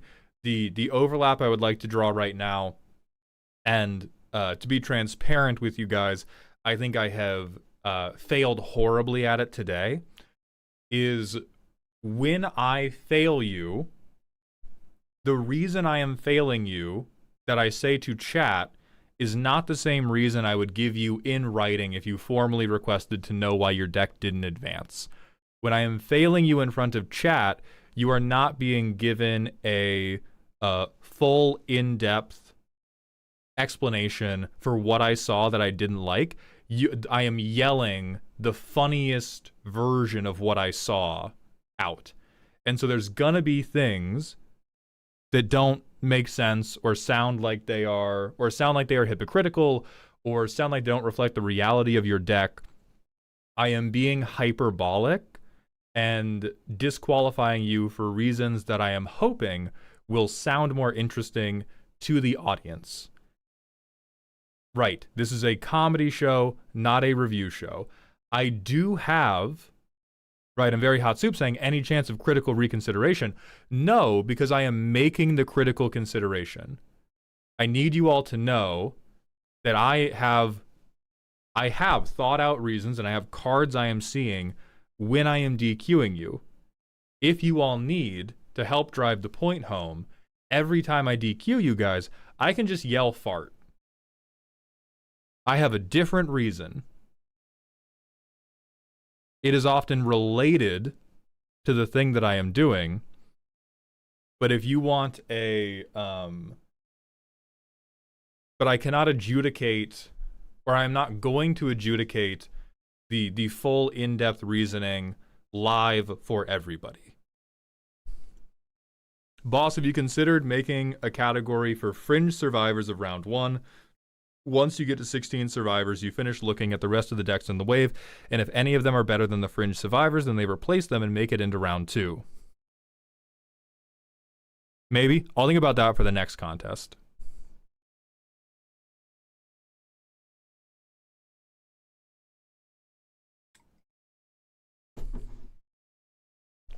All right, so let me add the names. Clear, open. Cosmic Chaos, please. We can do Cosmic Chaos, yeah. Bots, we need to be at 367. Play.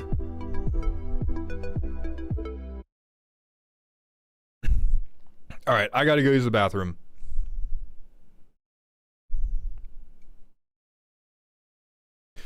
Agumon, just based on the vibes, how are you feeling with the pre-submit into marbles format? I think pre-submit into marbles is excellent. I think this prompt is awful, which was a risk we took at the beginning of the contest, and I'm still overall happy with it.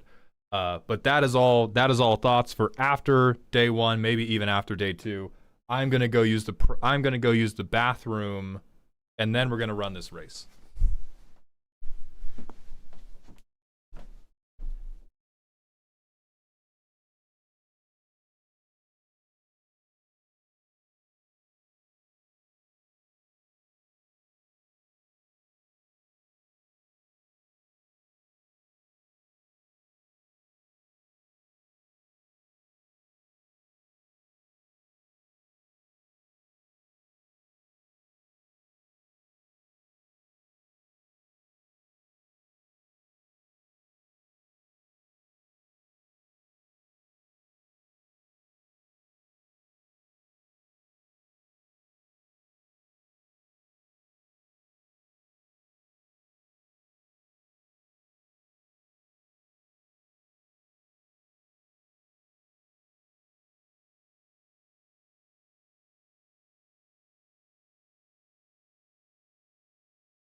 All right, we are back.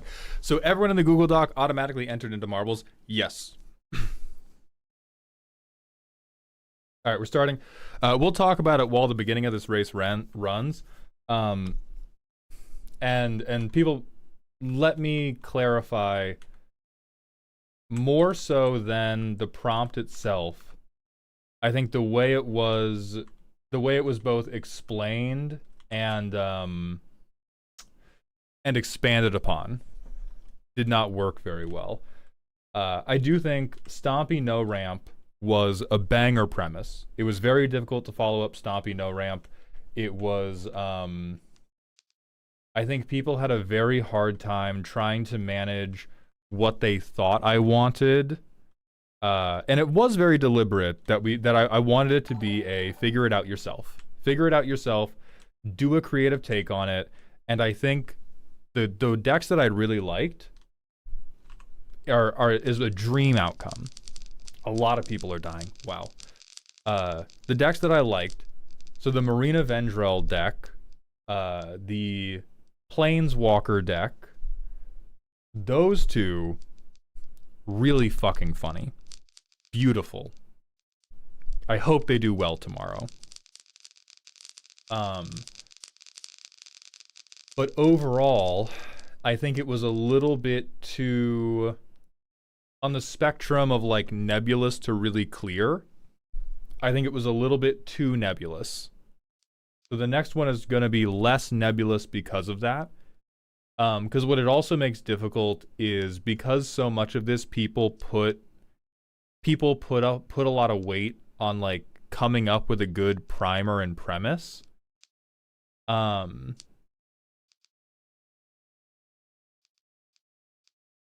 Oh hell yeah. We've got some finishers. Will this likely be the last round?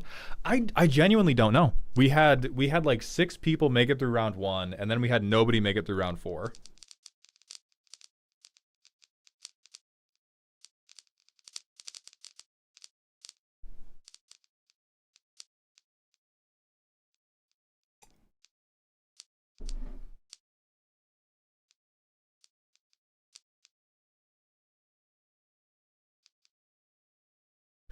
So the changes that I am likely to make is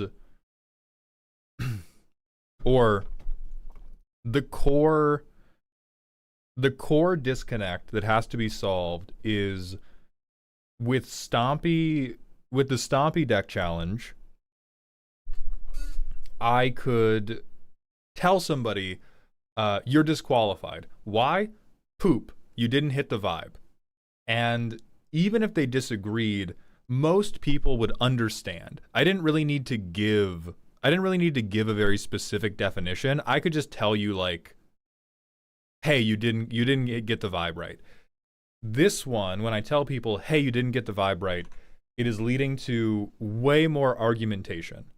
I am not seeking to get rid of all argumentation. I expect that when people get disqualified from the competition, they will be pretty upset. But I think a lot of people got the nuance wrong on you should not be extracting a lot of value from combat, and a lot of people are very disgruntled about exactly how that is being administrated. And so for the next contest, I want stuff like that to be clearer. Like, I want to be able to go, hey, you didn't make it. Why? Vibes. And them to be like, yeah.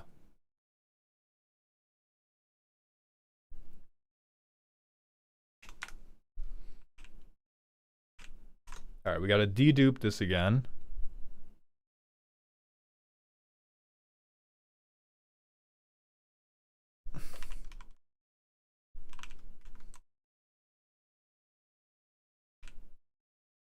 I believe that's 30. All right, we have 30. All right, Hawkmeister does not have a deck. Oh, Eric Baum was grabbed already.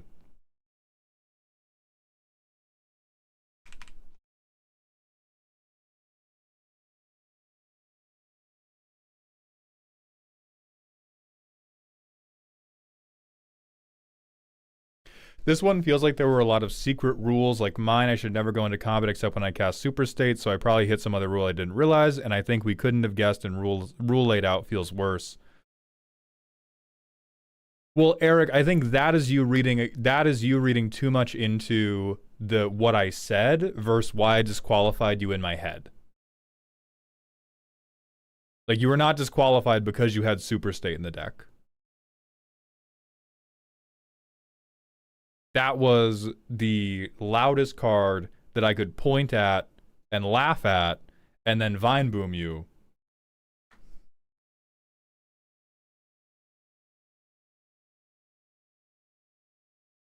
Yeah. We'll talk about this later.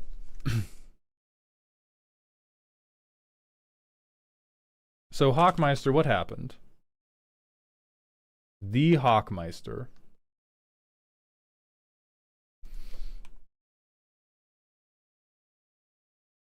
Well, that sucked. That does mean you're going to get skipped. I'm so sorry, brother. We're going to Menzenik.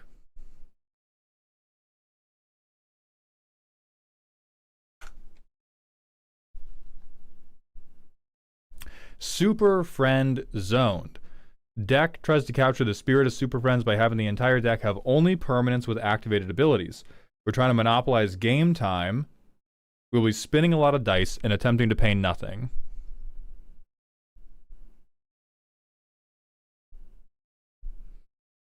We're building Super Friends with no Planeswalkers. The super part of this deck is in the friend theme. Our commanders have friends forever, and we even brought another friend along by having a companion.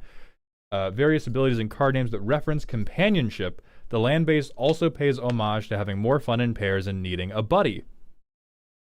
I will at least hear you out if all of our creatures, if we're doing the creatures are planeswalkers type thing. Okay, we have a lot of activated abilities. Soul Ring in the history? Oh no. Oh no. Oh, that's a shame. Die. Gustav, the Alchemist. Strixhaven's super 3 hours ago. That was an hour into the contest. That was an hour into the goddamn competition. All right, Strixhaven's super study group.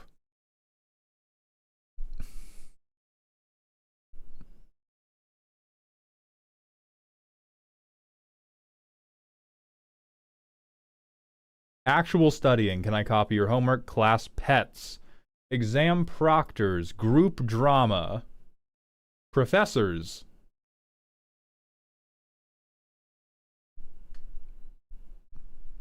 The study group.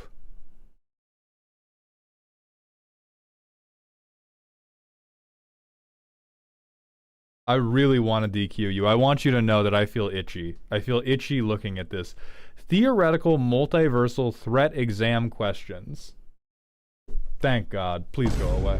Get the fuck out of my face. Sheoldred? In my home? In my Christian Minecraft server? Absolutely not.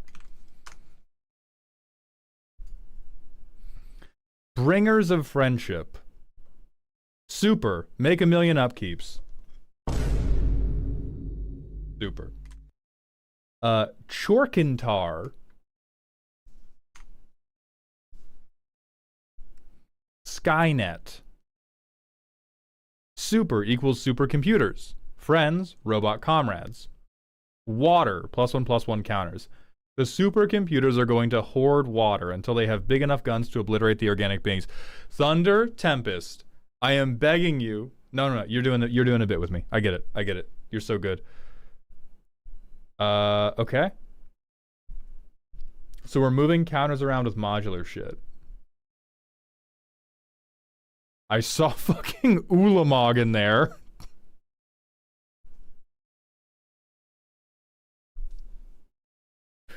Okay. I'll just real quick check. Hold on.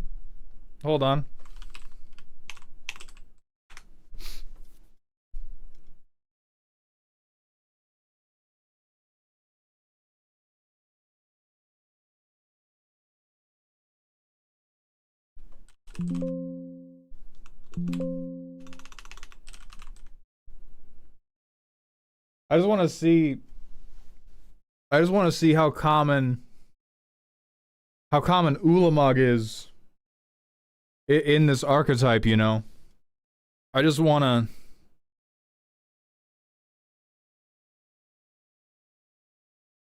to interesting. I can't find him. I can't find him anywhere.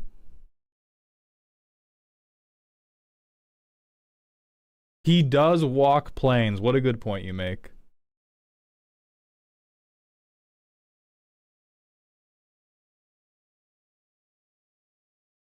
Ulamog just plain walks. I think he crawls. Oh, no. This one can walk. He got tentacles.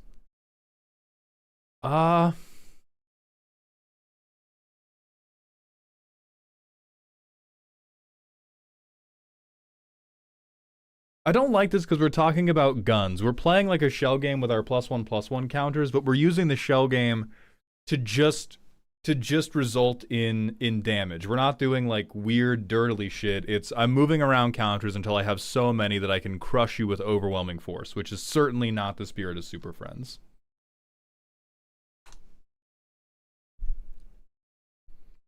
No, we're not a cult. Welcome to Not a Cult, where everyone's your friend. We have the cookie of backstabbery. Yes, they are chocolate chip. Let's be honest. Can friends be any more super than being in a not cult? This is all about turning your opponent's ex-friends into your friends. So does everything steal? We have 16 creatures.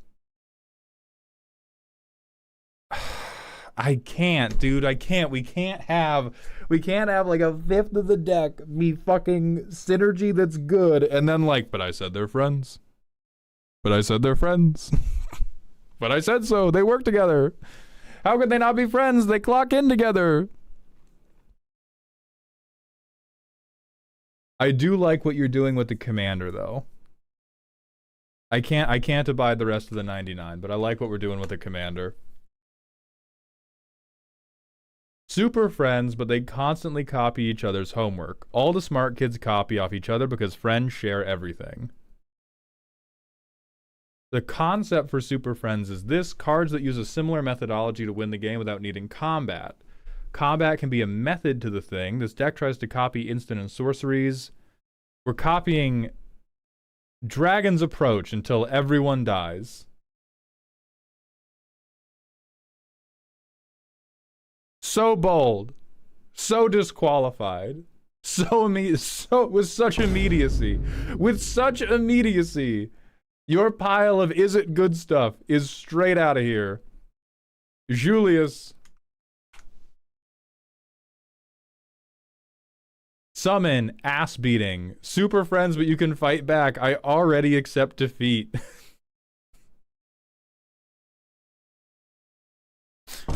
Thank you. Good looking out. All right. No name.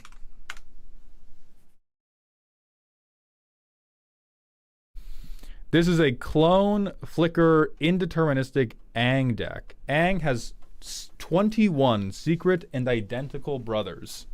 Multiple different infinite combos exist.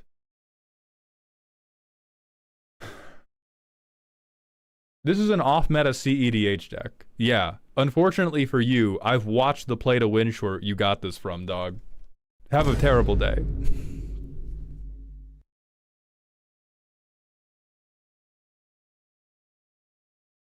I might have accepted this if we had changed it. Like, what I can't rock with is, I think these cards, like, we have the angle of my only friend is myself. My only friend is me. Therefore, the deck is all clones. I kind of like that idea. And then we've taken this idea and we've jammed some infinite combos in it and said, fuck yeah. Fuck yeah. All right, Will the Doctor. Welcome to Witherbloom's House of 1,000 Slaps.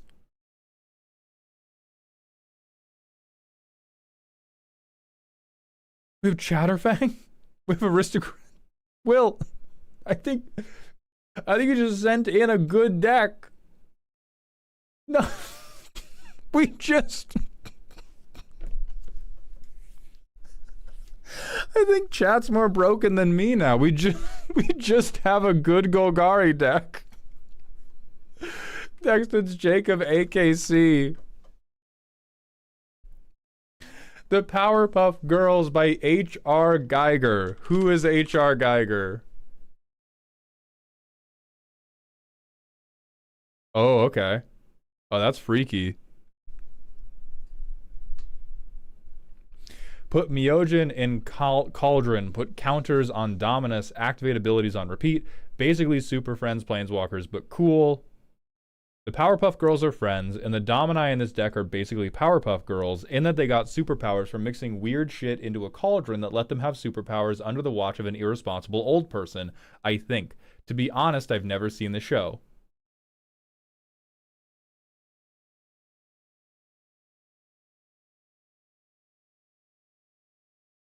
Shit, that's great. Shit. Shit, that's awesome.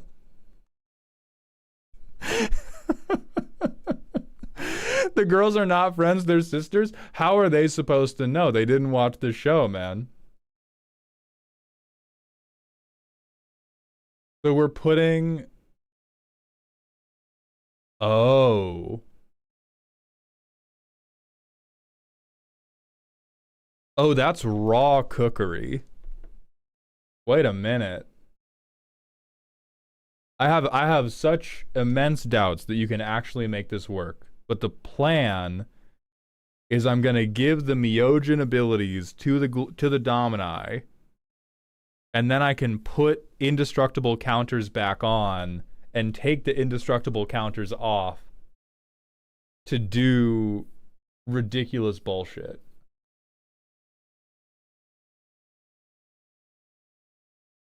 I want to believe in the dream. I want to believe in the dream. Zyderberg, they said they cut Sol Ring at 11:27 prior to competition start. That is... So the marks we have hit very well are, I'm going to be fiddling around with counters, I have some weird dirtily setup, and when I get to do my thing, holy shit, is it going to be ridiculous.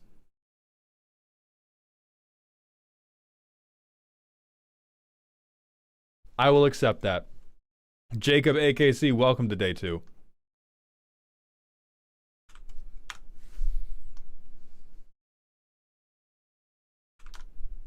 The biggest departure from Super Friends is that it's cool. You're so right, but we're letting them in anyway.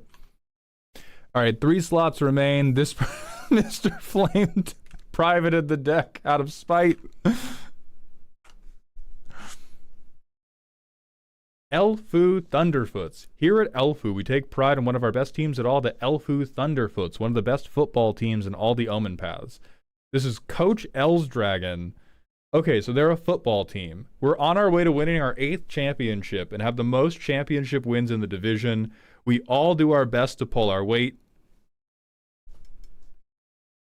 I like that. That's corny as fuck. That's corny as fuck. Oh, god damn it, it is just elf ball combat, you bitch.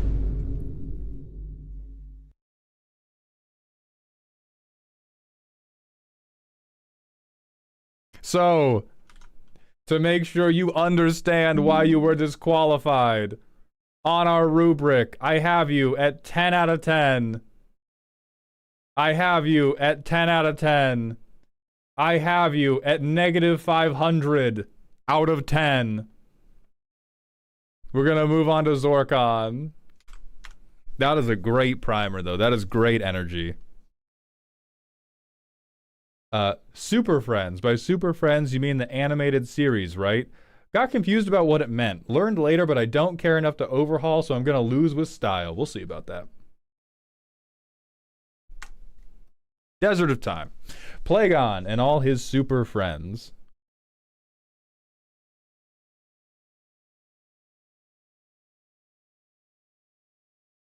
Wait, the last deck that passed of the Soul Ring removed it at 12:42 p.m. according to Moxfield. Oh, let me go look. Hold on, we got a flag on the play for Jacob's deck.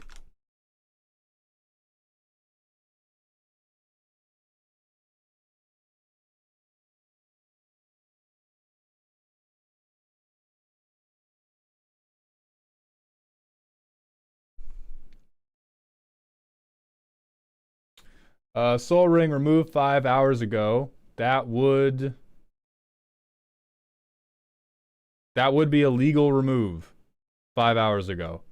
So maybe it's a time zone thing for you. Yeah, 11:27 a.m. This is like about 45, 50 minutes before we began reviewing any decks.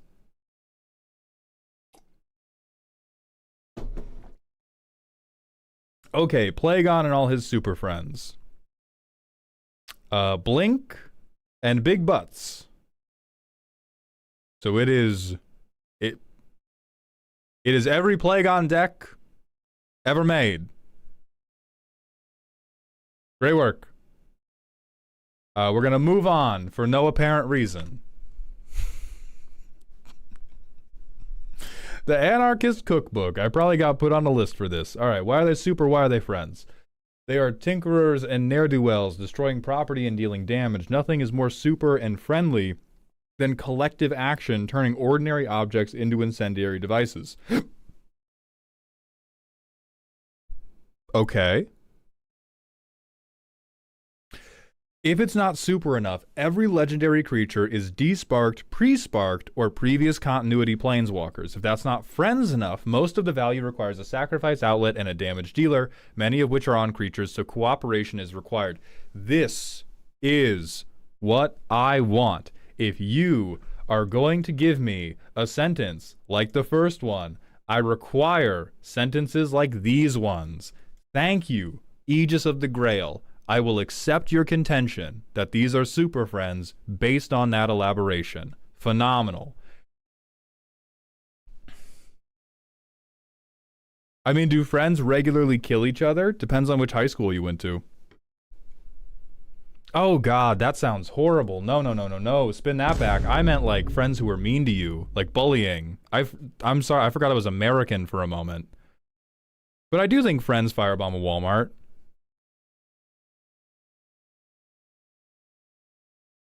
Yeah, it depends if you're in the Kill la Kill anime. You never kicked a friend's knees? Yeah, that was good.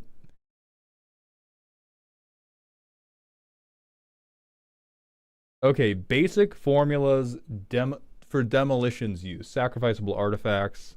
Cocaine, card access. Converting a shotgun into a grenade launcher, recursion loop, detonators. How to make blasting gelatin. Impromptu weapons, methods for growing marijuana, placement of charges, sabotage against moving vehicles, some important principles, these time delay devices. Oh.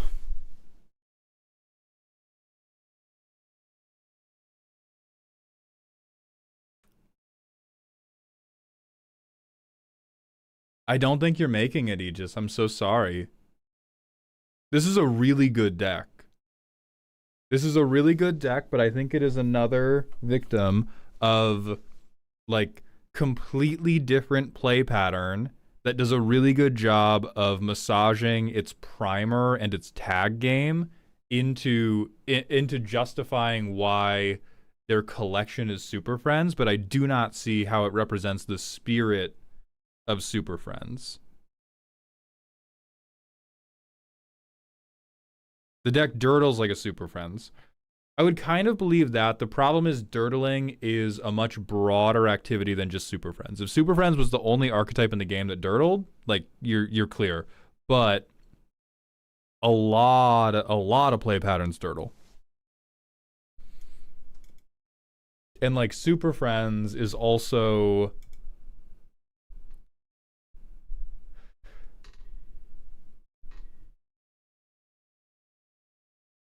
yeah, like yeah, I just don't I'm feeling very good artifacts deck that has a very creative agent.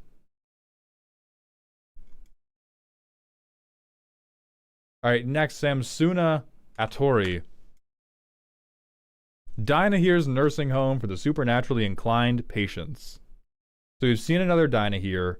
You win by fiddling back and forth with your stuff for way too long until you somehow assemble a Rube Goldberg machine that either makes infinite mana or infinite turns. Okay. Patient. They do be Durdlin.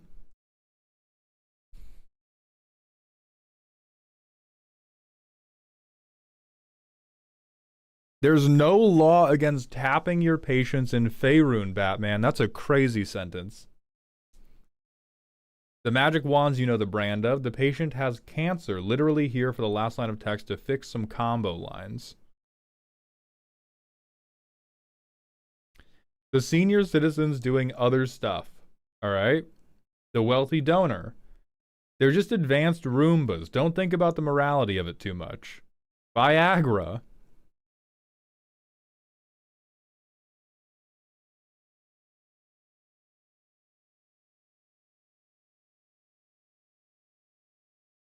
All right. Old people sex joke.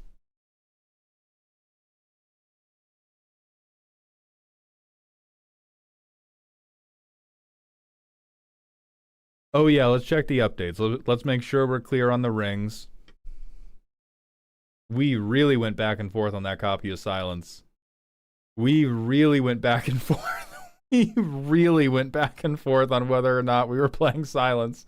This is all 6 days ago, so like we're clear on legality. We really could not decide if we wanted to play Silence.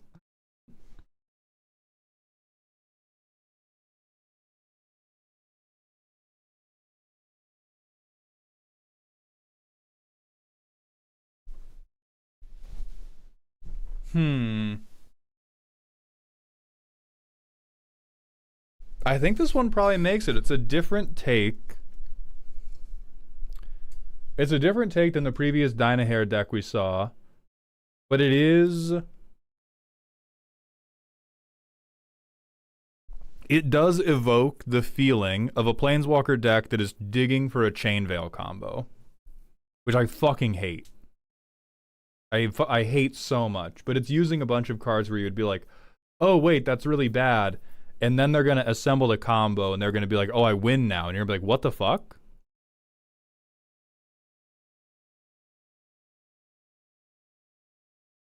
And I like that we have the sub-theme of a horny nursing home. Ugh, yeah. With pain in my chest, Samsuna, you're going to make it. 1, 2, 3, 4, 5, 6, 7, 8, 9, 10, 11, 12, 13, 14. We have 2 more spots remaining. Triacle Teedle D. Mom, we have planeswalkers at home. Planeswalkers at home. So what makes them walkers? They're a permanent type that add and remove counters from themselves to get value. Great.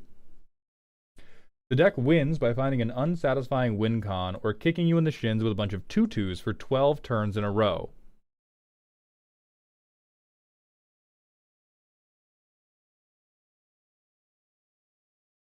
All right. That's about fucking right for planeswalkers. So planeswalkers at home, all of these care about counters. Yeah, they do.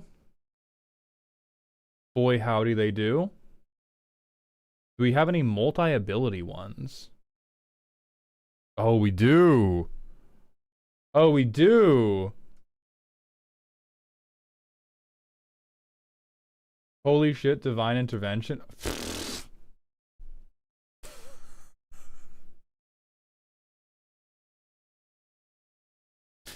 Yeah, you pass. Drakel, you're gonna be lucky number 15.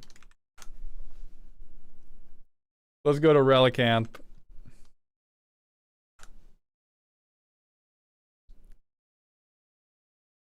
Learning about crows with Rendma. Oh, there is almost no chance you're making it, dog.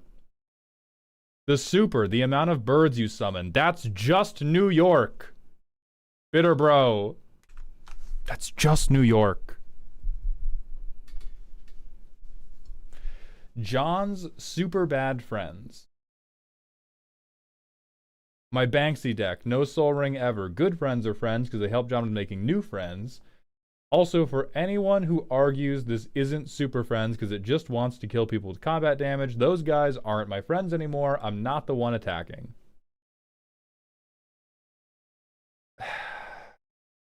It disappoints me. We do have stacks, which is super fucking annoying.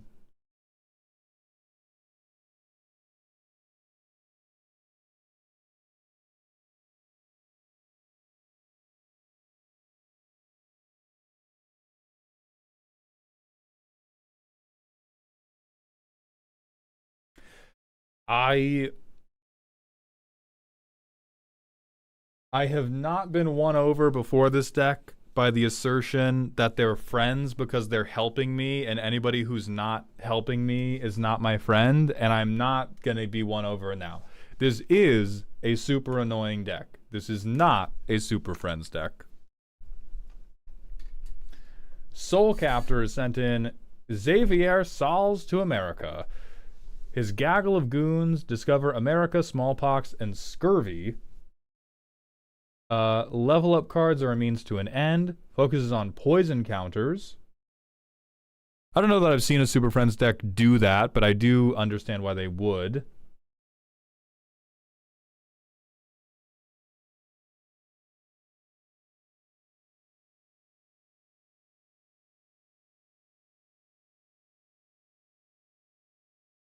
Okay, we have again just gone, well, all the guys well, wait, hold on. Are these all, like, pirate? No.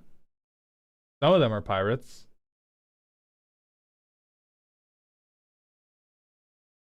That's just a guy. He says lighthouse on it. That's just a guy. It's not even just Pirate Kindred. It's the same. Hold on. Bart, say the line. I feel like people keep confusing. I invite friends to a party, and I invited you to a party, so we're friends. Looks like it's probably a neat deck, though. Next, we have Silver the Dragon. Mald's Super Friends. Alright, what makes them super? Super Friends are friends who support each other. Welcome to Good Super Friends. I have jammed every single experience counter ever printed into one amalgamation. But that's stupid. Most of them are from different planes and they have no way of meeting. So I'm using the prismatic bridge.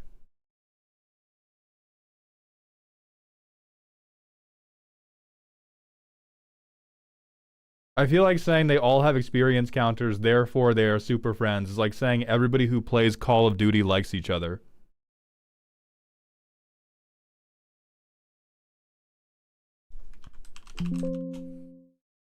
We don't have Soul Ring, but I'm entirely unconvinced by the premise.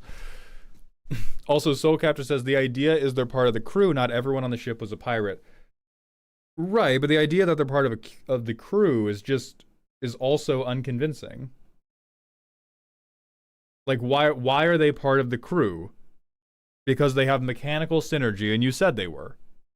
That's not sufficient.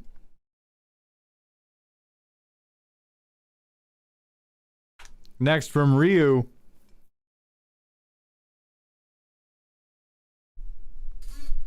Sailing through the ominous seas. Control deck bracket up for interpretation. Friends, the ocean is a tight-knit friend group that you're not invited to. Super, the ocean is super scary and super huge. Read the line. I mean, I'll maybe hear out if we have, like... No. No, I will not.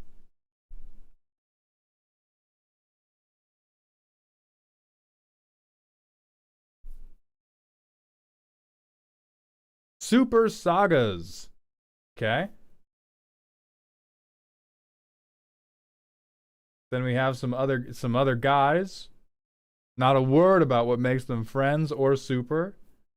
And we appear to have a beautiful enchantress pile. Wonderful. Wonderful. Moving on.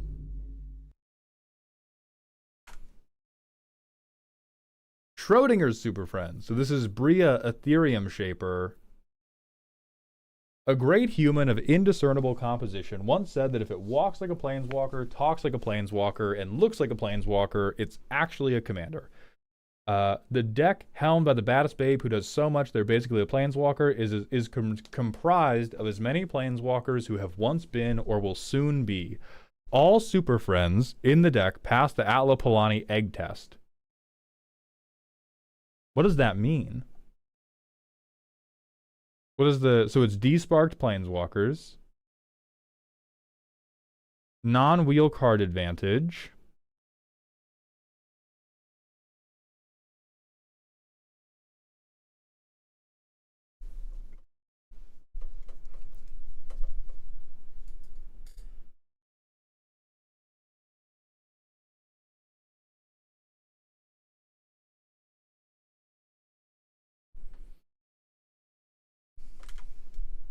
wait a minute.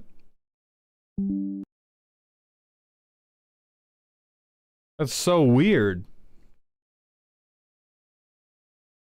That's so strange. I'm so confused. Now here I thought the rules were very clear that you can't use planeswalkers. And here you are making a whole goddamn paragraph about how you're not using planeswalkers, and then here we are with a twink. Get out of here. Chris Dickens.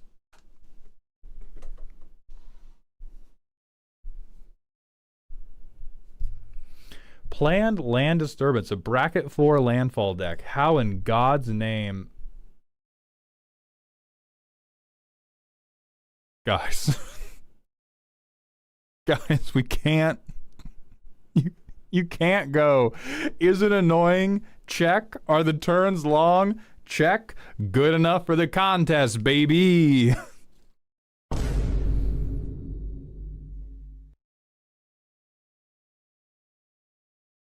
Chris Putnick appears to have sent a full text. They copy-pasted a text file. That's crazy. Next, we have the Cusk.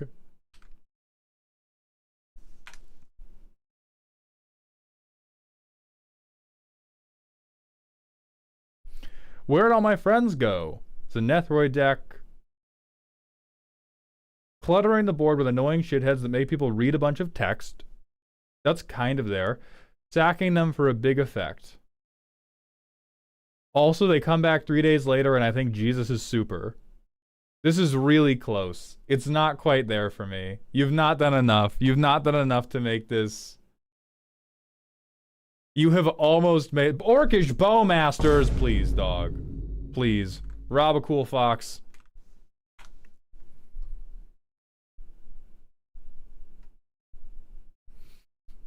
Here, have some friends. I know you need them. Oh, wait. We got this one already.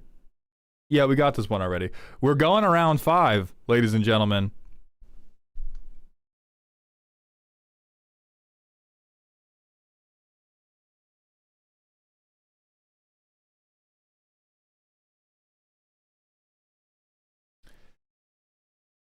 Okay, let's go. I did not think we would get this far either, and yet, here we are. We have a few more entries.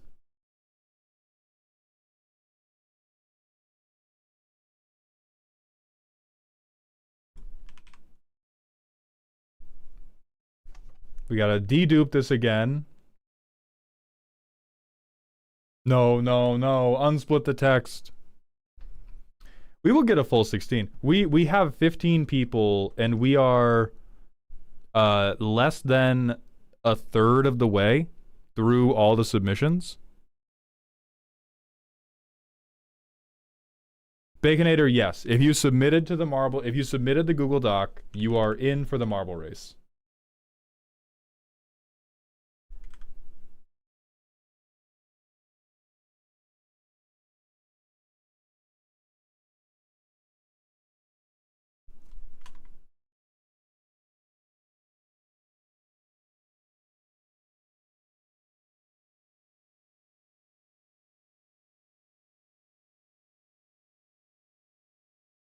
Yes, baby girl. One of our cats is yelling.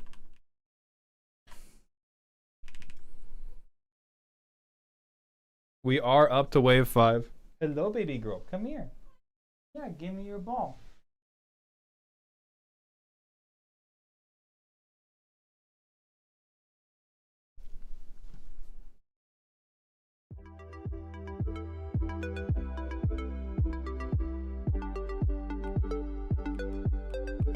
Clear, open, player list, real. All right, everybody, call out the name of the pack that you want to go on.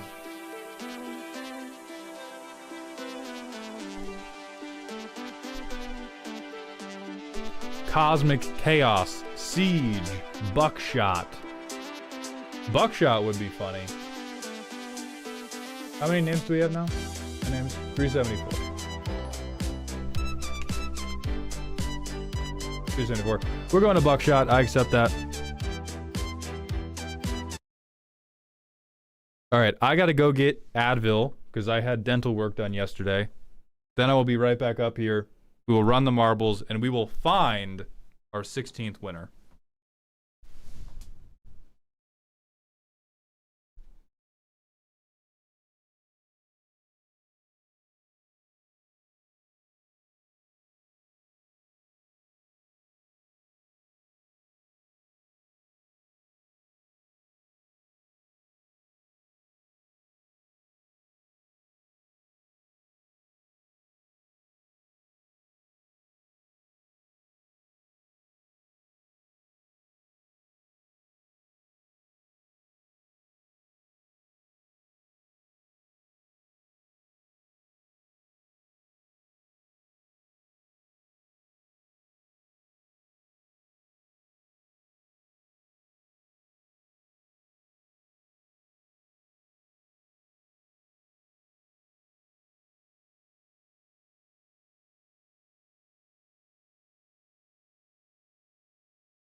All right, everybody, let's see what we can do.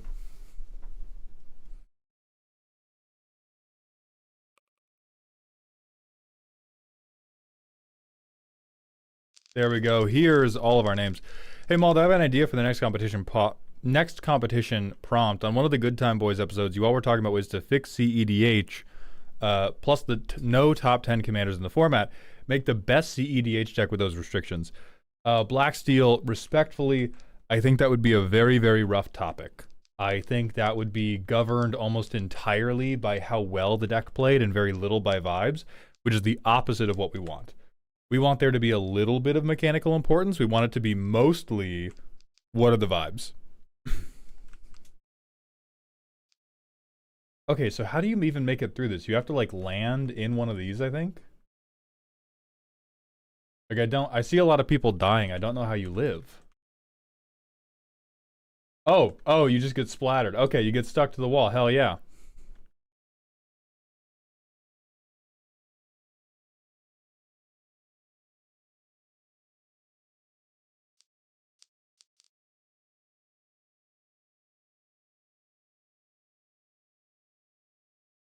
Type shit.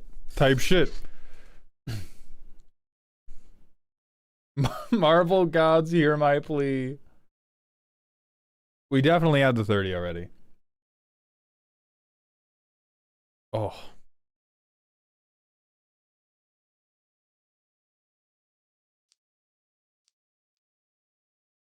Oh, it's closest to the center. Interesting. If our marble doesn't get through, can we still have our submitted deck reviewed for shits and giggles later?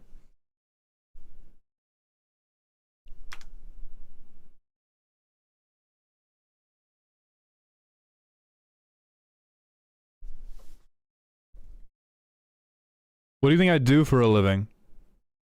What do you think? What do you think the job is? Yeah, it is clownery. You're right about that. It is clownery. All right. Here are our winners. Copy to clipboard.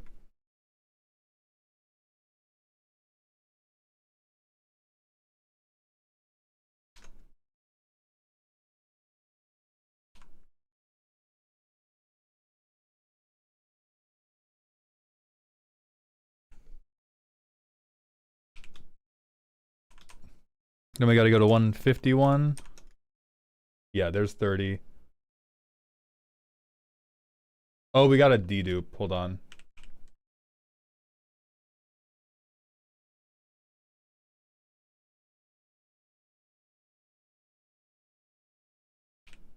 There we go. Now we have 30 new people. I think I double grabbed. Yeah, I grabbed one row too many. So here's our new 30. First up, it's Idlest Hands. Thunder Tempest, I haven't seen your suggestion. We're gonna go after that. I wanna finish wave 1 before we talk about stuff for any future contests. The big debate. Old Greek man talks you off. What are the characteristics of Super Friends decks, and does this deck match them? Slow. Accrue value from permanence. And flamboyantly masturbatory. I like that.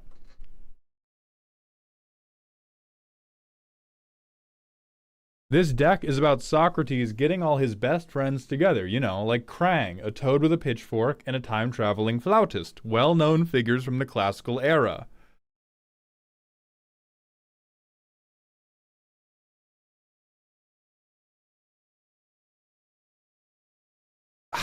That... Sun immediately, Psy Kirby.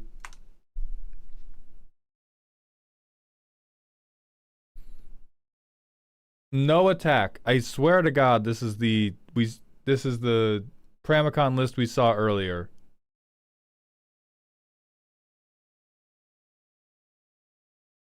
I do believe it is. Yeah, Sun. Simply Franco.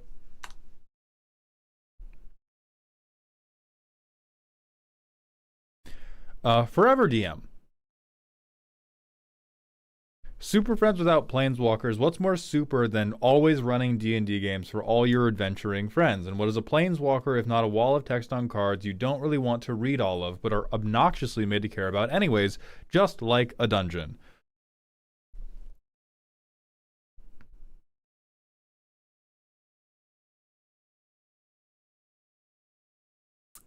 Okay. I'm almost with your premise. When did we edit out the Soul Ring?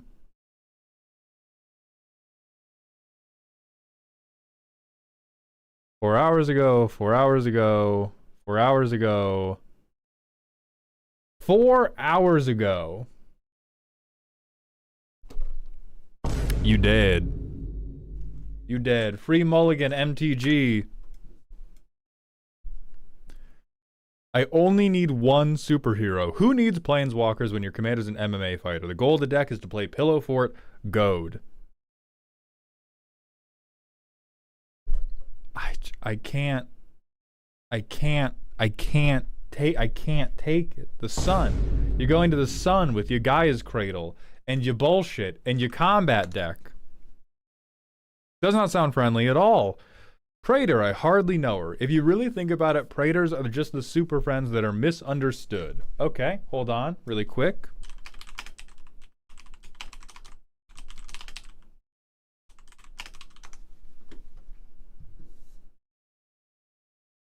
That's weird. That's so weird. Well, Endoros.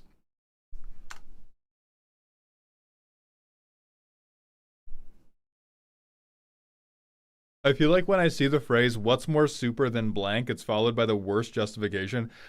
Almost everybody who's gone, what's more super than insert something that is not super at all. The gang builds a super weapon.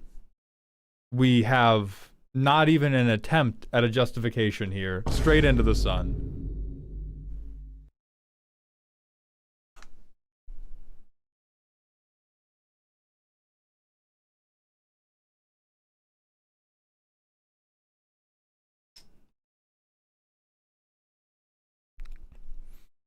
To be fair, name two planeswalkers that actually fuck with each other. That would require me to know anything about planeswalkers who I hate.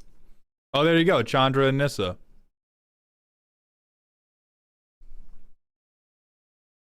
The friendship of the ring stops for second dinners. Hobbits love supper. Hobbits are notoriously friendly. There are 3 whole movies dedicated to the friendship of these 4 characters and the friends they make along the way. See? There's a canon defense. There is a goddamn canon defense.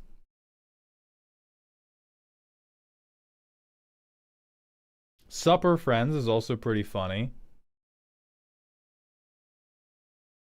And we want to win through Bolus's Citadel or Halo Fountain. Can we Pillow Fort? Or are we just dirtling?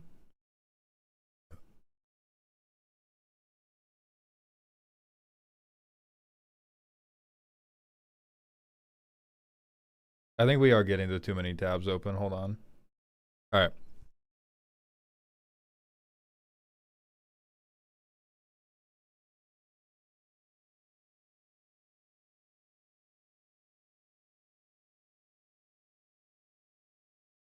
Yeah, we dirtle like planeswalkers. I don't think we do much else like planeswalkers, though.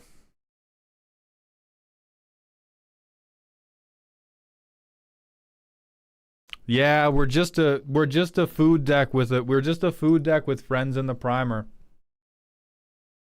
Moving on to Jesh.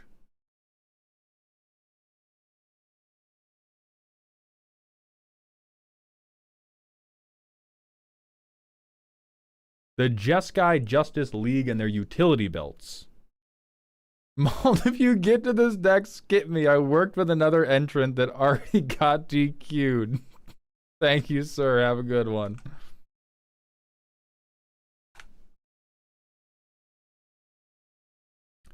Bunch of overpriced activated abilities for minor value that get value from counters being put on or taken off them. Like a traditional Super Friends deck relies on doubling season to be impactful, As with Super Friends deck, relies on the table to not punch you in the face, while you promise you'll use their minor abilities to not hurt them. Okay. Pretty dog shit, for sure. Pretty dog shit, for sure. Bad doubling season. True.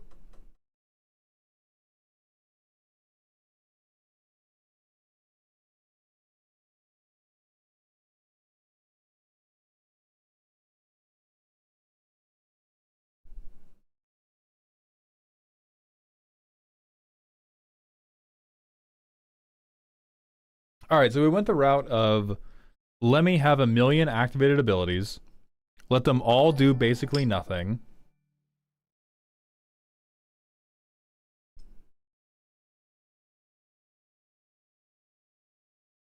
How are opposing Ravnica Guildmage's friends though? So they have shortcut them needing to be friends by going everything's a planeswalker because it has an obnoxious number of activated abilities that provide minimal advantage. They are seeking to redefine each individual thing as a planeswalker. Therefore, because they have a team of them, it's super friends. They do not need to have, which is different from.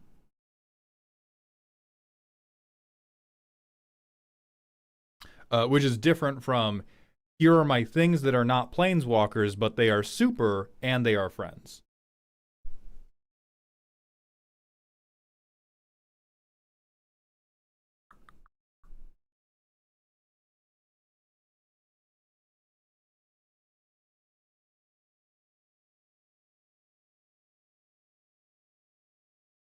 Man, this shit looks like it clean sucks.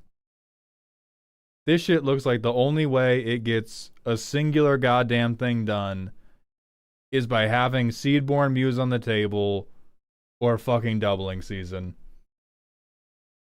And if that's not Super Friends, I don't know what is. Welcome to day 2. Carl. Congratulations, Carl329. You're going to be our final competitor. That is going to be the end of day 1. We are going to be back at 9 a.m. tomorrow to have these decks face off against each other in a head-to-head single elimination round. And then yeah, I'm gonna record a couple early thoughts. We'll have another set of thoughts. We will have another set of thoughts after day 2, but I think the day 2 thoughts are going to be different than day 1 thoughts. So I'm just going to record what I liked and what I didn't like.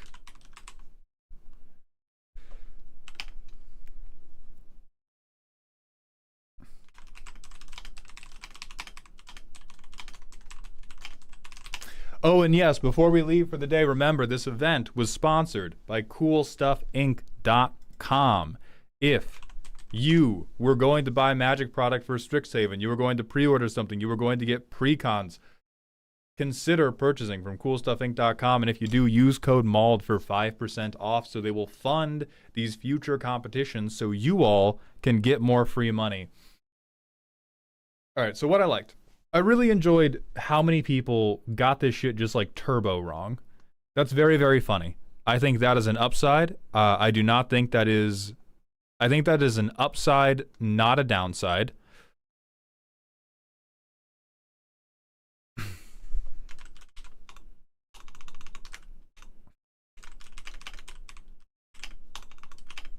What I didn't like... Hold on. I also enjoyed the funny primers. Now, the funny primers were not always the primers that had the highest effort, but I do enjoy when the primers got a laugh out of us.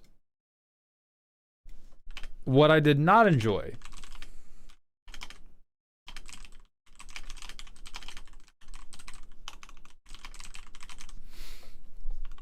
even though it led to some funny moments, I was not a fan of how much of the nuance had to be decided by how good a job you did selling your idea in the primer. I think that to me is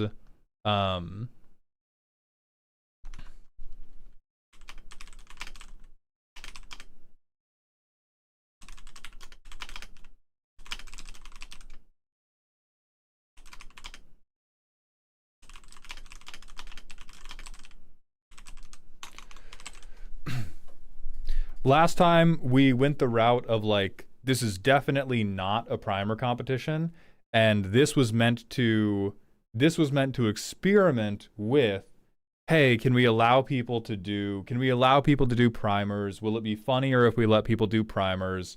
And for me, the jury is in on no, it did not make it better, it made it worse. So I think that is going to lead me towards when we pick future concepts. We're going to pick concepts where you couldn't need a lengthy justification.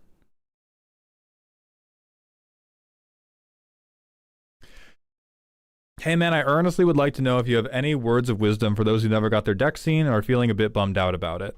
I think do more to set your expectations when you join into stuff like this in the future. That would be my word of wisdom. A lot of the pain that we feel in our daily life is not actually due to something being bad. It's due to something, or like the badness we feel is merely what happened not matching up with what we expected to happen. And the 2 times we have done this, less than like about 1/5 or 1/6 of the decks ever get looked at. And so I think if you came into this competition expecting your decks to even be looked at, you had the wrong expectation. This competition had the largest proportion of decks that got looked at.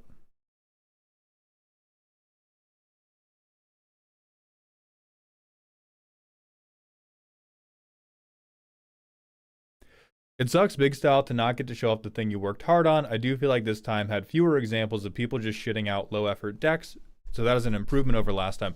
I feel the opposite, actually. I feel like on the ramp deck, people at least attempted to engage with the premise every time, and this contest had way more people who were like, fuck it, man, here's my deck that is good. We had way more people just like totally phone it in.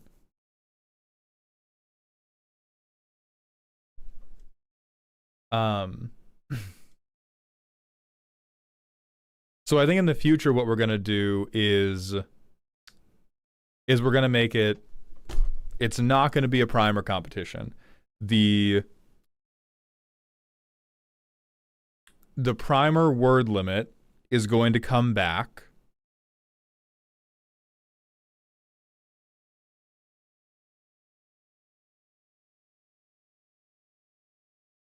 The primer word limit's going to come back. Other thing I did like, I think the entry system, I think with this theme, it was easy to submit a previously existing deck and just make a primer to make it seem like it fits the vibe. Right, but we also DQ'd like 50 people for that.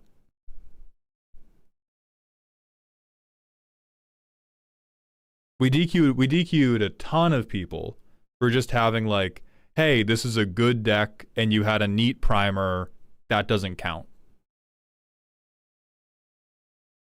I miss skill-based entry? No, you don't. You miss the luck-based entry that unfairly favored you. The previous entry we had was not skill-based. The previous entry we had was based more on internet ping than anything else, which is not like, that's not a skill. The people who made it in would like to argue that it was because I copy-pasted so quickly. But like I know for a fact that a ton of people were just limited by whatever ISP they had.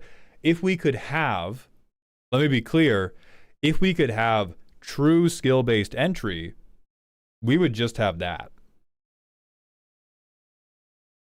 We would just have true skill-based entry.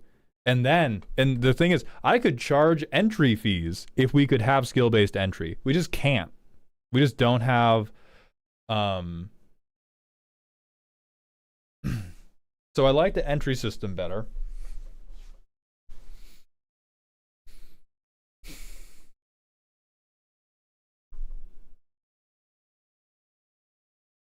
Other thing I didn't like.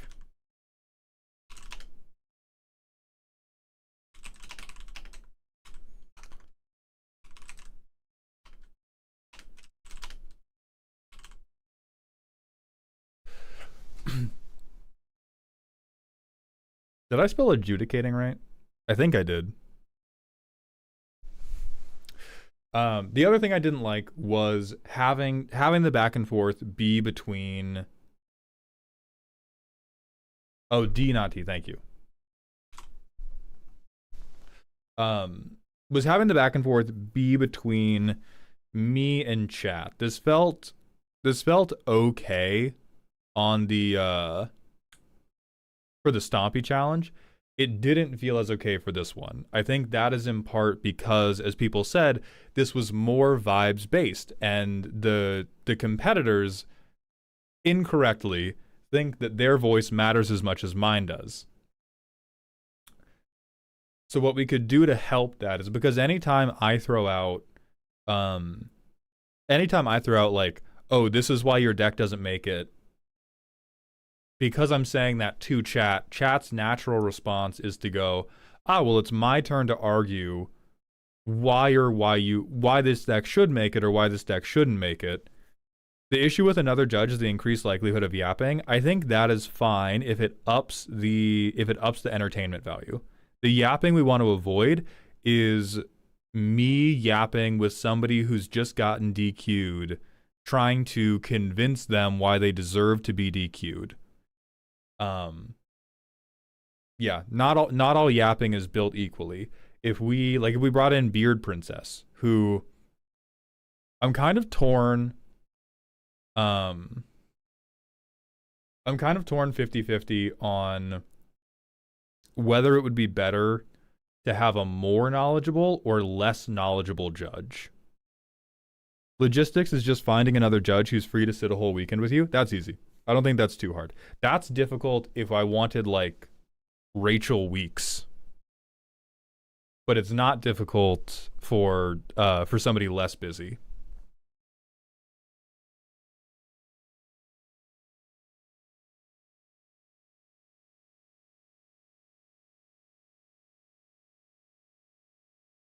I don't think we need to worry about specific judge right now.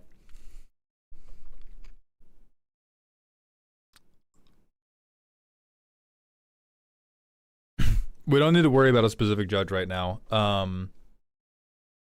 But that was something I did not like, was the degree to which we had to belabor the justification of why a given person didn't make it in.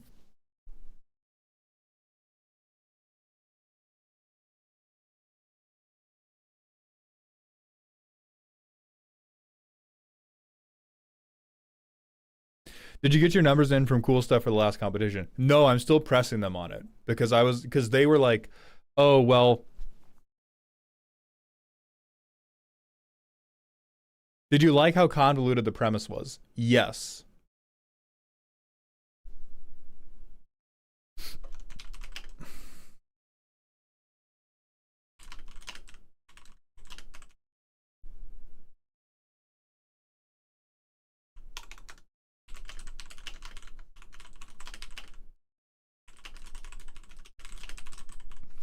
I think this contest would have gone better if I had elaborated less, but I was swayed by the cries of people in my Discord and in Twitch chat who were like, please, can we get a little elaboration on this weird fucking contest you're doing?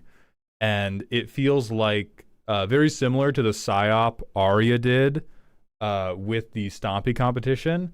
Like every elaboration I did confused just as many people as it helped. Like it either wasn't seen by enough people because I could not confirm that an individual had seen it, or somebody took it the wrong way. From Hans here, and do you have a perfect entry in mind when you do a competition like this? No, I have ideas of what approaches I think might be good, but I don't have a pinnacle. Like, I don't have an idea of, oh, if I saw this deck, it would win. Can we keep the Soul Ring ban and bring back the mystery auto ban card? Soul Ring being banned felt freeing, and it felt like it pushed for unique solutions. So Soul Ring ban is already kept. I believe because of gambling, we can't or because of gambling laws, we cannot do the hidden bans. I cannot have secret rules. Tufted, I believe you asked the same question. Wait, the last deck. Hold on. Who was the last deck? Carl?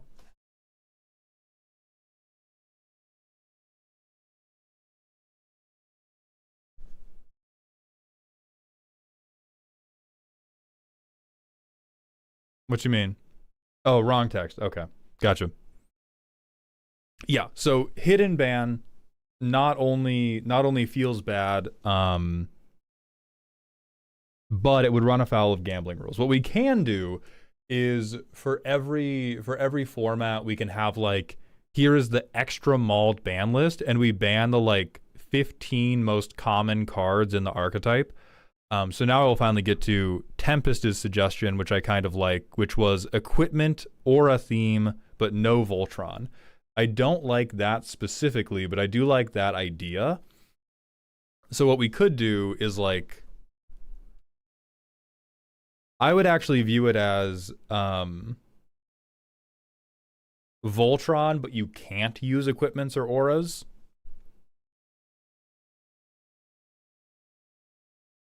I think that's how I would do it instead. And then we could look at like, what are the 15 too easy pump spells? Right, but that's what people said about the Stompy competition. And the Stompy competition was really good. That would just be counters or exalted, right? No. Mutate, counters, pump spells, double strike. Mono black, lose half your life. Yeah, like there's more ways than you think. No, I like Voltron without equipments or auras. I think that's perfect. Okay, yeah. What about the best deck that uses hybrid cards? I do not like the idea. After the first competition we did, I do not enjoy the idea of best deck that does X. I much prefer X deck that doesn't do Y. Because best deck that does X is too broad of an interpretation. Like, what does best mean? That was something that tripped us up a ton in the first competition. And we had a bunch of very milquetoast decks by the end, because best was this like weird hodgepodge of, oh, well, does it have heart? Does it win games, etc., etc.? Thank you, Messy Jesse. Were we doing a March Madness thing? Yeah, it'll be set up tomorrow.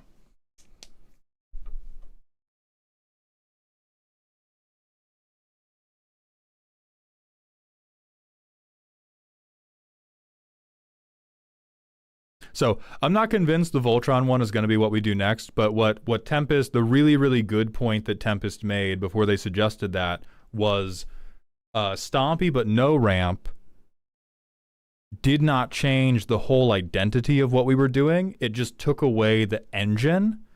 Like, Stompy is still Stompy, but a lot of people use ramp as the engine for Stompy. Planeswalkers but no Super Friends.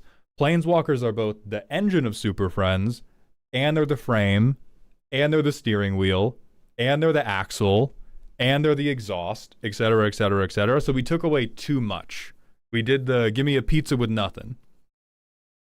So for the future ones, I think we're going to keep going with the like, give me an archetype minus its core value engines.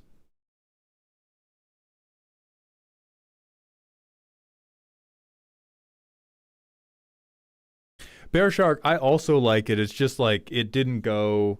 A version of this could work.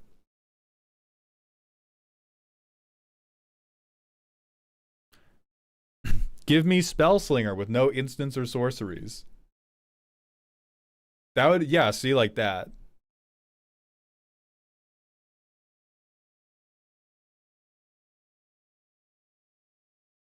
I don't think that's the thing, Tempest. I don't think y'all were too stupid. I only rarely agree with the idea of like, there are no bad students, only bad teachers.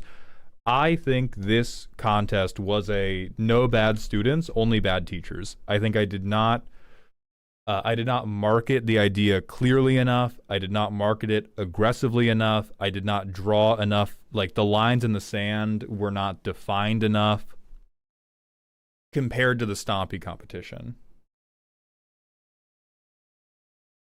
Yeah, aristocrats, no sacrifice.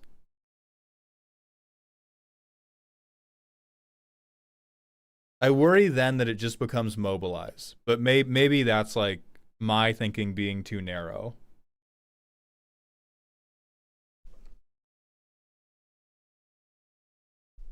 Because we got a few heaters here. Like a few of these are fucking choice. A few of these are really, really good. And yeah, some of that is down to like planeswalkers is more poor, or super friends is more poorly understood as an archetype than planeswalkers anyway. So what we got to do?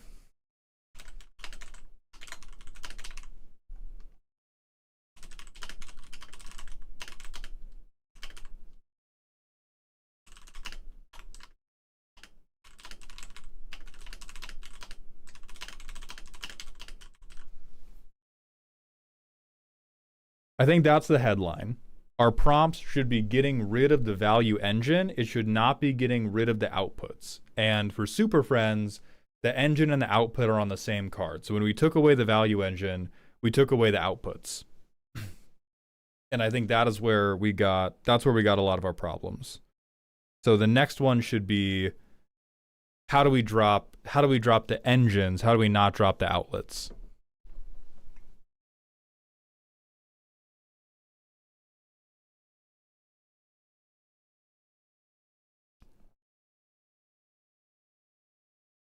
Mark Meyer, thank you for being here.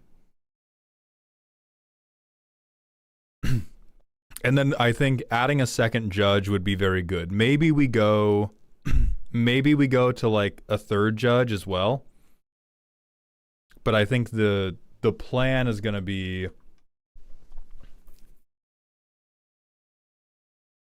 the plan will be for future competitions we're going to have a judge, both to three judges is like the classic. My worry with three judges is the screen might get too crowded. All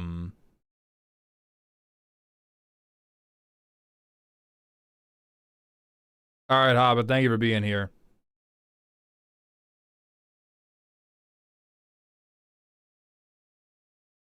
Yeah, two judges and a tiebreaker.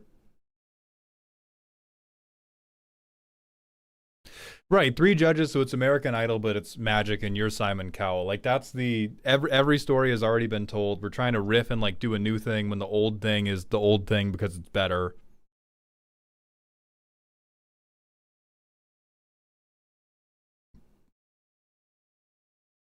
Three judges is a lot more yapping than two, so less reviews for us. I think that depends on the judge. Because, like, quite frankly, it's very easy.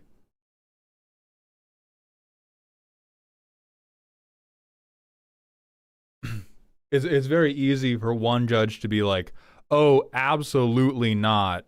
And then go like, oh, because of this card. Like what we want to do, and I'm not sure how successful this will be. I want to move the argumentation from me arguing with chat to be me arguing with the other judges. Like, because people are going like, oh, this is a Mauled focused show. That is both a benefit and a harm.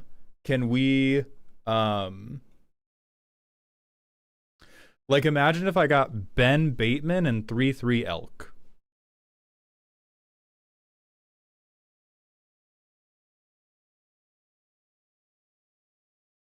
And Elk and Ben's trying to be like calm and reserved and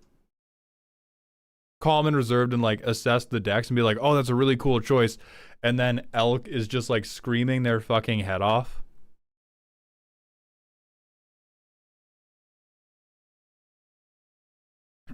Yeah, three judges is a classic Classic for a reason. So we're not going to talk. We will talk more about future contest prompts on a different day. But I think we got to change the prompts to reflect this.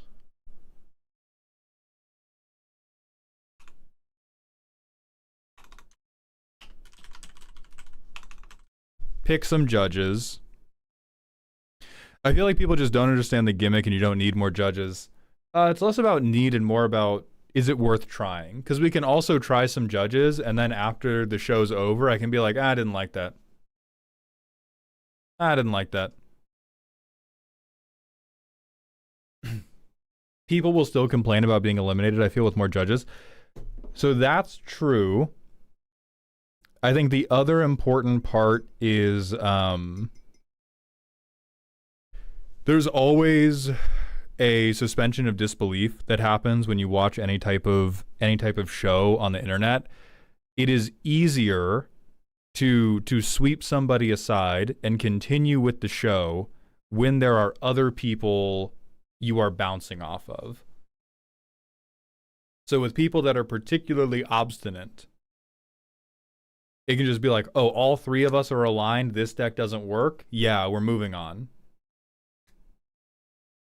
Any chance the Google Doc with all the deck lists will be put up on YouTube for posterity? It's up on Discord. It's not going to be put up on YouTube.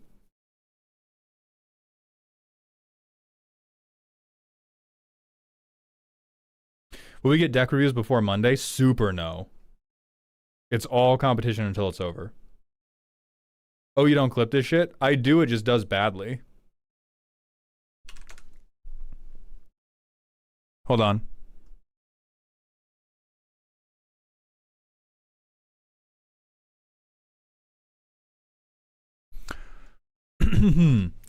To date, these cost $275 to get edited. I spend $250 of my own dollars on the winner, and so this video has lost me about $300.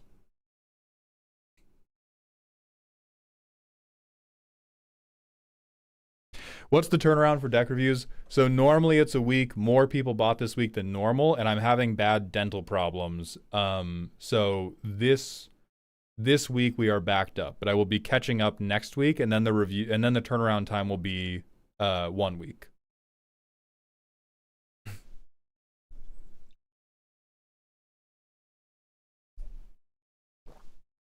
How is the viewership this time worth continuing?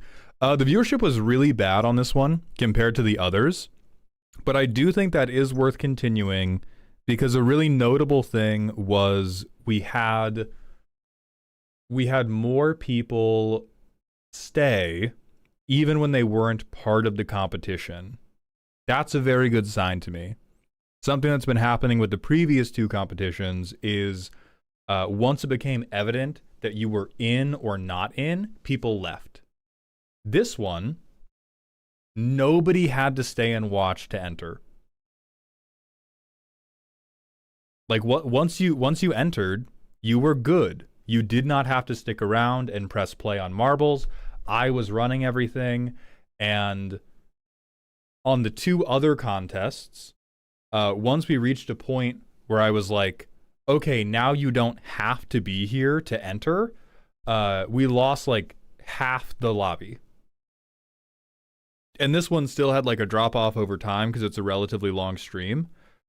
And it had lower overall viewership because the prompt was weird.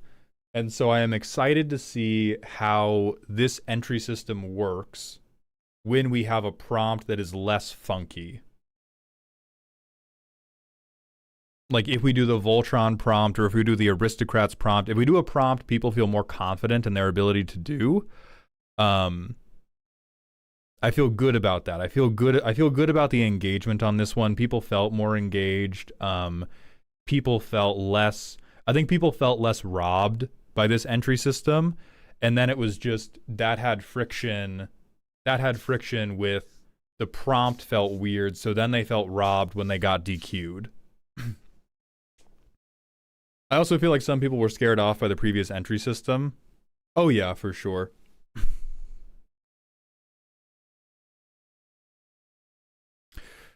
Zweetarts, I do not know if the viewer percentage was more active. I'll be able to see that on the post-stream report. The other big hurdle is what we have to cross tomorrow, which is, will people watch round 2? That's going to be, I think that's going to be the hardest pill to swallow. If I was going to make a guess, I would say round 2 doesn't get over 200 viewers. That is the negative but expected outcome.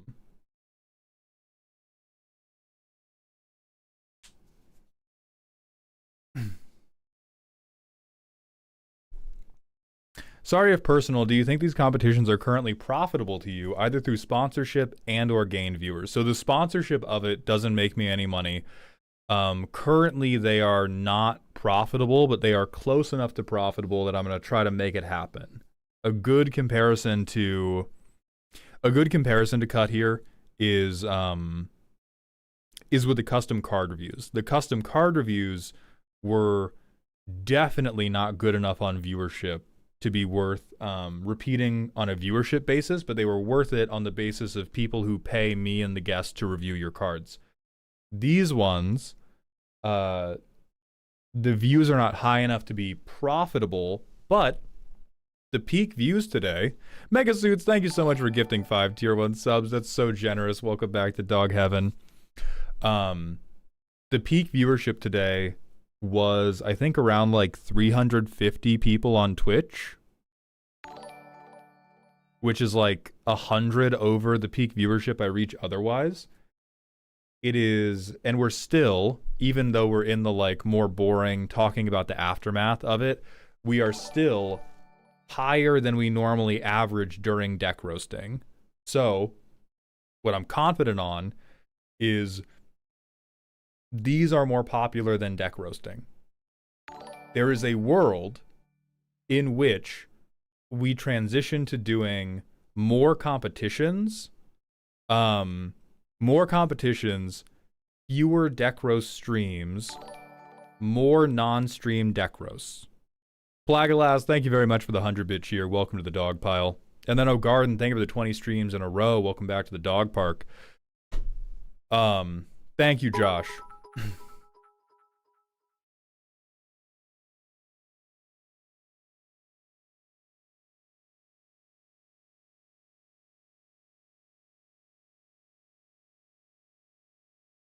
And so the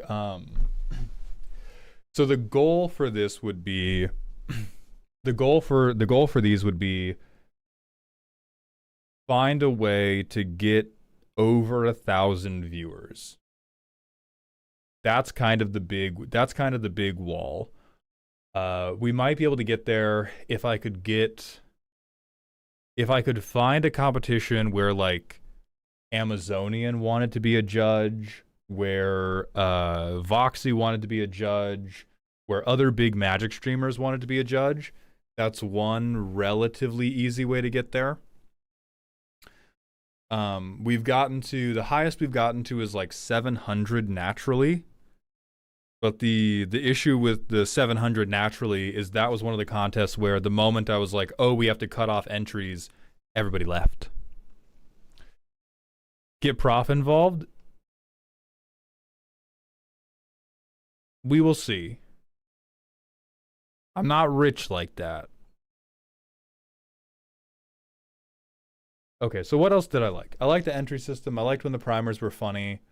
I liked how many people just got it like turbo wrong. I like how nebulous the premise was. Don't like how much of a primer contest it was. Did not like how many disqualifications we had to talk to chat about. And I did not like how much explaining I did prior to the premise.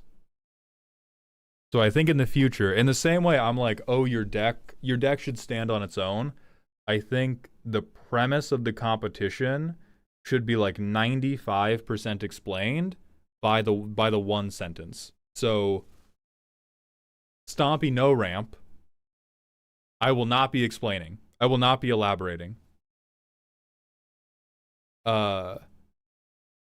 Aristocrats no sacrifice, I will not be elaborating. Voltron no equipment or auras, I will not be elaborating. Like, those are all things where I can say, like, here's the assignment. I'm not going to tell you a goddamn thing. Worst of luck.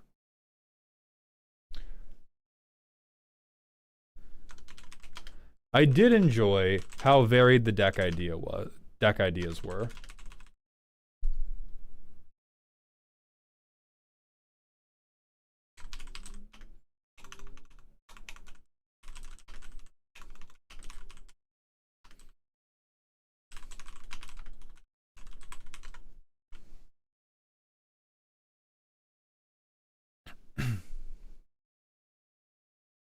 Okay. We're going to hit the bald Kai. We're going to raid out for the day. Thank you all for being here. Thank you for your patience, and thank you for sitting through and debriefing with me. We're going to be live again bright and early tomorrow, doing round 2. We're going to hit Girls Play TV, hit them with the bald Kai. 9 a.m. Pacific tomorrow. We're doing it bright and early because I'm playing with Play to Win in the afternoon. Thank you all for being here. I hope you enjoyed today's show, and please remember to stay toxic. YouTube, that's just it for us, but I'll see you tomorrow.